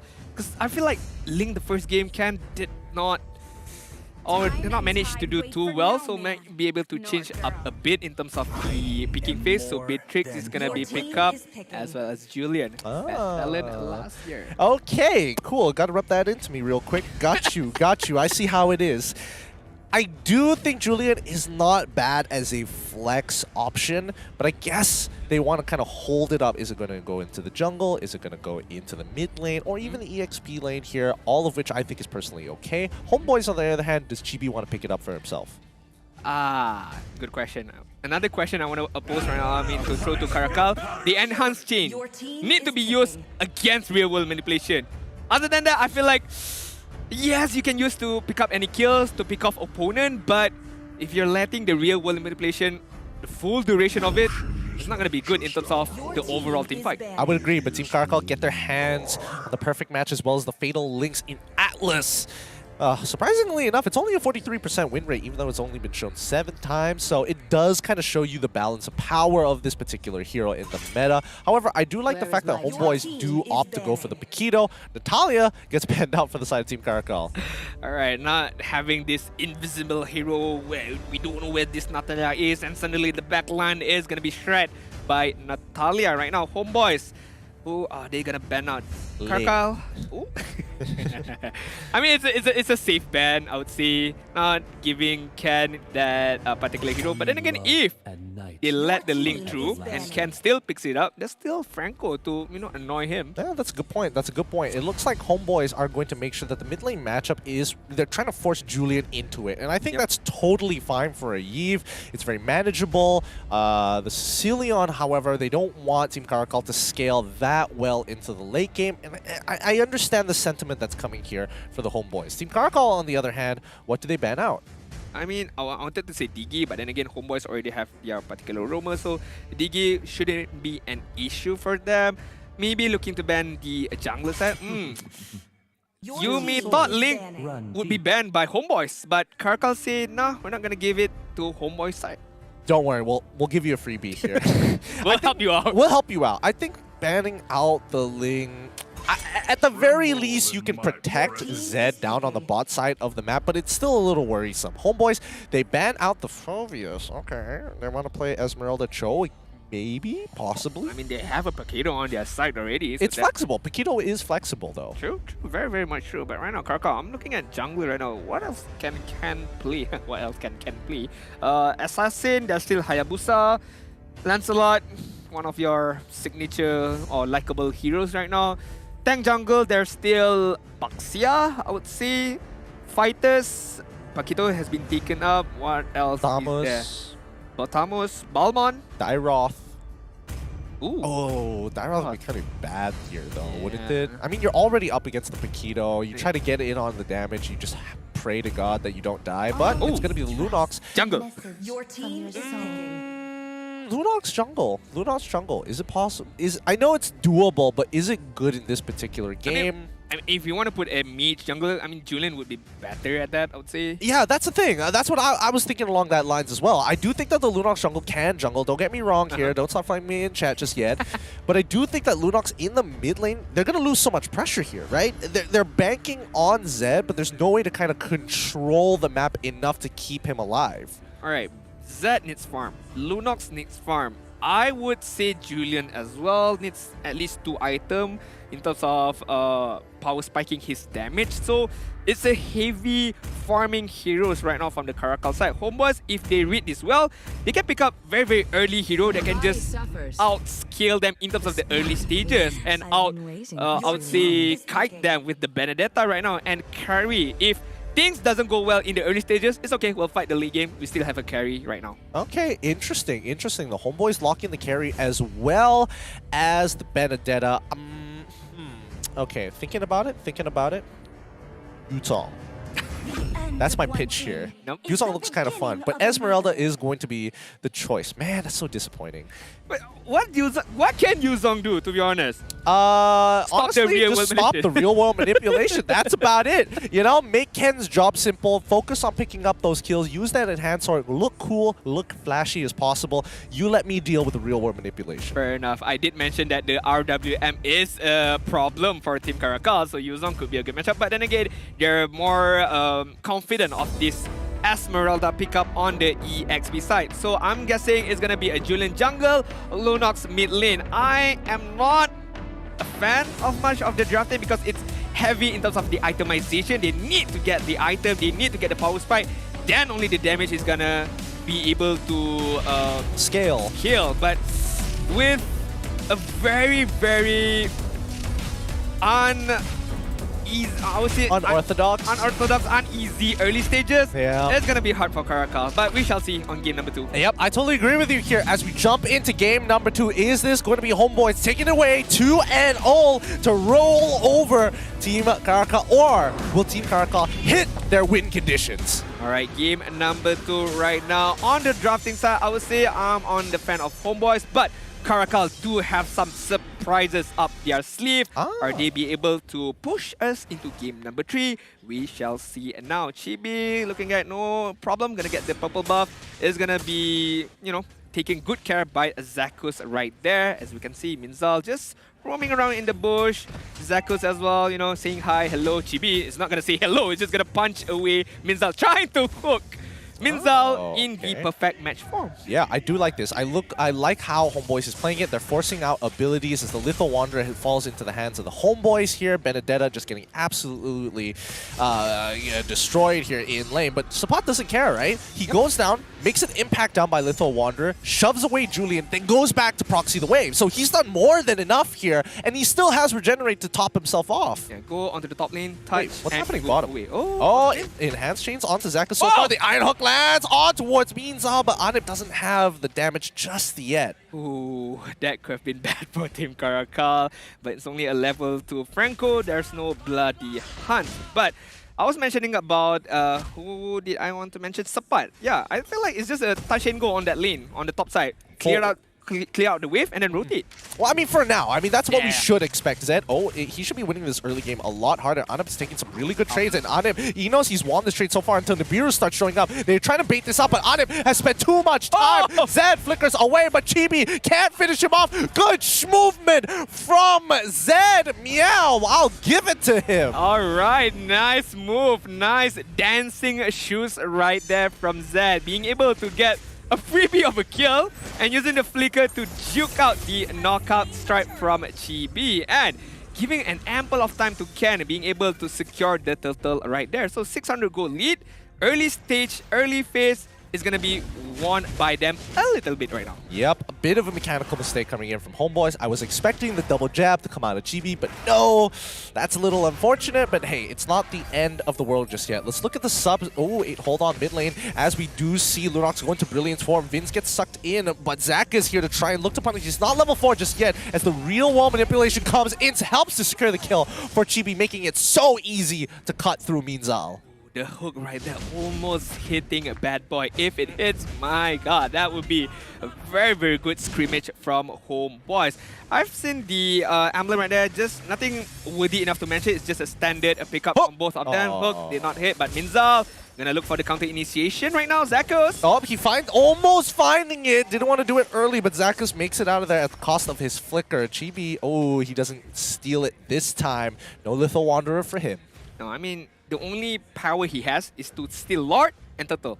Yeah, everything else is like 50-50. It's fine, it doesn't matter at the end of the day. It's just a bit of vision being getting upon Team CARACAL right now. 400 gold lead, as we can see, Zed right now not having the first blood just now is gonna have a good amount of time. The Fatal Link. Yep, they do find the Fatal Links. Nice. Quick combination, 1-2 from Team CARACAL in response. However, Minzal is getting shoved in as Chibi gets a full combination on him himself. Truly a 1-2 as they begin the dive onto Anip. The enhanced change, so much space. Anip cannot get out of there in time, but here comes the Brilliance as they protect themselves. Rash in the back line, unfortunately, should be going down as the real world manipulation takes him out, and unfortunately for CARACAL, they can't get Sapat, and neither can they get rid of Ken as he walks away. That should have been a bit of freebie for Zakus because Ken was slowed down to the maximum right there, but unlucky for him not being able to hit the Iron Hook, but a very, very good back and forth team fight for both of their teams. HOMEBOIS right there still not be able to equalize in terms of goal lead right now. And speaking of goal, Zed is gonna hold down that first place with 3.1k goal lead, and Ken between Chibi is gonna exchange between number 2 and number 3. But overall, Team CARACAL, I'm liking the early game. They're not losing too much right now, and in the later stages, Lunox is gonna get his power spike. Beatrix is gonna get his power spike as well. Sapat just bought a Bloodlust Axe. I think he's gonna go for the traditional damage build, and I'm excited for this. Hopefully, he doesn't back off from this. His damage is looking pretty good as he sustains on through. However, the rest of the team, the Iron Hook lands on the right targets. Fatal Links doesn't even get the proc before he dies, but they also find Lunox in the process, and they get one more with Fins. That is going to be a 3-0 in favor of HOMEBOIS. Very nice execution coming from Homeboys right there. The Electo final blow, the damage is there, and I like how Zakos is not afraid to hook Minzal because he knows the damage coming out from Homeboys is enough to destroy Minzal. But Zed right now, oh, real world manipulation comes out. Flicker already used. Anip ends up trading here. Zed is able to pull it off, and Zach is at 1 HP. What a snipe! Bro. That was clean from both of them, not gonna lie. Yes, Zed did get killed right there, but being able to use that sniper, being able to use the runner was really good, but I can't say the same for Minzal right now. Yeah, he is having such a rough game, and GB is making sure of it. The enhanced change lands as the Brilliance gets popped, but Iron Hook doesn't connect onto Bad Boy so far. Bad Boy's been keeping it clean, but he doesn't want to get hit by an Iron Hook that could doom himself. Top side, Sapat's looking good, but bottom side, oh my goodness, the gold lead falling into Homeboys' hands now. Can we just mention Chibi just destroyed Minzal? Yep. A roamer, a tanker. I mean, he is 2 levels up, and imagine the damage up against Zed. You're right about that. That shouldn't be happening. Technically, it really shouldn't be happening. But Minzal so far, he still has his ultimate. Now, Iron Hook doesn't land. Fatal Link's actually pulling them back in, but Adam is able to get out just in time before punishment. It ends up just being Zakis, a good Purify, but the rest of the Homeboys, the Cavalry is here as Minzal is going to go down first. Electro final blows, the backline now in trouble. Zed ends up dying anyways, the Subot, and it's too late. Rash, he joins the fight a little too late, a 2-for-2 trade, but it's going to be Bad Boy who ends up dying in Chibi. Control alternate delete over and over again, but right now can he do anything about this? I feel like yes he can, but he's gonna cost his life as well. My god. It's done for. This dive is clean. Vince takes him out, and GB puts the final nail in the coffin. I like the plays coming out from both sides. It's looking really good as CARACAL plays around Zed, but if we're looking at Homeboys here, my god. You got what you wish for right now, Gideon. Looking at Sapa item build right now, having the Bloodlust X, Hunter Strike is a full-on damage build. With the Petrify, it's very nice. Using the Electro Final Blade and then using the Petrify to catch out Zed right now. Zakos. Yep, Zakos now instantly get punched down by Zed, but can Minzal get out of there just in time? The perfect match allows him to do exactly that as they lose control over the top side of the map. Sapot rotates real fast for this for this turtle fight. I feel like it's okay for Homeboys giving out Zakos as a consolation prize for Team CARACAL, but they being able to catch the bigger prize, which is the turtle right there. But Zakos gotta be careful right there. I feel like yes, as a roamer, you have to be the frontliner, but unnecessary death is not what you should be doing right now. Looking at Vince, looking at Chibi right now, no death off yet. Feel like the positioning is very good, and Chibi, he knows when he should comes up from the bush and looking at the damage, but Minzal right now again. Zakis lands an Iron Hook onto the right target. Zed ends up dying a monster kill. It means all his efforts turn into ash as the Brilliance gets popped there on the run. The real world manipulation on top of Bad Boy so far, but Ken Meow cannot save his team. Zakis lands the hooks every single time when it matters. This is what you get from previous champion, season number 7, Zakos, on point with his hook. Maximum range, no problem. Short distance, not a problem for Zakos right there.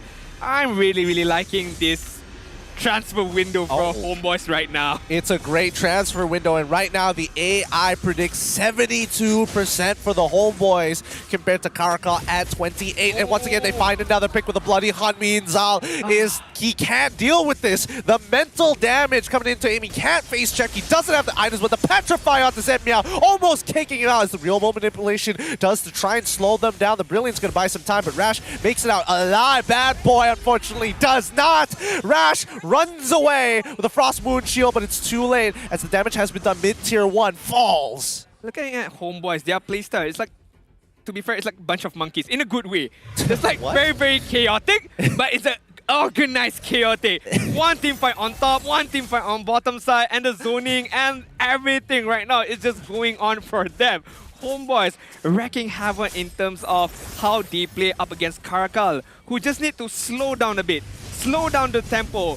Minzal, 7 deaths is not a good number, but I feel like the Fatal Link can be used. At least try to pick off one by one, and moving on from that, try to get another kill. But up until then, I feel like it's still hard for them, for CARACAL, but I feel like there's still a slimmer of hope. If one teamfight execute perfectly, I feel like CARACAL has this opportunity in terms of coming back. Oh, it's going to be a little difficult here. Oh, Sapat! Oh, I thought he was going to go into the anti-Kuras, but no, he goes into Immortality, and the fact that he has a Legion Blade, I am hoping, by Blade of Despair, man, or a Malefic Roll. I'll take either or.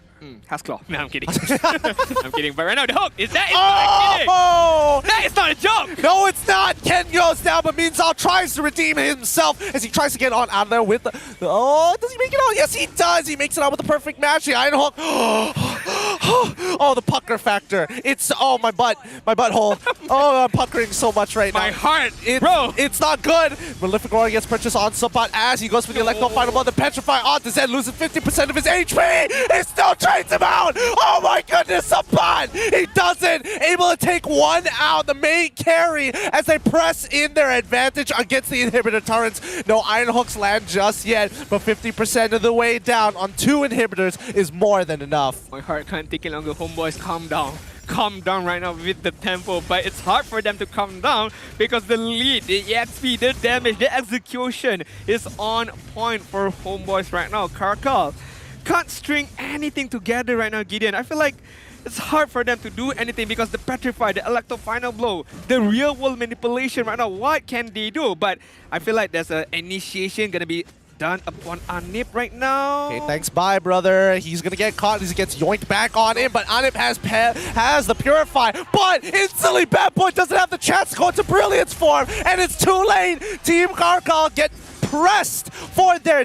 Oh my goodness, they get punished for their desperation. You feel sorry for CARACAL. We talk about how they need to do something, and they did. They did something. It's just that how HOMEBOIS be able to turn things around, having that having that Purify was very, very crucial. But right now, HOMEBOIS looking to end the game right now. Yep, they're looking for it. Here comes that push. They crack open the inhibitor turrets, but they don't have the Lord just yet. Team CARACAL, they can still clear waves here, and that's something that HOMEBOIS cannot control. Maybe Anip is not the main focus right now, especially if he has the Purify. Maybe look into Vince. Wow, what? Look at how much gold earned. They only 637. You would imagine it'd be more, but it really wasn't. I guess those shutdowns really turned the tides into Team CARACAL's favor here, even though it's an 8.3, well, 800, now reducing relatively fast. You want to know what's worse? What's worse? When was the lot taken? That's also a good point. As the rest of Team CARACAL look to take one more fight against the HOMEBOIS, this is going to be everything here. HOMEBOIS, they cannot afford to let this Luminous Lord fall into the hands of Team CARACAL if they want to press their advantage. But this is the risk. This is that balance, the tightrope. If Team CARACAL get baited into a fight that they cannot win, the HOMEBOIS, they've got the flanks ready. Sapat is ready to jump at it at a moment's notice. Yeah, Electro Final Blow is online. Petrify is online. Gotta be careful, especially for Zed right now. Look at Zakus.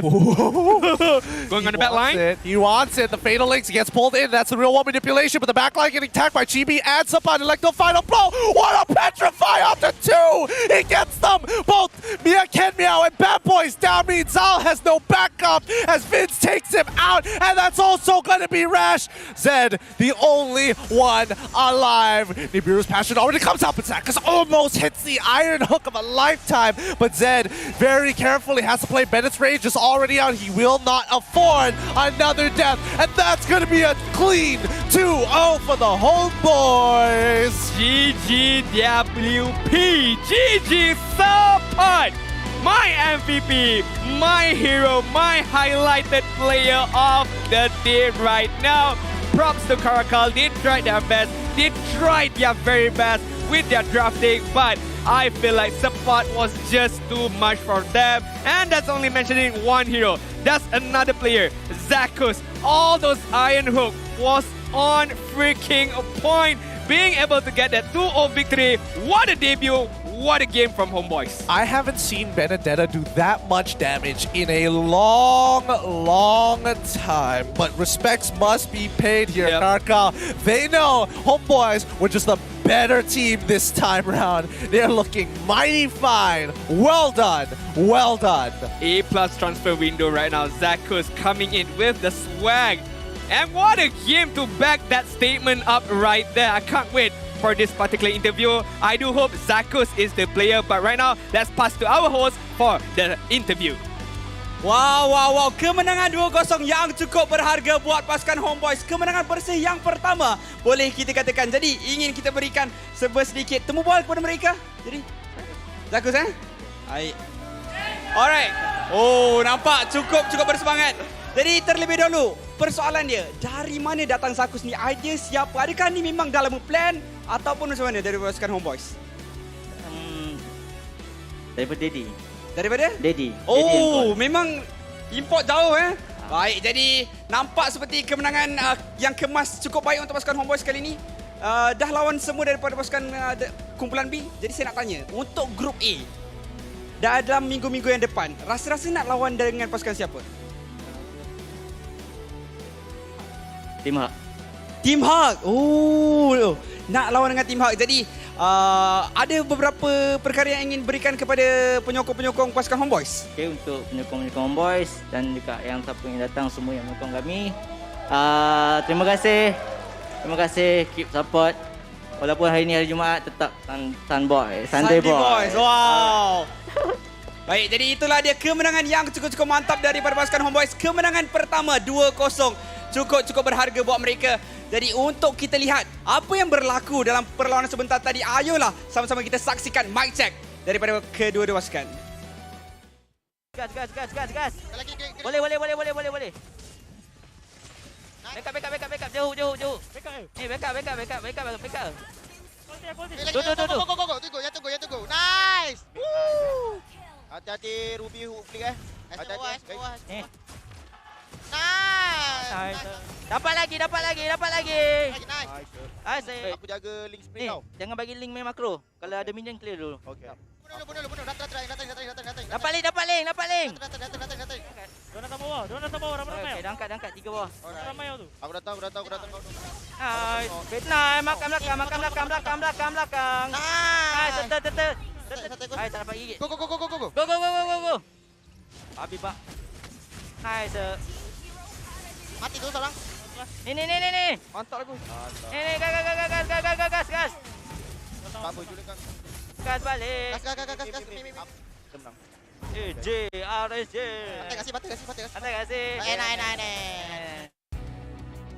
It doesn't matter, it's a Sunday, Saturday, Friday. It's always a fun day with the HOMEBOIS. Looking Zakus right there.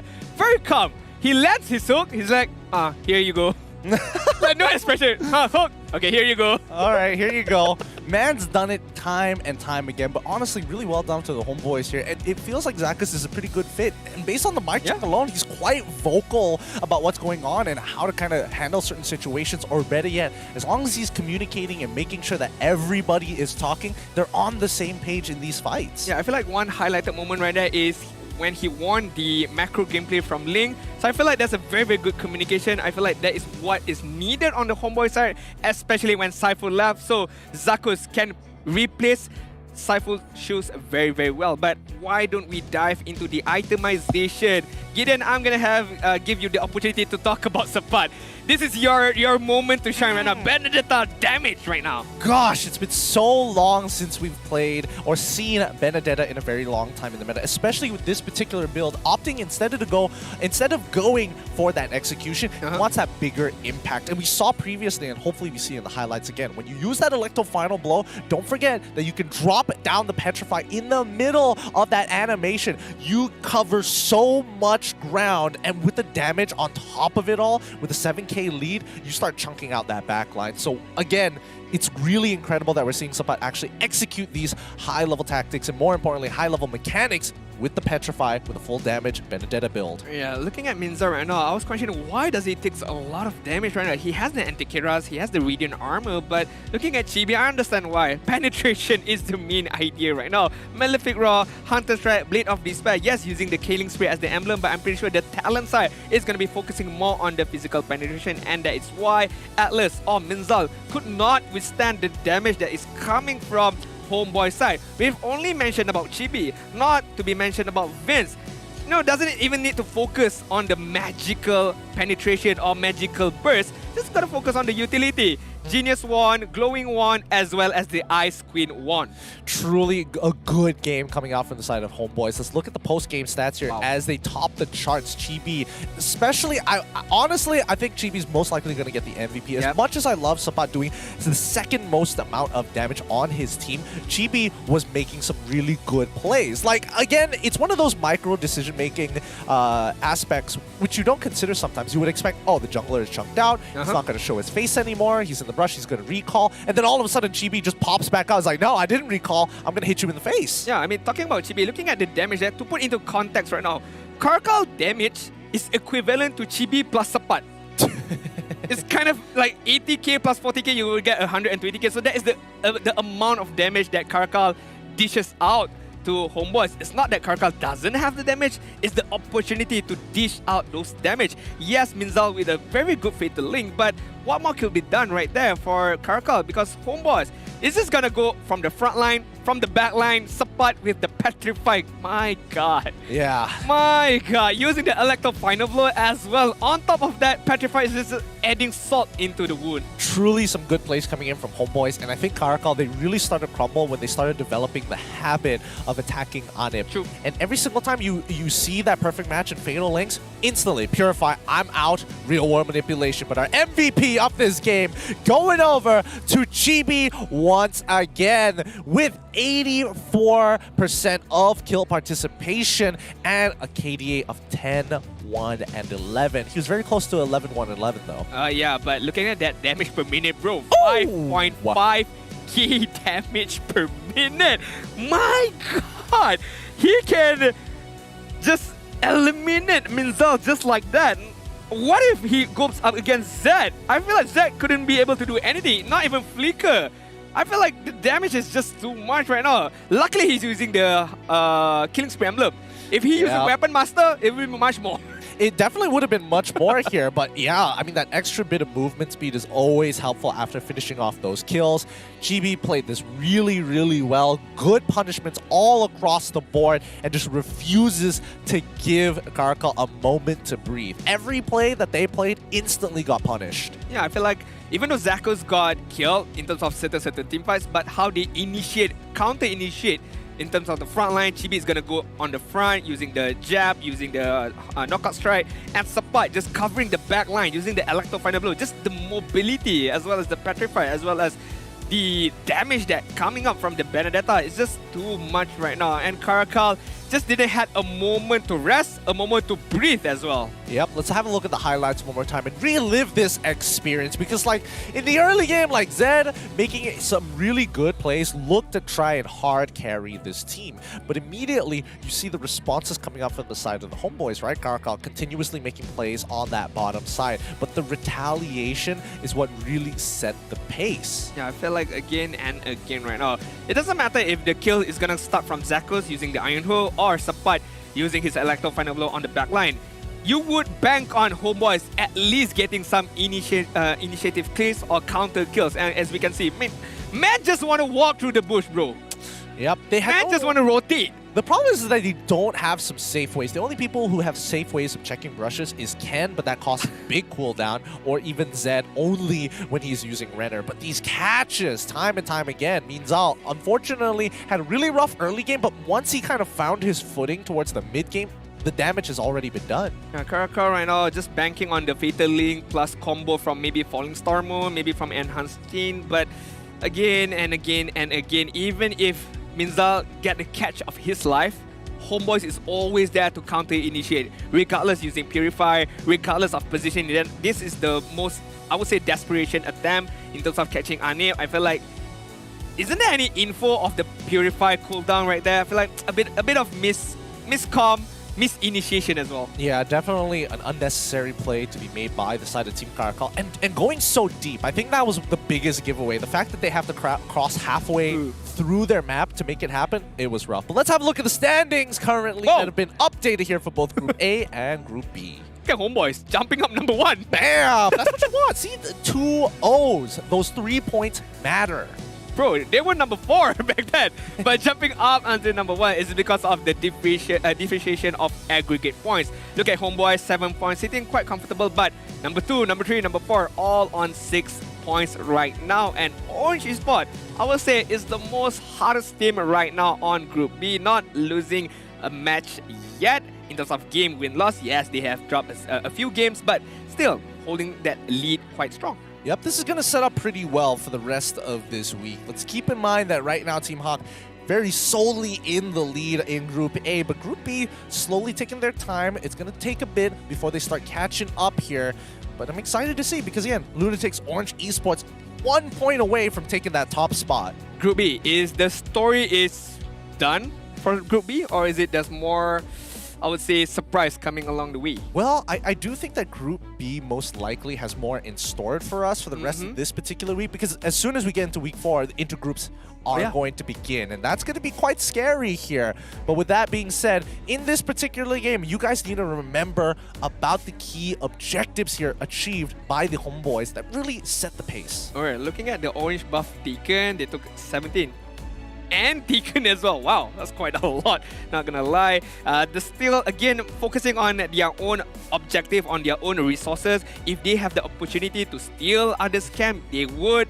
And I can see why HOMEBOIS can take a lot of buff from the other opponent end, because how the game went, how they controlled the map, the early stages, how they won the early stages, and they controlled that lead very, very well. In terms of CARACAL, although they lost, they still managed to take a good amount of buff, I would say. I mean, they tried. They honestly tried, especially to the early to mid. Once they get to the later stages, it's basically impossible to walk out of the base without trying to make something happen. I think, let's keep in mind that HOMEBOIS here, the reason why they have more purple buffs than orange buffs, Game 1, they were up against Ling. And Ling is purple buff oriented. So HOMEBOIS, they understood where they wanted to punish and how to make sure that they couldn't go further than that. The most important part of CARACAL, how they're gonna bounce back. Look at the lot, look at the turtle right now. Managing only to get 1 turtle out of those 2 games is not good at all. So they have to recover back again. They have to look back into the draft, look back into the games, and how they can improve further. Because objective is very, very important on how you're gonna win. And speaking of win, let's look at the keys to victory right now. Jungler aggression. My God. Oh, that's so dirty. I'm looking at Game 1 and Game 2 in terms of GB's KP, 59% to 84%. And then when you look at the damage, it's like 31, and then it jumps to 80,000.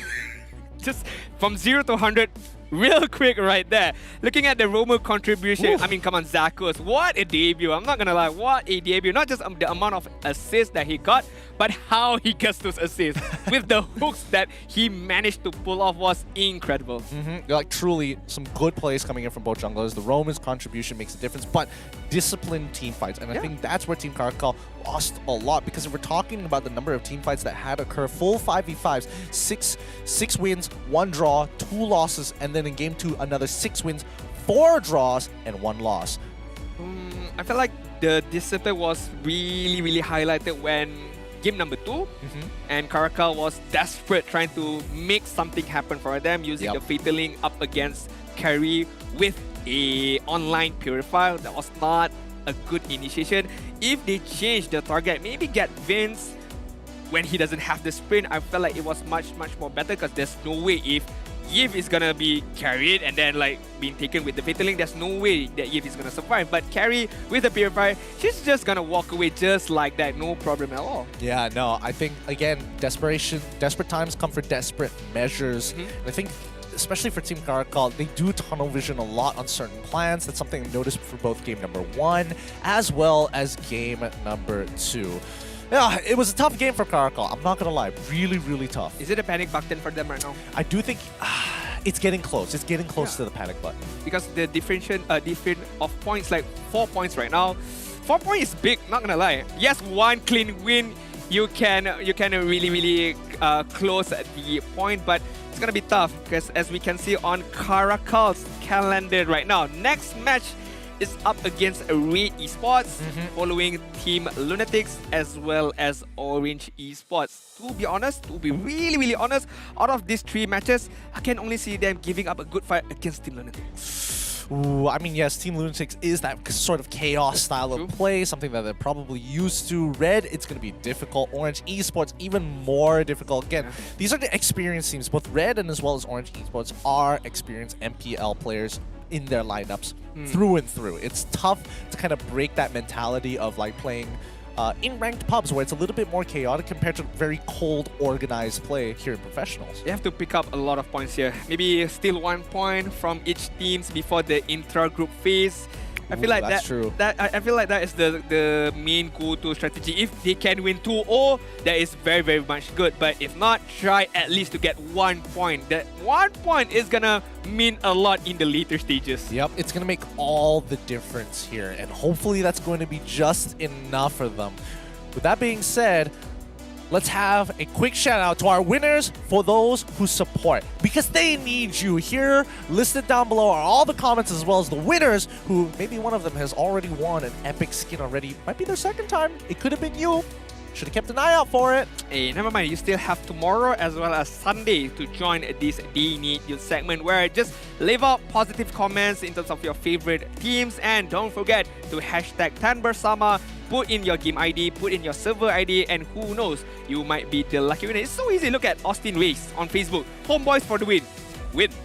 All the best, Team CARACAL. Always the best. Say her name. Young rising talents. Say the name. What?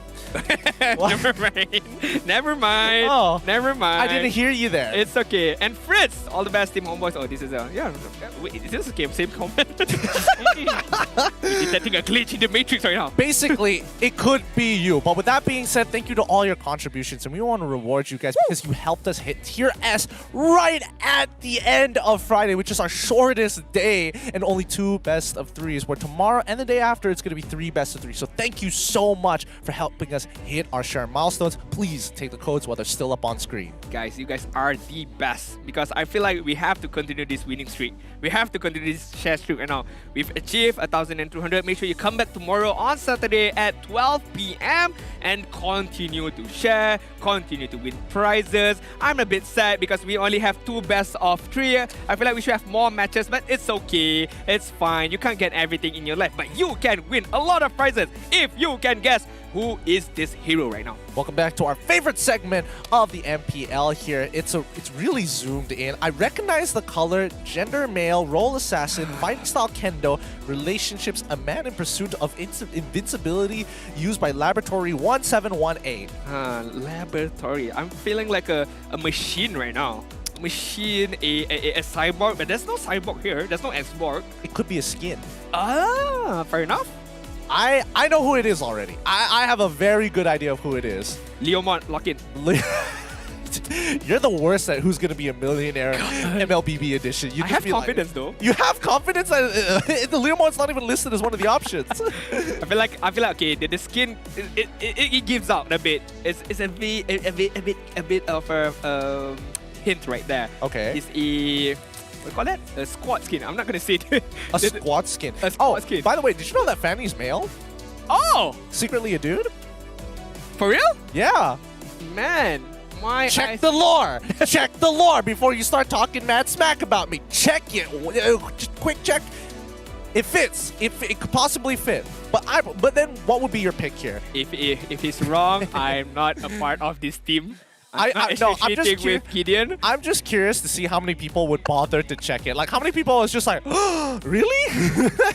But with that reveal here, it's going to be Saber, of course, coming in from squad. Adine, you gave a really big hint there. Yeah, that was a huge hint. I wanted to see Saber squad, but I mean, that gives up. No, it's just Fanny. it's just Saber, but with Fanny's face on it. It's the biggest troll. But if you guess correct, congratulations. The code is there, the website is there, so make sure you redeem those gifts. And who knows, you might be able to get a Saber squad skin as well. Or the male Fanny skin. God, it was too funny. It was too funny to do it. Because I know that nobody checks out the lore. Half of the people probably did. And they were like, oh, I got scammed. Yeah, and they're going to be like, tag Gideon, guys. Tag Gideon on his IG. Get mad at him, not at me. I'm not associated with this. I believe Fanny is a girl, a woman, an incredible woman. So all those hate goes to him, not me. Don't worry. I'm not associated. You can find my social media at GettingQ on Instagram. Do quick shoutouts there, or at Fatal5 at GettingQ on Facebook. I keep thinking it's still a Fatal 5 way until somebody changed my IG tag, and I'm still mad about it. I'm still mad about it. Not happy. It's okay, it's okay. But why don't we see what do we have in store for tomorrow match? I feel like there's gonna be a 3 best of 3, and it's gonna be beginning with Toda versus RSG at 12 PM. Continuing the day, continuing in Group A, Team HAQ versus SMG, and the last match of tomorrow's day is Team Lunatics up against Orange Esports. Let's calm down with those best of 5s. We aren't at playoffs just yet, but the regular season still continues, and this is going to be interesting. We're going to see Todak play, we're going to see Team SMG play, we're also seeing Team Lunatics play up against OE. A lot of stuff going to be happening here. Is Zorn? Zorn? Zorn? Did somebody say Zorn again? Because I know, I feel it's a bit sad for Todak. If let's say Todak wins 2-0, they're going to go up to number 1. But then, Team HAQ versus SMG, if Team HAQ wins 2-0, the table flips again. That's a good point. That's a good point. They cannot get the number 1 for at least 1 week, please. Better yet, Zorn joins Todak for just like a game, puts on the jersey, then goes over to the Team SMG game, puts on the jersey. It's definitely not a lot, but it'd be very funny if it were to happen. If you want to catch Zorn tomorrow, make sure you come tomorrow, watch the match on live or offline as well. With that being said, we're going to be closing out for the first day, week number 3 of the MPL MY Season 10. He's Adine, my name's GettingQ. We'll see you guys tomorrow.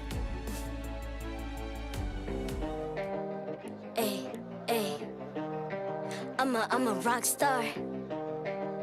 Yeah, rock star. Ay. I'm a rock star, baby. I'm a rock star. I'm a rock star. I'm a rock star. I'm a rock star. Panggil aku rock star. Ini kejohanan kita semua orang rock star. Kita rock star, kita buat saja gaya kita. Makin panas apinya sudah membara. Macam mana pun kau menempuh segala. Demi negara kau buat semua bangga. Step into my world, you know I'm always in my zone. You know I got my team, no I'm never alone. Bring out my best, buat yang terbaik. Jadi juara perlahan kita naik. Aku nak push, naik jadi lebih bagus. Jadi hero, ku ada skill. Berapa banyak musuh aku dah kill. Ramai cuba mencapai, cause they envy me. Tiap game aku pasti jadi MVP. I'm a rock star, baby, I'm a rock star. I'm a rock star, I'm a rock star.